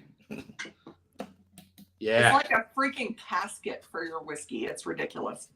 Well, I think this came in a box. There was an outer box to this whole thing, too. Jesus. And this thing's gotten low. I don't remember last time I drank it, but I must have hit it one night when I was drinking. And then even this thing is like a weighted cork. I mean, it's just ridiculous. Wow. So when this is done, I'm going to put Ardbeg 10 in it. Which, to be honest with you, I'm not sure is that far off from the same level of quality. I didn't like Ardbeg 10. That was I prefer, I think, the PX notes of NO. And I prefer Oogie to Ardbeg 10. Okay. Fair enough. For me, the age difference just is too obvious. The 10 really does have a nice refined age element to it that I like. So, but I mean, and it's a nice whiskey. It's just the tasting notes are just what I. No, a lot of people don't like the lemon lime notes that they get on the Ardbeg 10. I get it. Yeah, I didn't like the lemon lime. Yeah, so you may not end up being a huge Lefroy 25 fan then as well. Because that is one thing they do is it's a much smokier, more like refined lemon lime, but it does do a lot of lemon lime notes. I might not actually. There aren't a lot of whiskeys that I like the lemon lime notes on. Now the Lefroy 32, that's a good one. That has these like old school like 60s sherry cask notes coming through that are just unbelievable. Like dirty, dank, old world sherry that is just so good. That sounds like something I'd like. That one, unfortunately, unlike the 25, which you used to be able to get for really fair prices, has always been a prohibitively expensive bottle. And thankfully, somebody sent me a sample of it. And thank you, Dan. You know who you are. So you were talking about the red spot earlier. If you can't find that, I'm telling you, you might like this Bushmills 12. It's finished in Marsala as well. Okay, cool. Is that readily available, or do I need to go seek it out? It just came out. I got this one in Colorado. What's the proof on it? It's 40, of course. Yeah, see, I can't do 40. I just can't do it. Yeah, that's one of the reasons why I don't have a lot of Irish whiskey. Is 40 just on the palate, it doesn't have the oiliness and richness I need. Yeah, I mean it is rich. It's got a lot of richness to it. It's just, but I'm like, God, guys, bump it up. I mean, give us 43, 45. I say in today's market, you can charge 45, 46 is a magic number. For Irish, I kind of agree. 45, 46 is a good starting point. 40, let it go. If you're selling a $30 bottle, fine, leave it at 40. But this is a $60 bottle. And the thing is, up the price to $65, $70 if you have to. Yeah. Like the thing is, right now people are paying whatever you ask for in whiskey. Like, I agree. Just raise the price and give us the quality product. Yeah, throw another $10 on it and just up the proof. Yeah, I've had one bottle of whiskey that at 40% just was jaw dropping. Wow, and it was a 70s or 80s Lefroy 10-year-old that was just. Dear God, I don't know how it was so oily and waxy. It was like, but then I found out later that had 30-year-old Lefroy in it. So of course it was special. But apparently back then that was what they were putting in their Lefroy 10 because they wanted that whiskey wasn't selling. So they had all that old whiskey they had to just get rid of. Just throw it in the 10-year-old. Oogie dog. Oogie's one of those that I go through love-hate relationships with that thing. There's just the youth on it bothers me, but sometimes the sherry casks on it are so good I don't care. I love Oogie. It's a weird one where it's just kind of like kind of depends on the day. Now I love Lore. Lore is now Stacy. Lore is the one you should try, Stacy. Lore? Okay. Yeah, so it's $100 in Ohio, and you can still get it, which is crazy because it's $150 in Kentucky. Wow. Yeah, it's almost $100 now in the UK, so we got a good price in Ohio. There's up to 20-year-old whiskey in there. I'm gonna have to find that one. And I'm supposed to be cutting back. And it's heavy sherry finished. I would like that. And it comes in at 48%. So it's $99.99 in Ohio. So that's actually like an amazing price. That's it's like $200 right now. Yeah, that's ridiculous. Yeah, no, I mean it legitimately. Mike and I had it next to the Lefroy 18, which is discontinued and goes for $300-400 now online, and we picked it as the better whiskey. Wow! And we were not expecting that. Let me tell you, we came in very biased. We both came in like, nah, dude, we're gonna take the 18. We both looked at each other like, yeah, this is just. We'll go through it and then we'll just pick the 18. And at the end, I looked at Mike and I'm like, lower. And I think I actually did pick the 18 because of the age. But I was like, man, these are like this. And Mike goes, sorry, Dustin, lower. I had no idea. I'm going lower here. Well, guys, I hate to cut it short, but I'm hearing my wolfhound whining behind me and just running, so I gotta go let him out. Sounds good. Not a problem. Good talking to you. It was good seeing all of you. Yeah. Cheers. Bye. Can't hear you, Anthony. I think you're muted. Yeah. Yeah, I don't know how that happened. But You've probably been talking this whole time, and we were just all like rudely talking over you. I'm used to it. That is own show. that Pinky Blinders one that Dave was talking about, I haven't seen it on the shelf yet. I know about it, but I couldn't tell you the big who in it. Maybe Donald can. Oh, here.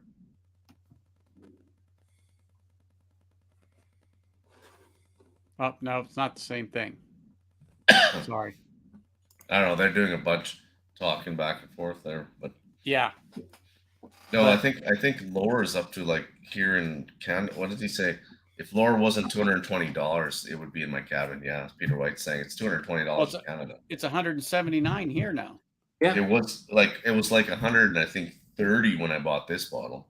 Yeah, Laura's been jumping in price every few months, but for some reason Ohio still must have old stock or something on the shelves. I picked one up not too long ago, and I'm not gonna lie, I may have done a pretty good number on that son of a gun. on that price, we should all just chip in and have Dustin go grab a case. Yeah, the problem is most of the stores don't have that much of it. I'd probably have to go to 10 stores to get a case, but it's still it's like it's $170 at the party stores. And at that price, it's probably still worth it, but man, I'm not buying a bunch of them. Like it's one out. No. I mean, but at like $125, $130, I could buy a couple of them for sure. I probably should pick up another one just while they're still $100 here, because it really is. Yeah, okay, here it says it ranges from 7 to 21 years old. Wow. Yeah, so I mean, it really is. They really did a good job with that bottle. It's delicious. That's what I'm told, but like I said, I was going to buy one, and then I don't know why I just passed on it because it was always there at about $130. I would buy it at kept picking up some other things and saying tomorrow. Then when I definitely said, you know what, I'm going to buy it, it went up $39. Yeah, it really is. It really is a $180 bottle of whiskey in today's market. It really is that level of quality. It's unfortunate though. It was so much cheaper in the past. Like 2 years ago, not even like way cheaper. Yeah, well, there was talk of discontinuing it, and then I guess they decided instead of discontinuing, they were going to see if people would just pay a premium price for it, and people did. I mean, because literally they were literally talking about getting rid of it because I think the cost of making it was just getting too high for them. It's it's the world we live in because somebody sets a price, people jump all over it and actually pay it. And the people that don't want to pay it are like, shit. Because people are actually still just, oh yeah, $300? Not a problem. Even though that was $125 like 4 years ago. Yeah, I mean, you always got to balance between there's whiskeys that like it's ridiculous when they would go up in price. Like, for example, I mean, when Weller first started going up in price, I'm like, well, that makes sense. That stuff, it should be more expensive. And then Weller got to 107, got to $50, and I'm like, whoa, hey, yeah, you went from being like underpriced to fairly priced to what the fuck is this price? Yeah. So and I think hopefully Laura doesn't go any higher because I think it's at a price point now that it should stay there. It shouldn't go any higher. No, not 130 Canadian in America. Not Canadian. Yeah, Canada's always.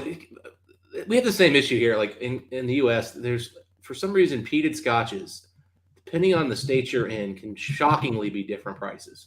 Yeah, I don't understand what causes it, but especially peated scotch, the price difference from state to state can be jaw dropping. Well, it's just. Like, I don't see what Donald and them see out of the LCBOs. My LCBO is lucky to carry 10 different bottles of Scotch and 4 different bottles of bourbon. So I have no other option except to resource myself out somehow. Yeah. But stepping on this tomato. It's but even these Colomans that I buy, these single barrel picks, like, yeah, some of them are $180. One of them was $225, but a lot of them were actually $79, $80. You know, like not in this province, but you know, like it's this freaking regulated liquor control board, man. I just paid $80 extra per bottle of whiskey that was $65 to $70 to one was $90. I had to pay an extra $80 on top of it to get across the border for provincial markup fee that the province. That's right. That's right. I don't mind for those new offices. Yeah.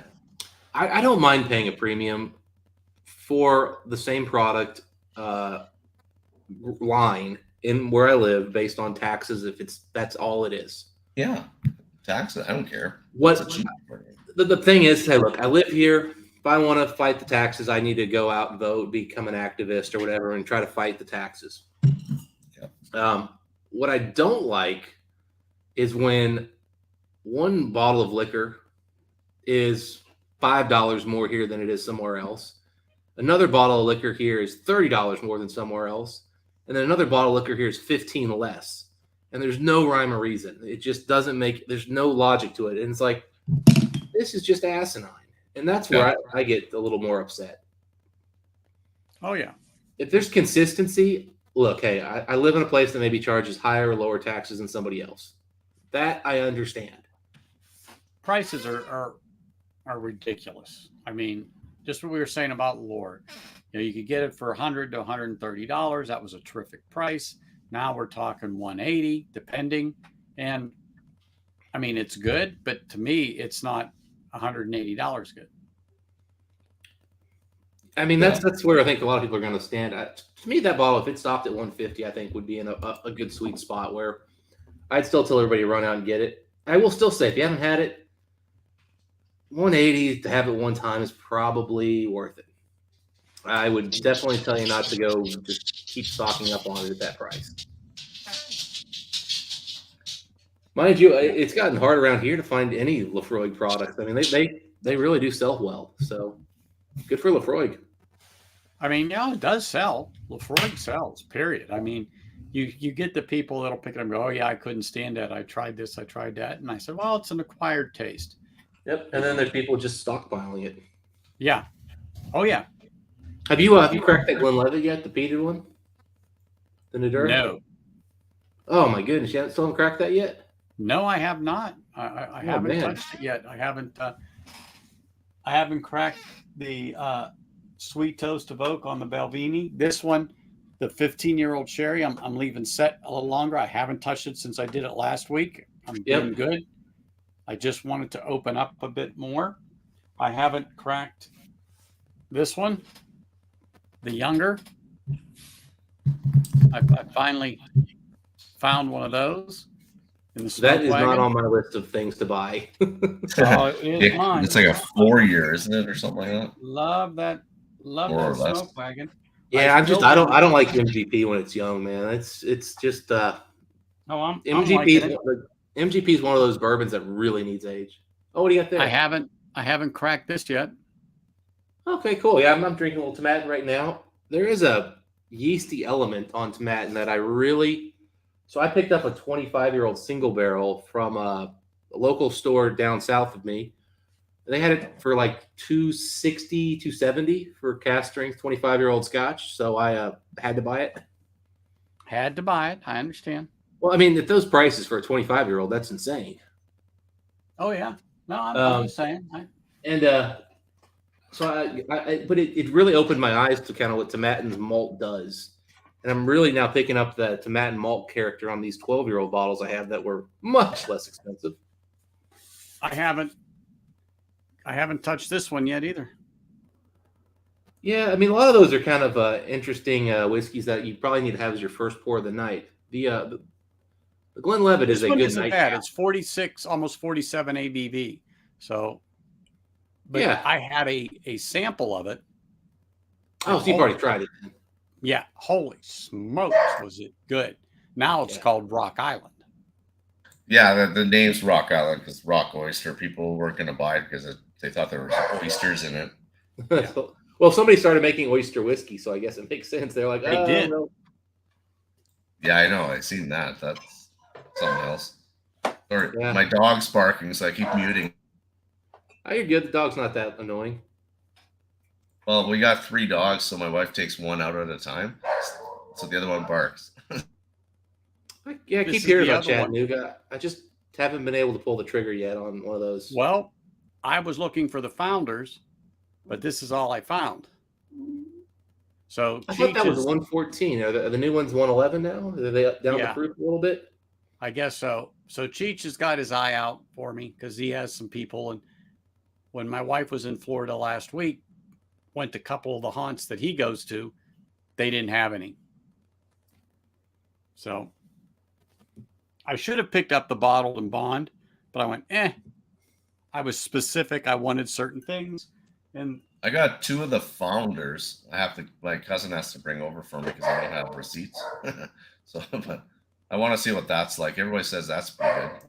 The founders I'm hearing is really, really good. Really good. Yeah, well, let me know when you want to crack that Glenlivet, man, because that is a beautiful whiskey. I got to make sure I see you crack that. Well, I know you got it, and I made sure I got the 2015. Yeah. It's a great one, man. Yeah, one of my favorite Glenlivets to date. It's an NAS, but like you said, it's phenomenal. Yeah, I think it's going to knock your socks off because it's so different, and yet the peat doesn't. I mean, it's unpeated whiskey that they finished in a peated cask, and man, did it get just beautiful. Got a nice dose. Yeah. Mm-hmm. Exactly. And the proof, obviously, the proof is doing its job. Mm-hmm. And that's what's important. Exactly what's important. Mm-hmm. Oh, geez. What did I just do? I'm going to see what I have here for a sampler. For a what? Well, I got all these samplers that I got from Adriana and then also from, what's his name? What did I say earlier? Not Dylan, Durrell. Durrell. Oh, you brought some good stuff then if you got it. Yeah, Stag Junior Batch 9, GTS 2018. Oh, geez. EH Tail Barrel Proof Batch 8. Oh, yeah. George if you can ever get a hold of yourself one of those 2017 George T. Stag. Oh, my God, that thing is good. Old Carter Batch 3. I've never had an Old Carter, so maybe I'll try Old Carter. See, batch 3. That's a Kentucky bourbon, or that's an Indiana bourbon, I think. American whiskey. It says batch 3, 130. Oh, okay, that's the American. So that's the light whiskey with a little bit of bourbon mixed in. I don't know if I got Larceny Beat 521, Coy Hill, Utah. Coy Hill. I tried just a nip of that over at Jeffrey Wack's house. That was it's a funky turkey. Way more funky than I expected. I mean, it's exactly Coy Hill. Oh yeah, I the Coy Hill ones I won through Adriana's one of her streams like 6 months ago. Like some of these samples I've had for sitting at my cousin's for 6-8 months. I just finally picked them up the other day. I'm gonna do Pack 7 Blood Oath. I've never tried Blood Oath, so why not? Which one's Pack 7? Is that the new Calvados one? I think they're on 8 right now. We were just talking about that earlier. Okay, so that's the one that they finished in Brandy then. I think so. That's a good one. Darrell gave me, so I won something on, I think it was Jason's channel, and I got 5. Oh no, on Trevor's channel, I think it was. So I got to choose 5 from his bar.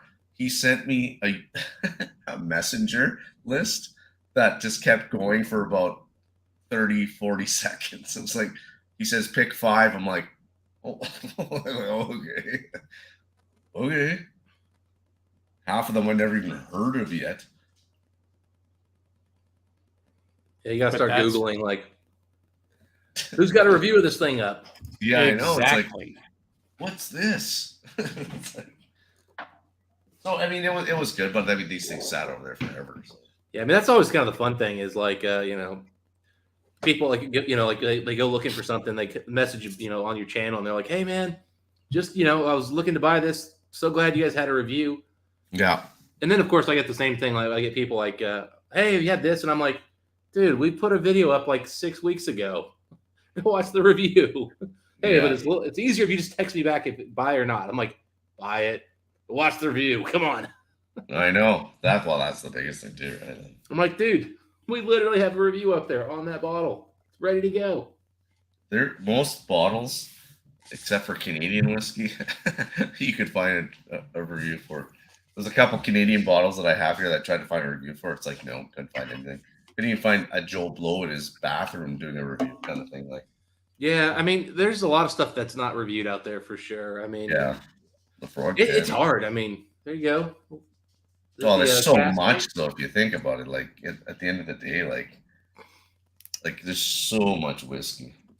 Oh, there is, and I mean it's so hard to get. I mean, and then you start thinking single barrels, man. Like Mike and I've reviewed a couple bottles, and somebody responds like, "I never thought I'd ever see this bottle reviewed. I can't believe somebody even wastes their time on a release of 130 bottles." Like, I'm so glad I found it though.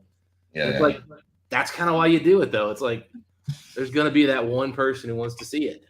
But yeah, but you think about it though, as on a review channel itself, what usually happens? Okay, you go after the hype bottles first, so you can get better views. Yeah, you know what I mean. I'm as an example, and then of course you do. And then what else do you have next? Like honestly, what else do you have? So rare hitters. I mean, limited release stuff. Or you start going to a shelf and you say, "Oh, this is something I haven't heard of for a while. Like, let's throw it out there just to see what we get." Right? Yeah.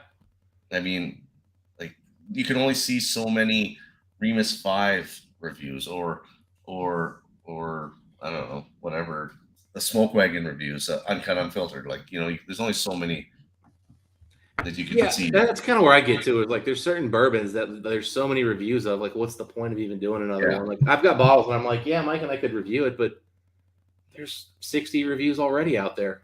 Why? And at the upper tier, like search engine side, there's like, you know what I mean? Like you type it in and you got those first page of Google, and it's like, okay, there's already 60 people like reviewing it. Like, yeah, no one's watching your video at that point. Yeah, well, how many people actually hit the next page on Google?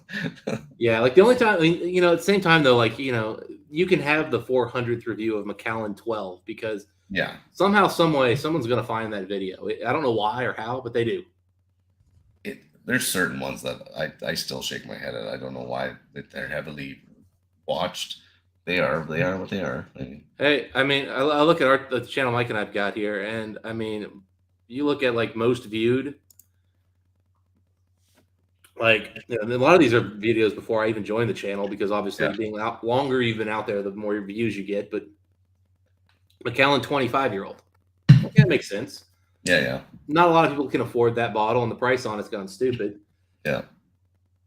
Number 3 though, Wild Turkey Honey, where Mike and really shit on it.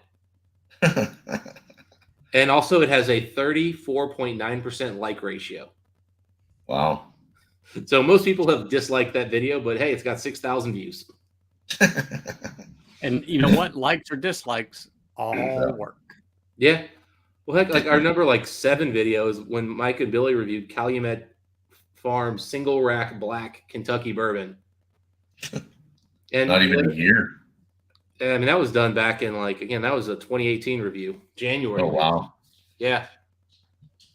So I mean, it's crazy. But again, those old videos, they just keep getting views, man. Yeah.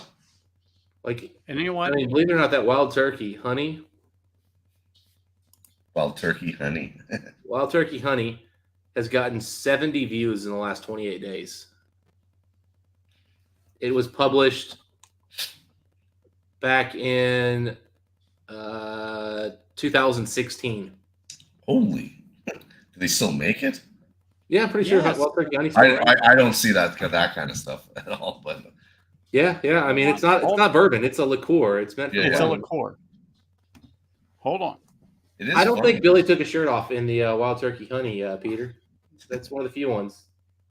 Oh wow! Actually, that's a nice bottle for a cheapy.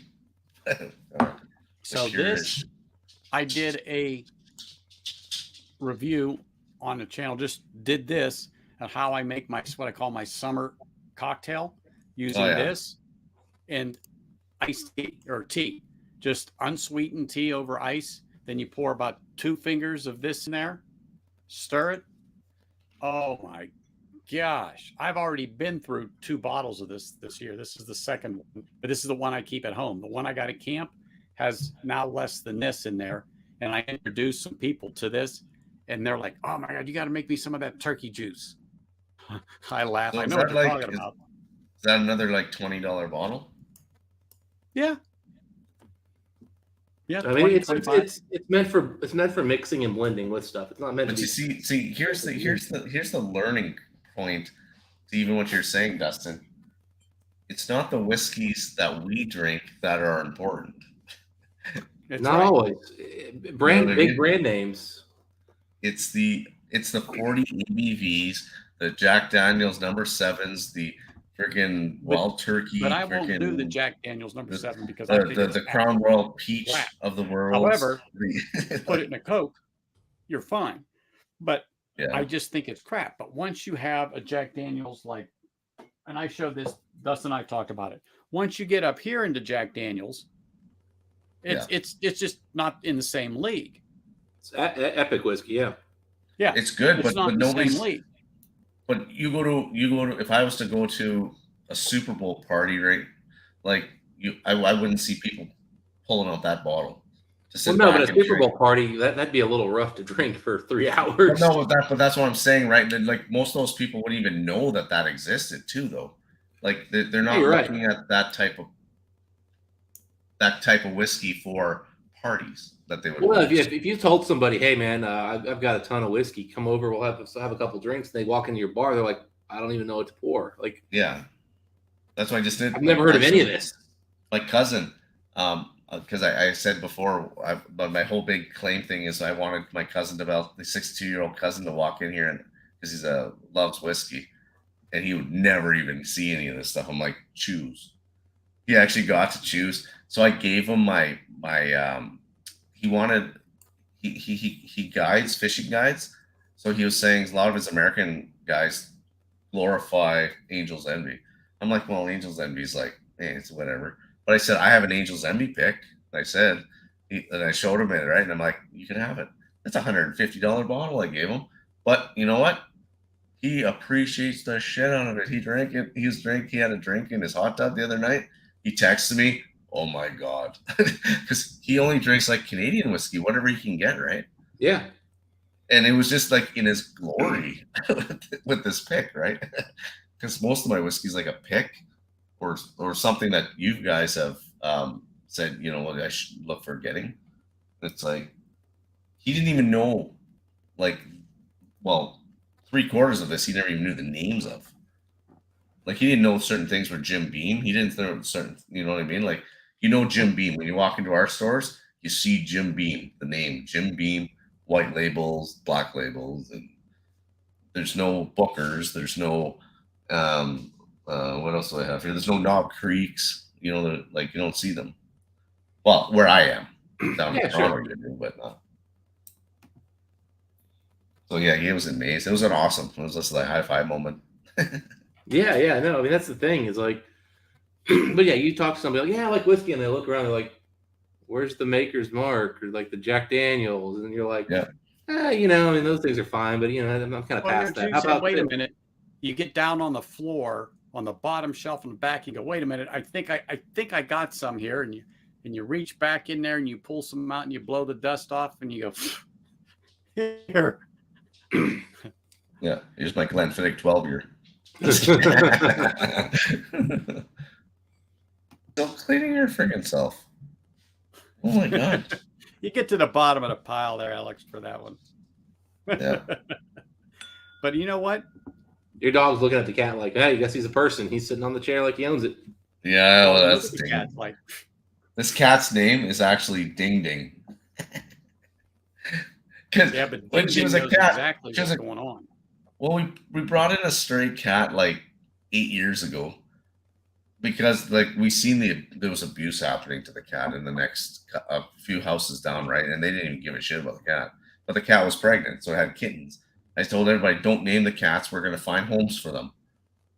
Well, we got her, and she was running around the house with a collar with a bell on her, and that's her name, Ding Ding, because it just kept dinging all night friggin' long. And who does she only hang around with? This guy. You. A ding ding. Yeah, a ding ding.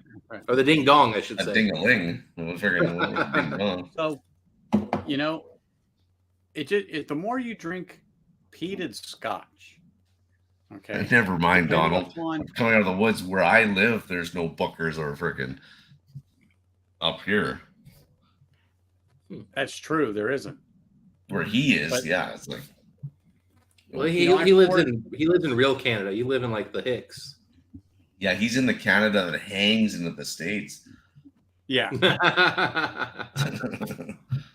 But I poured this, and when I first started drinking Lefroy, it was the medicinal, the iodine, the Band-Aids, and hate, as Ben would say. I pour it now. Hate. I get none of that. None of that. It's sweet. It's smoky. That malty sweetness is just so strong. Here. Yeah. I said his name, and there he appears. Yep. So, but I don't Don't say get that Beetlejuice, Band-Aids man. and hate that Ben talks about anymore. None of it. I very rarely get the medicinal nose on any peated Scotch LimeWire. that I get. Yep. But could it be the Isn't same it? thing as Isn't could it, it be the Ben? same thing as what you and I talk about all the time, Anthony? Is you started moving up the ladder in your acclimation during this time drinking, that you've taken out certain notes now of Lefroy that if you were to start off the night with that, you may have got it. But it's like me with Coloman. Like I'll start drinking, say I'll start drinking whatever, Brooklotic or something like that, and then go to Coloman. In the Colomans, I'm getting more of like the light peat. I'm not getting the peat anymore. I'm like almost lost the peat now because I'm so acclimated to it. Well, that Mockyear Bay. I never Yeah. got peat on the first time I got that. I Yeah. didn't know what it was. I did it in a blind, and Sugar Kitty dropped it off here. Okay, and I didn't know what it was. I wouldn't even said it was a Scotch. Even on the first sip, it was just totally not what I was expecting. I mean, I didn't know what I was on there, and I couldn't figure it out. But the second sip is where then everything started to hit. You know, the nosing, I got malt. The tongue, I got the sweetness, the smoky sweetness, you know, of it. But it was extremely clean. And so that's what he was always trying to tell me one time about clean peat. It wasn't the ashtray, or it wasn't the Ardbeg barbecue chewy, you know, campfire type of peat or medicinal, because I didn't get anything like that on it.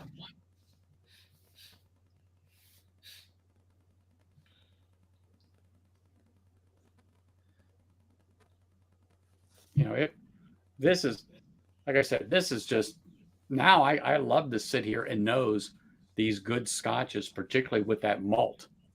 I mean, it's just, I just love it. I just do.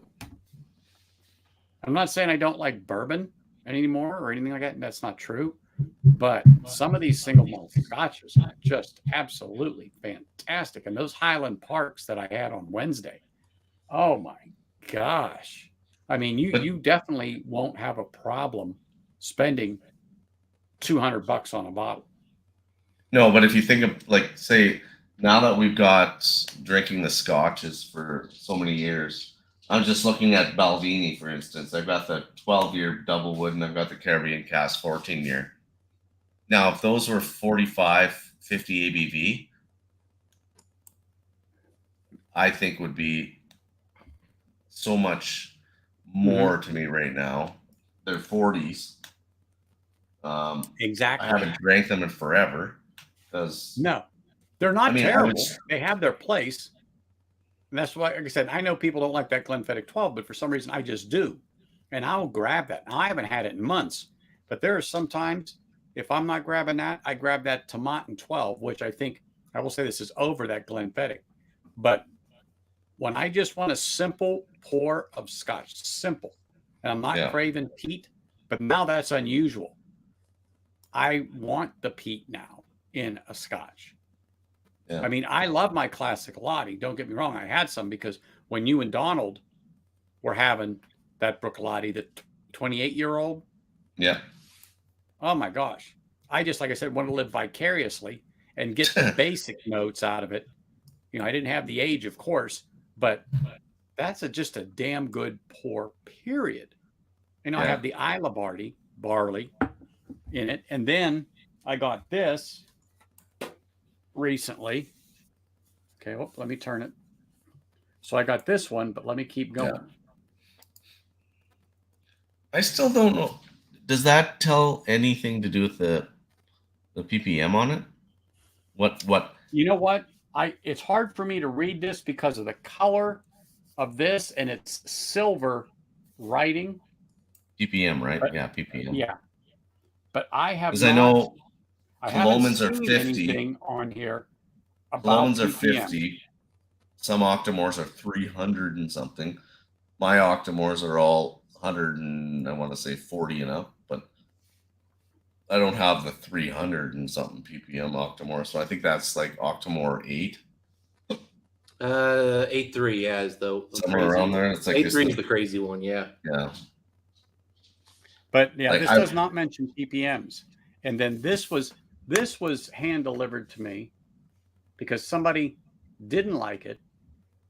Really? Someone else got it. That's crazy. It was such a good to have some, but then sent it to me specifically. And oh my gosh, this is phenomenal. Oh yeah. Phenomenal. I crave the peat in the Scotch. I mean, there are sometimes I come home and that's what I'm thinking about. Am I going to have a Lagavulin? Am I having Lafroig? You know, what am I going to grab that's peated? A Springbank that I got that's a 2016. Yeah. A Springbank. It's just a Springbank 10, but it's a 16 and it's absolutely phenomenal. But now I'm rationing it. I'm going to buy another one only. I mean, because I like it and I know it's not going to compare to the 16, but I can keep drinking that every day and get it again. I can't get this 16. But see, now, did you get to the point where you're going to come home and decide on what kind of peat you're going to want? Because like there's a difference between the peats, right? I think about that. Do I like am I looking for the log peat? Am I looking for the Ardbeg peat? Am I looking for the Lafroig peat? Am I looking for the Oban lightly peated, the Highland Park? Yeah. You know what I mean? Highland Park cast strength. That's just Ardbeg's more meaty. Yeah, exactly. Have you had Compass Box Peat Monster? No, I can get it. I can get it. I don't have it. Yeah, so that's a very affordable whiskey, and what I think is nice about that is it gives you kind of an introduction to blending with peat. Because that's a whole new world that comes in when you start having blends that use peat. It's just especially when it's a blend where it's not all peat, like it has some peat. That's where you get into some really cool magical stuff. Yeah, I think the only Compass Box I have is Hedonism. Yeah, Compass Box Flaming Heart, the 2015 release, was one of those like wow whiskeys on my journey. That thing had 30-year-old Kalila in it, 17-year-old Kalila, and then it had like a bunch of like 20-year-old Klein Leash, and it was $125 back in like 2017. Yeah. Wow. Yeah. I mean, again, this is again like how spoiled. Like if you just got into whiskey a few years earlier than some other people did, you got to try so many cool things. Yeah. And I've been able to pick up a few more bottles of that over the years. I've bought 2 bottles in the last 2 years, both under $200, which is really awesome. And I've got a few friends of mine who, if they hear anybody gets one, they make sure that person comes knocking on my door. So I've been very fortunate. Yeah. That I've got friends who are, if any of our mutual friends find one and they tell my buddy first, he sends them right my way. He's like, no, that's Dustin. He goes, that guy needs another bottle. I know it. But that was like one of those really special bottles that let me understand really like why I like peat so much. And it's how it can just subtly enhance and improve otherwise great whiskeys. And that's really what, John Glazier did with that. And while Peat Monster's nowhere close to that, although I will say if you can find the Arcadia Peat Monster, that's heavy Ardbeg, and it's about $100. I won't tell you it's a value deal at $100, but it's not a bad value. Yeah. I think nowadays, if you can get something for $100, you're doing well. Yeah, I know. I still just can't, in my own mind, tell people to spend $100 on a whiskey that isn't really good. Not be like caveat. Yeah, the problem is what you have though is the fact that 5 years ago what that price was. That's in your brain. So now you get you're right. That was a $60 bottle. That's 5 years ago. Yeah, but the thing at the same time though, when I tell you to buy a $100 bottle, because I'm like, yeah, dude. I want there to be a weight on that too. It's like, when I'm saying it's worth $100, man, I mean it. Yeah, but that's the hard thing now. $100 bottle is the last year $60 bottle. It's sadly, but it's. You're totally right. Yeah, and I mean, Peat Monster is not as good as it used to be. They lowered the quality of it recently. They changed the bottle design, and they were open about, it's younger whiskey now. We can't. The price is higher. It's hard to get the sourcing of the shit. Yeah. Yeah, that's where we're at right now. That's the thing. It's always going to be more expensive though. Well, I think this recession we're walking into, not to get into economics and politics, but I think it's going to start. I think it's going to start causing some damage to the lesser known brand premium pricing. Yeah. Macallan's still going to be Macallan. Ardbeg's still going to go for stupid money, but I think we're going to start seeing brands that aren't as well received having to start dipping their prices a little bit. That'd be nice. That's why I see even Peter White always is talking to me about going to some of these independent bottlers. Mm-hmm. And that's where I got that 28-year Berkolotic, right? I'm going to start really looking at those. Honestly, the prices aren't horrible.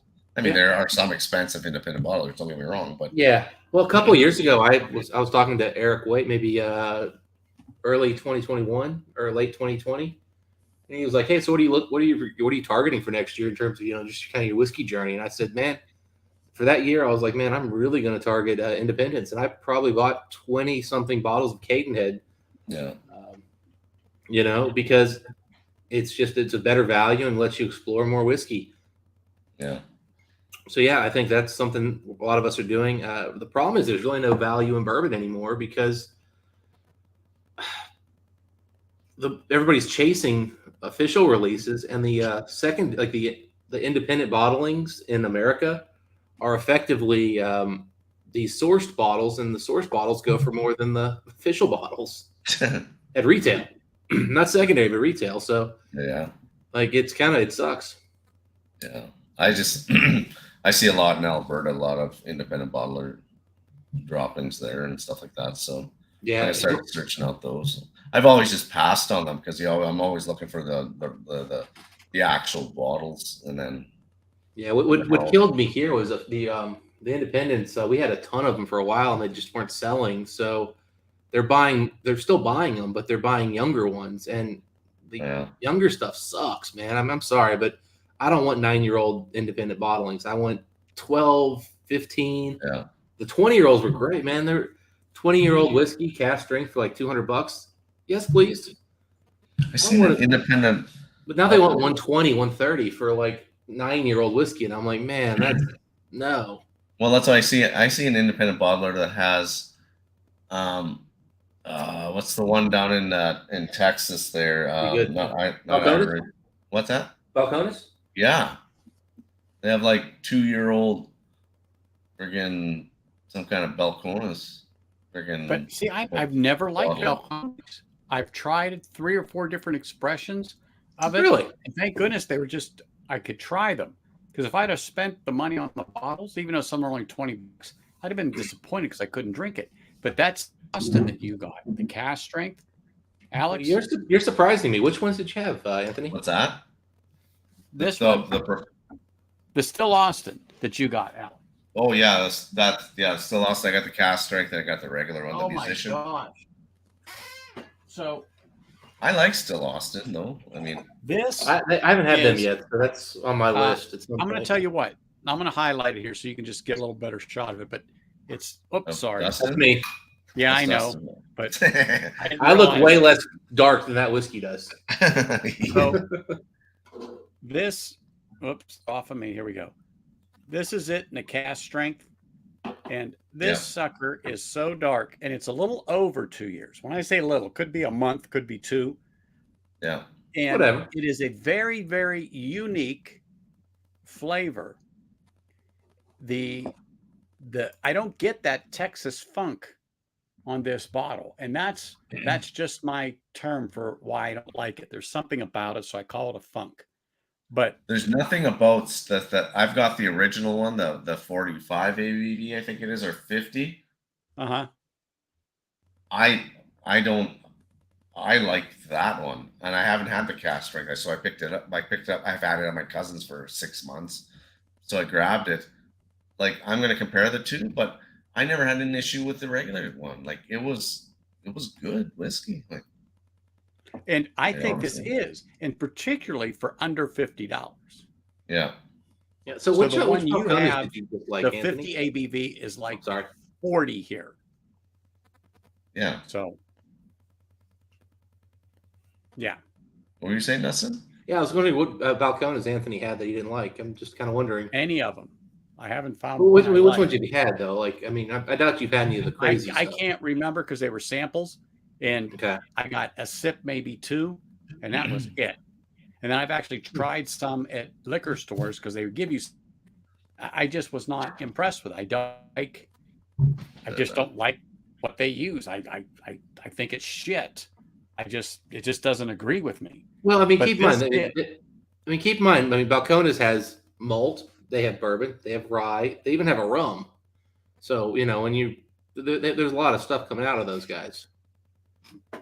I'm just And saying, you as far as I'm concerned, for my $20, I'm not buying a Balcones. It just, there's nothing about it. I mean, I had their budget one, and I've had I think one was a blue corn. Well, that's garbage. It is. And then there's two other ones. The one you likely had is the baby corn. That's garbage. That's a corn whiskey. I don't remember, but it was corn something. It was in a blue bowl. You probably had baby blue. If you had the big boy blue, which I forget what it's called, you may have liked that one. The baby blue is crap. It tastes like the worst version of candy corn you ever had thrown in liquor. Yep. But the reason I bring that up with the Texas whiskeys is that a lot of us, we get the garbage that leaves Texas. The stuff they sell in Texas is so much better. And I'm actually, I'll say Balcones is my favorite Texas distillery, but it's only that because Matt from Whiskey Crusaders sent me like a dream selection of samples that were just like everyone was a hitter. So I got spoiled big time. So that's why I asked, because I know Balcones does do some really good stuff that you would like, Anthony. But you very easily, if you've had the shelf stuff, I have not enjoyed most of their shelf stuff. I didn't like that peated one they did, that whatever the hell that thing was called, burnt brush or something they called it. I forget. I'm sure it's not that, but I did like their malt. The regular malt that is available everywhere, but I can understand why any normal person would be not a fan, because it is pretty much just burnt oak and cinnamon. But man, I liked it. Well, like I said, I just haven't been a fan of any Balcones. But Bill, Yeah. we were talking about lore a little bit ago, and we all think it's good, but the price of it out here in Vegas, it's $179 now for a bottle of lore. And I think it's good, but I don't think it's $180 good. Ooh. I know. So I'm experimenting with this Mountain Dew Zero Sugar Spark, which is a lemonade version of Mountain Dew. And I've been just trying to see how it will do with certain whiskeys. And this is a whiskey that I have really not been able to find any way I could enjoy this one. It's not bad. It's just kind of, it's not something I enjoy drinking. Like, again, it's not bad whiskey. Chicken cock. Yeah, this is You showed that a couple of weeks ago. Yeah, so I've been trying for the last couple of weeks to try to find a use for this thing because it's not bad whiskey. Like it's well put together whiskey, but I just don't like the blonde beer they did with the rye. It's sweet, funky, and like just doesn't hit me right. But I don't think it's bad, so I've been trying to mix it. And I tell you what, man, this right here, well, lemonade Mountain Dew and this $100 whiskey, actually really good. I'll never buy this again because of the crazy price, but that's kind of the chicken cock MO is way overpriced whiskey. But man, it actually goes. It makes it like this tastes like an Arnold Palmer right now. An alcoholic Arnold Palmer, a really good one. Yeah. Nothing wrong with that. Man, I am actually really enjoying it. I mean, as you can see, this is probably ounce and a half of Mountain Dew and a quarter ounce of whiskey. But, not a bad one, man. If you guys, I bet you with ice, this thing would be delicious. Now, so yeah. Just word to the wise: if you have a bottle of whiskey that you don't think is offensive, like alcohol, ethanol, nastiness, but you just don't like the flavor, find a little mixer for it, man. This turned out beautiful. Those turn out to be my old fashioned bottles usually. I make old fashions out of them. The ones that I don't prefer neat. Yeah, I don't think this would do well in an old fashioned because it's too sweet. The rye. Oh yeah, no. Way too sweet. Yeah. Like it's unpleasantly sweet for me with like that blonde ale, and then like it's a sweet rye. It's just, but like it doesn't have the spice of rye. Like it's. I still one of these days I'll figure out. I'll do the what is it? Whiskey sours. That's with like egg white, right? You gotta use egg whites or something like that in it. Oh, bro, dude, James, if I could get a Compass Box 3 no name right now on the shelf, I'd buy another bottle, man. I love that whiskey, and no, they're gone, man.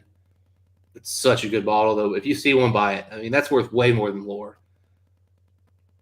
Yeah, that's one of the best bottles of whiskey that's come out in the last 2 years. Under $200 for sure. Blair Alpha 21 year. Well, it was 20. Yeah, things were once. Blair Alpha 21 year. It was, yeah. That's the thing, like that's the sad side of it. Like, it's everything went so skyrocketing, man. Like when I was buying Octomores at one point, it was like, $225. Now they're 300 and something. It's like, no, it's ridiculous. If you'd been into Octomore a few years earlier, they would have been 120 in Canada.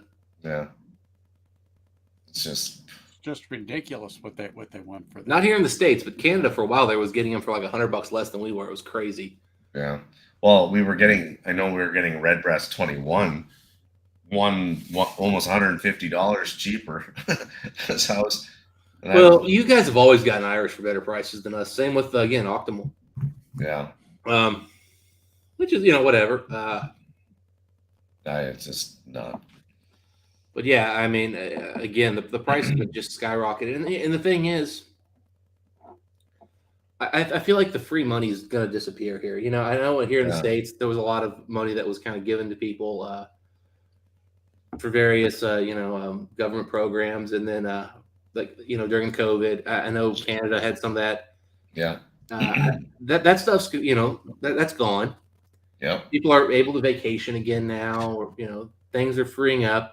The supply chain, we'll see what happens. I know China just got off of their like the most recent lockdown about 2 months ago, so they're back to fully working. I think all over China. So hopefully, we start seeing some supply chains opening up. But I think we're definitely in a recession globally. Maybe the U.S. will come out of it. I think Canada looks like they're in a good spot to not get it too bad.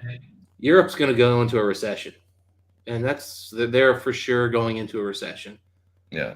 A couple other regions are going in for sure. Hoping, again, people don't get hurt, but maybe, this brings prices back down to normal. I think those days are over too, Peter. Sorry. I was just reading in chat here. I can't see it ever getting down that low again, but I really do think we're going to see this recession is going to change the consumers' liquor habits. Whiskey's too expensive. Yeah.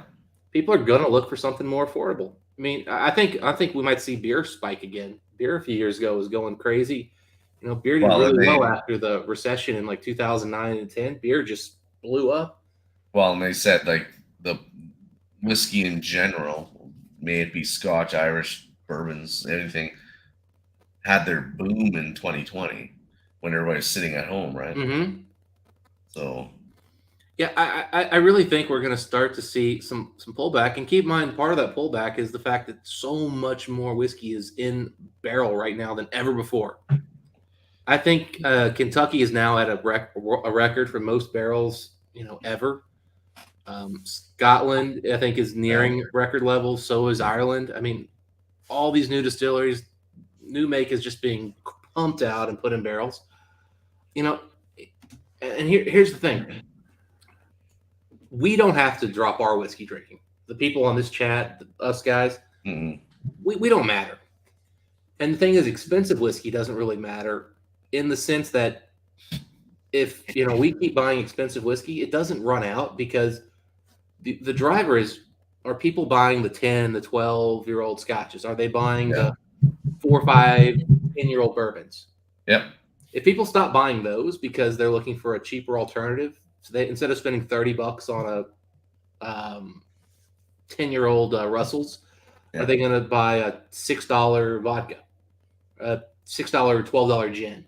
Yeah. Well, if that shifts, now that distillery has all that extra 6 to 10-year-old whiskey that they just leave in the barrel. Keeps aging. Yeah, because like at the end of the day, like our market doesn't matter.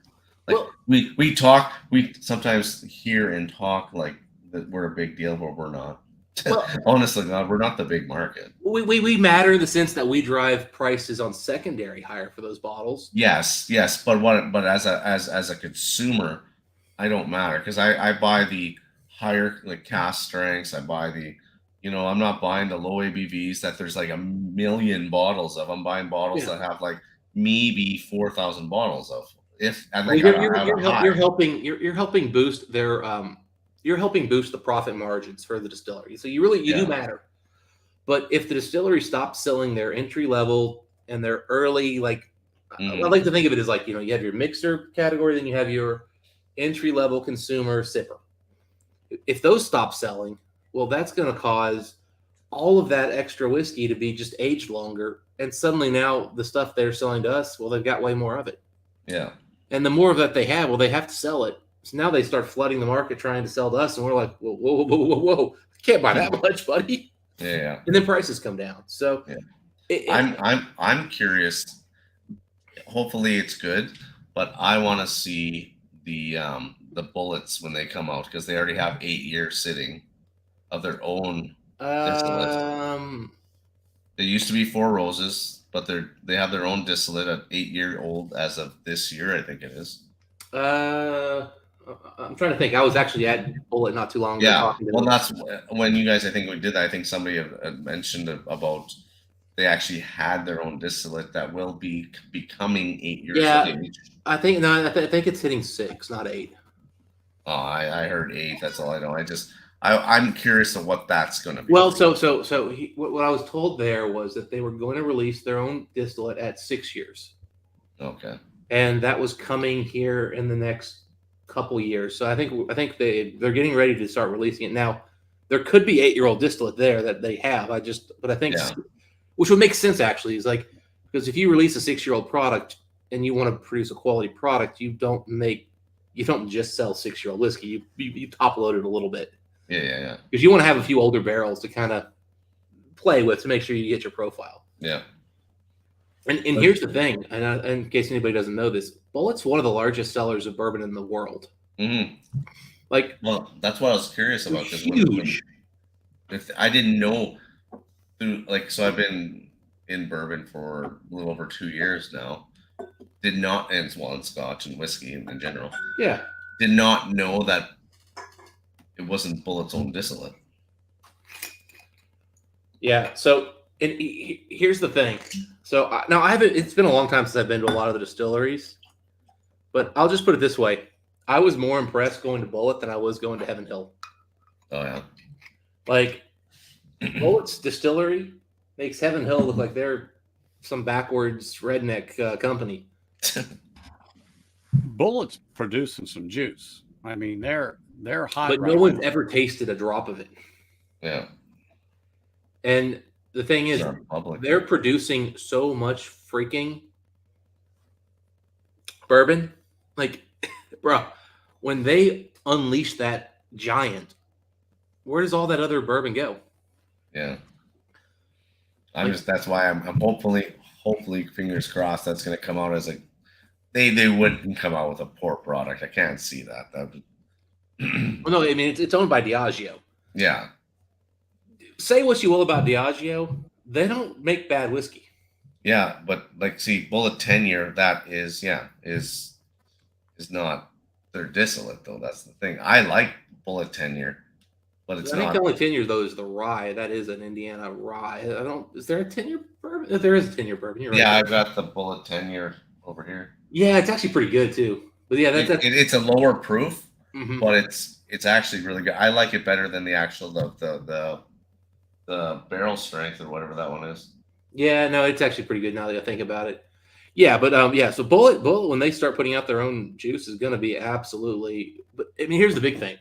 It means there's going to be 6-year-old Four Roses that Four Roses was selling at massive numbers. Somebody else is going to have to buy that now, or Four Roses is going to have to barrel it. But I mean, I can't stress enough, guys. If you guys haven't seen it, that Bullet distillery is huge. Oh, it is huge. I saw some pictures of it. I mean, it's like stills as far as you could see, and they're pumping juice out and the barrels just rolling out to go to the houses. It's absolutely massive, and so I swear they're producing 24/7. Yeah, oh no, they are, and I mean it's all computerized too. Like they're the most technologically advanced distillery. I'm just going to say they're very efficient. Yeah, they just have no product out there yet. That's the thing. But again, what I go back to is though, like when they finally start releasing this stuff, it's going to be the biggest disturbance to the bourbon market we've ever seen. Yeah, well, because essentially it's going to be like something like in rough estimate, my guess is it will mean a 10% increase in bourbon coming out of barrels to the market globally. Yeah. Think about that for a second. 10% increase to bourbon globally, just total volume produced. Like it's suddenly going to be put in bottles. That means again all that stuff that Four Roses was shipping them, and whatever you want to talk about, the hush hush whatever. So that's going somewhere. But on top of that, I mean, it's just going everywhere. Now, Bill just made the comment about the barrel shortages.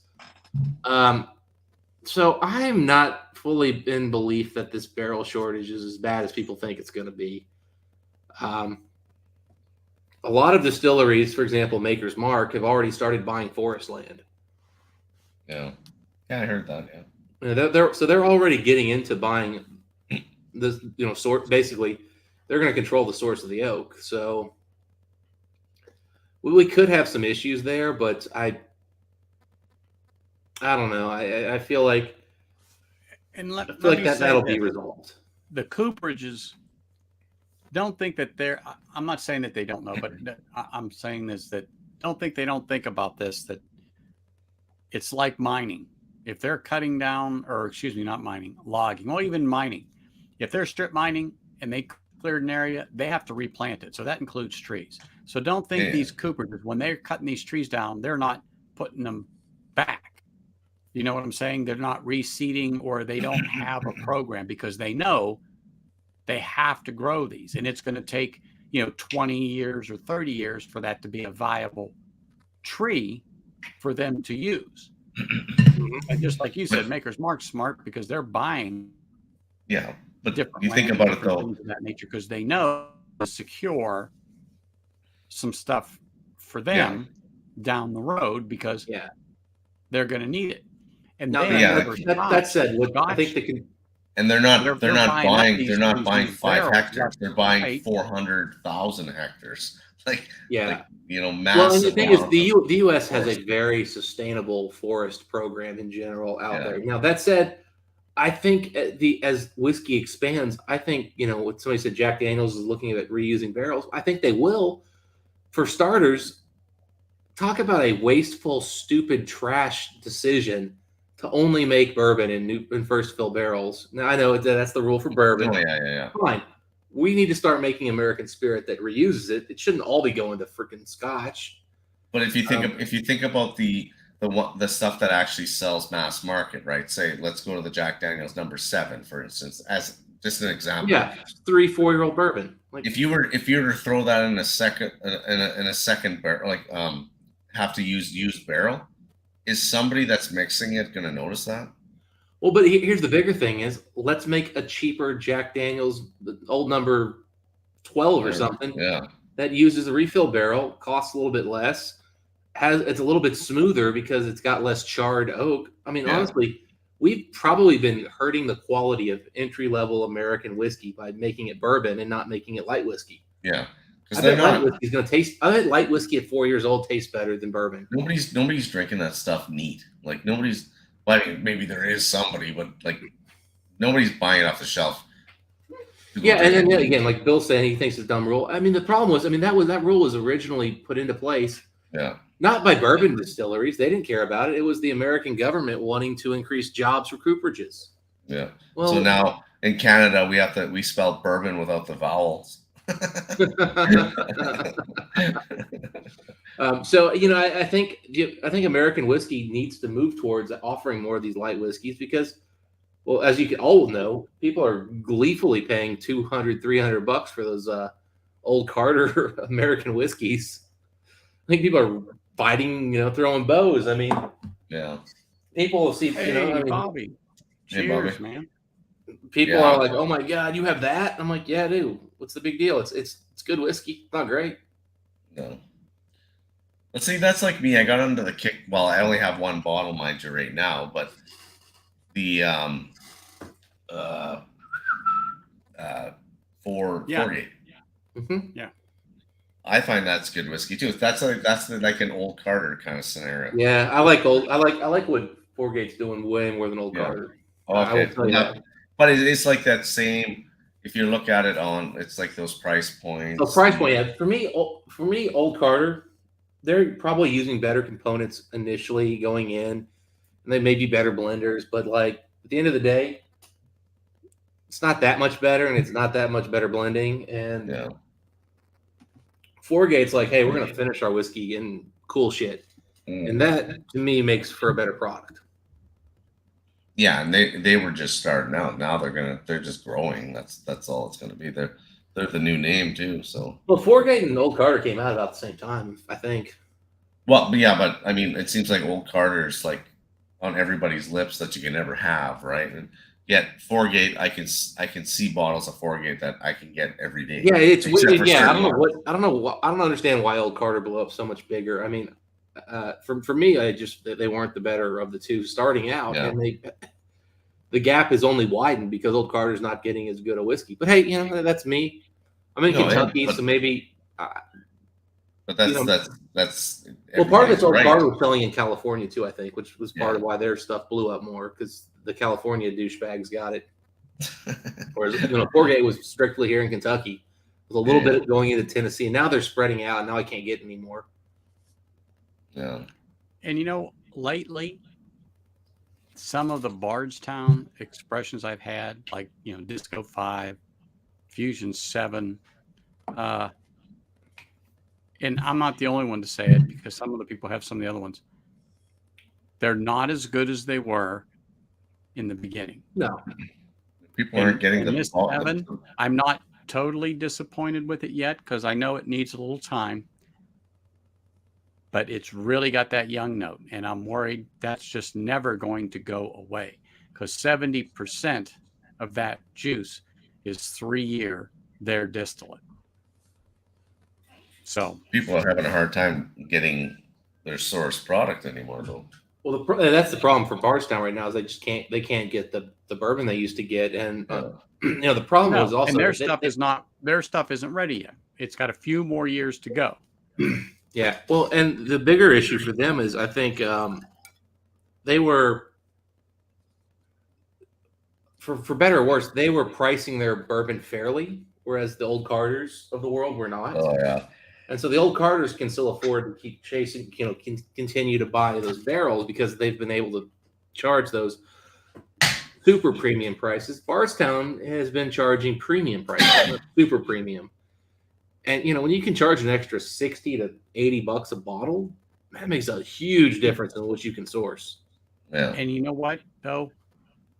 They're getting to the point where, in my opinion, on some of this, the Discovery line, okay, they're pricing themselves out at 100 and let's just say $60 on the bottle because it's not Disco 1, 2, or 3, let's say, or 4. Or 5. I think 4 is what started to where it started to come down because I tasted 5, and 5 in the beginning to me was a shit show. I left it set 6 months and went back to it, and I can actually sit, have a pour of it, and enjoy it. So it redeemed itself, but it's not stellar. And at 100 and let's just say $59 a bottle, let me tell you what, I'm not going for seconds. You know what I'm saying? They're just pricing themselves out. Unless I know, let's just say you got one or Alex got one or Andrew's got one or Bill or somebody that we know has it and we know the palate and they say, oh no, this one is good. I'll hunt for it. I had my wife hunting for 7 and 8. Well, 8's just starting to come out, but at least when she was down in Florida and she was on the East Coast or the West Coast of Florida and then the East Coast, it just wasn't there. I mean, they had it, but it's gone. So, and now I'm kind of glad I don't have it because listening to some people, it is, but it's not what it was back in Disco 1, 2, or 3. Well, they've moved on from being a bourbon to being, a blend of whiskeys. I mean, and that's, I think of the exploration is a cool thing. Is the price worth it? It's subjective, but I mean, the reality is they can't get a hold of those same bourbons. No. Consumers said, "Hey, look, we don't like what you're doing with the Dickel." So they said, "Fine, now we're going to go get Canadian rye. We're going to get light whiskey. We're going to go try other stuff." They're doing the best they can. They just don't have access to those barrels. And the thing is, it's becoming more and more expensive to get old bourbon. Just it's reality everybody's facing right now. It is. It is. Absolutely is. And that's why I'm excited about the fact that we're finally going to see that avalanche hit where Bullet starts producing their own stuff. And suddenly now there's going to be a shit ton of 6-year-old Four Roses. Yeah. And you know what? Four Roses isn't terrible, but I don't like the standard Four Roses. I don't like so much the small batch isn't bad, but it's not good as their select. Yeah, but like I said, I mean, I think, again, now you're going to suddenly have this glut of extra Four Roses, that's semi-age. It's not old, but it's not bad. Who's going to buy that? Maybe that's something, somebody picks up, they start aging it. Now they've already got a 4, 5, 6-year-old start. I think we're going to start seeing more and more of that where people are getting that as more distilleries. And then we've got Far North does have good whiskey. I will say that. It's expensive, mind you, too. Yeah, I mean, we got New Riff. We've got 16-year-old Wilderness Trail. Like we got a bunch of these, young bourbon distilleries that are starting to have 6, 7, 8, 9, 10-year-old bourbons. So we're going to start seeing a glut of older bourbon start hitting the market to kind of offset this craziness. Yeah, we'll see. Like Wilderness Trail, I think Wilderness Trail still just didn't hit their hump yet. I like Wilderness Trail whiskey. Oh, I do too. I just think they never never hit the hype train yet. No, And I can't wait for that people 8 year. don't really think know it's gonna about come, though. Wilderness Trail. You know, I if like it'd been out, I don't care what anybody says, man. Like I like Wilderness Trail. Like Yeah. Me I too. think some of the Texas whiskey's coming out. I mean, I don't think there's anything that's blowing my mind, but I think it's going to just add to the market. Yeah. And I mean, there's just so many distilleries that are out there. I mean, freaking heck, I don't think they're ever going to be anything. They're probably going to put out the garbage product. But that Storytime group, they're distilling whiskey. I mean, they might even someday maybe have good whiskey. Now, I mean, they got this Shane guy running it. I don't think he's got much knowledge, but I don't know who that guy is. But yeah. Weird He's guy. a little bit of a marketing guy, not really a sale. Yeah, not really a weird number guy. guy. You know, He's kind of like a Sam in the Vaseline kind of guy, but I'm just wondering. Yeah. there you go. But yeah, so they have 8 year out. And they barely raised the price on the 8 year from their 6 year. It's basically the same price, like $5 more. Exactly. It's a couple of bucks. I mean, but you know, $10 more. Yeah. My first review I ever did when I launched the channel was Wilderness Trail. And so after I did that, I had a few pours out of it and I threw the bottle in the back. And I don't remember who got me to, who reminded about it. And I dug it out of the back of the shelf and I went back to it. And it was a night and day difference as far as how it opened up in 6 months in that bottle to be a true like cherry bomb. And I never got that out of that.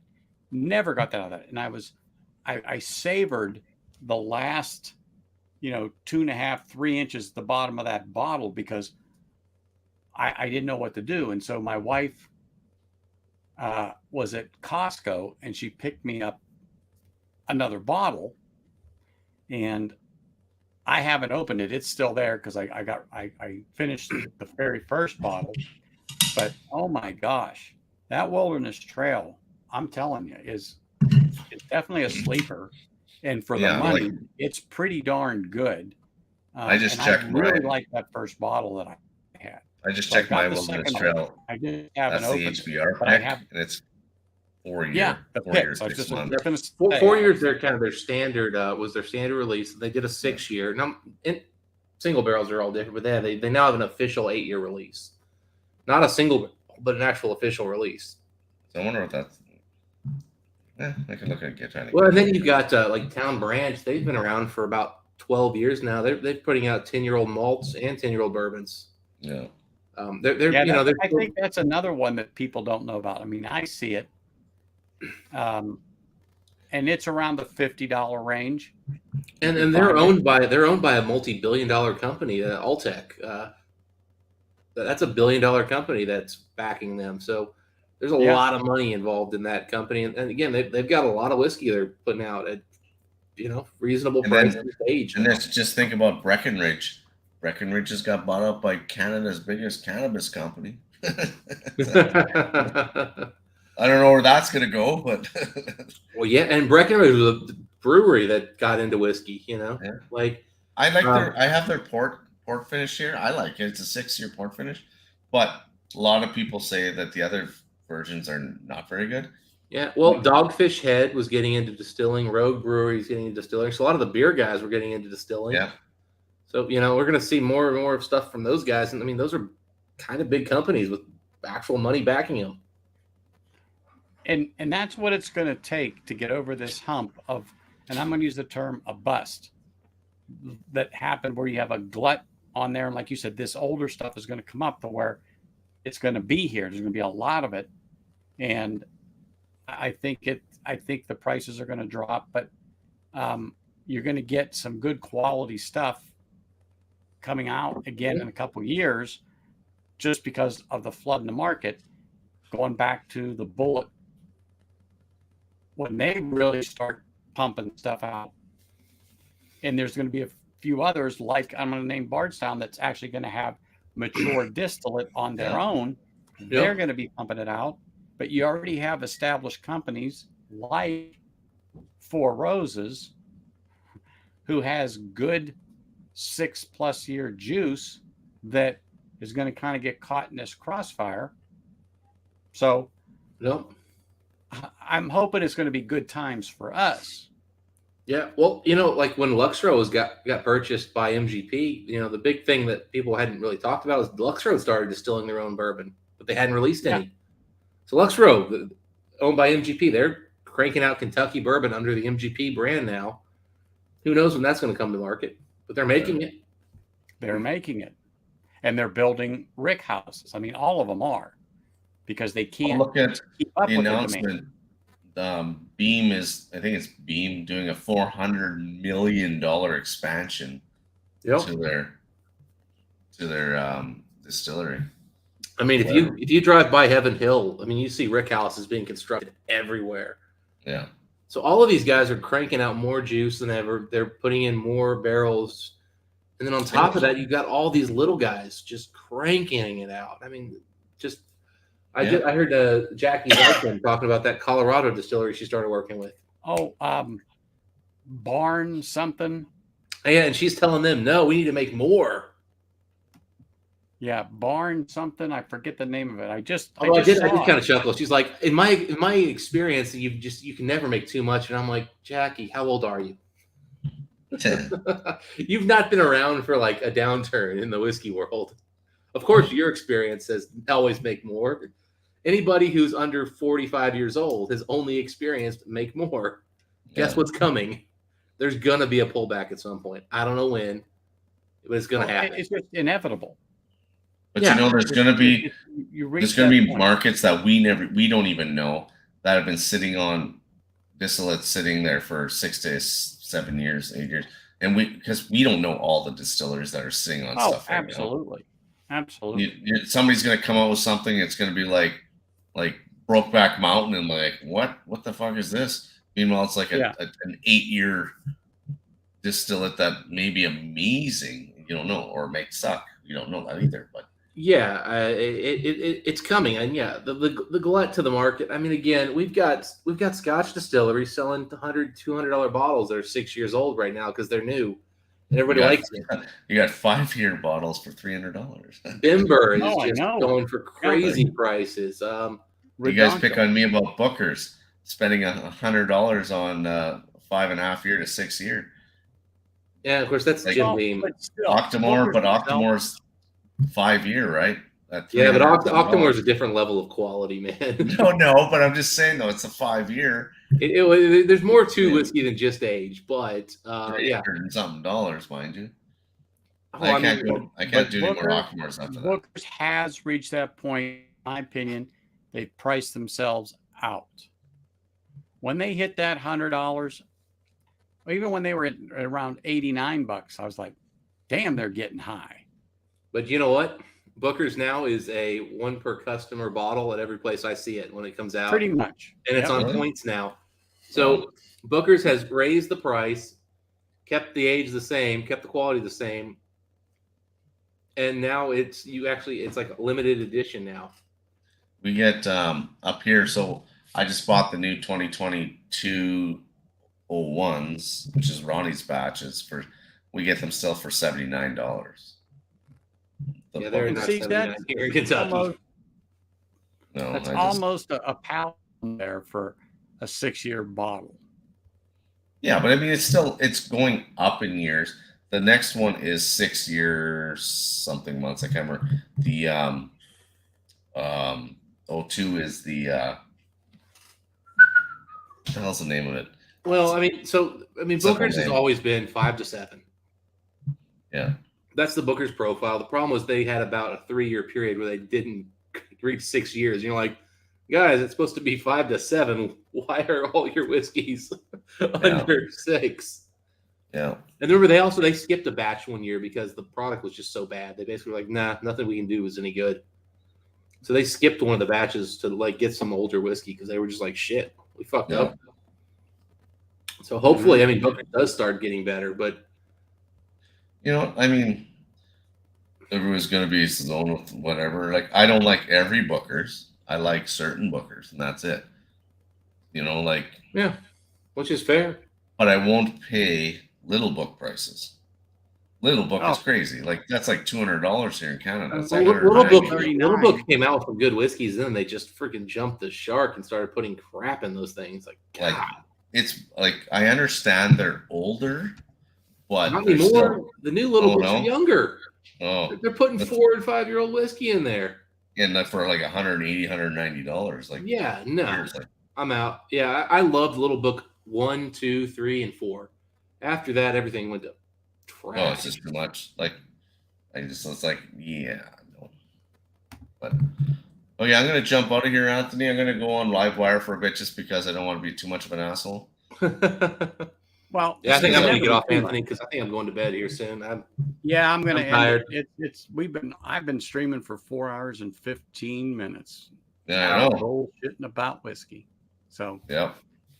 Anyway, we'll end it here. Yeah, I'll pop into Livewire and chat just to say cheers and kiss my ass and all that good stuff. And they're still going. They got about 7 people in on their stream. So yeah. Anyway, everyone, raise your glass. Just want to say cheers. Thank you for hanging in there tonight. It's been a great chat. Glad to have all of you on. Glad to have you all in chat. And I look forward to seeing you guys next week. Cheers, everybody. Cheers. Cheers, y'all. Cheers.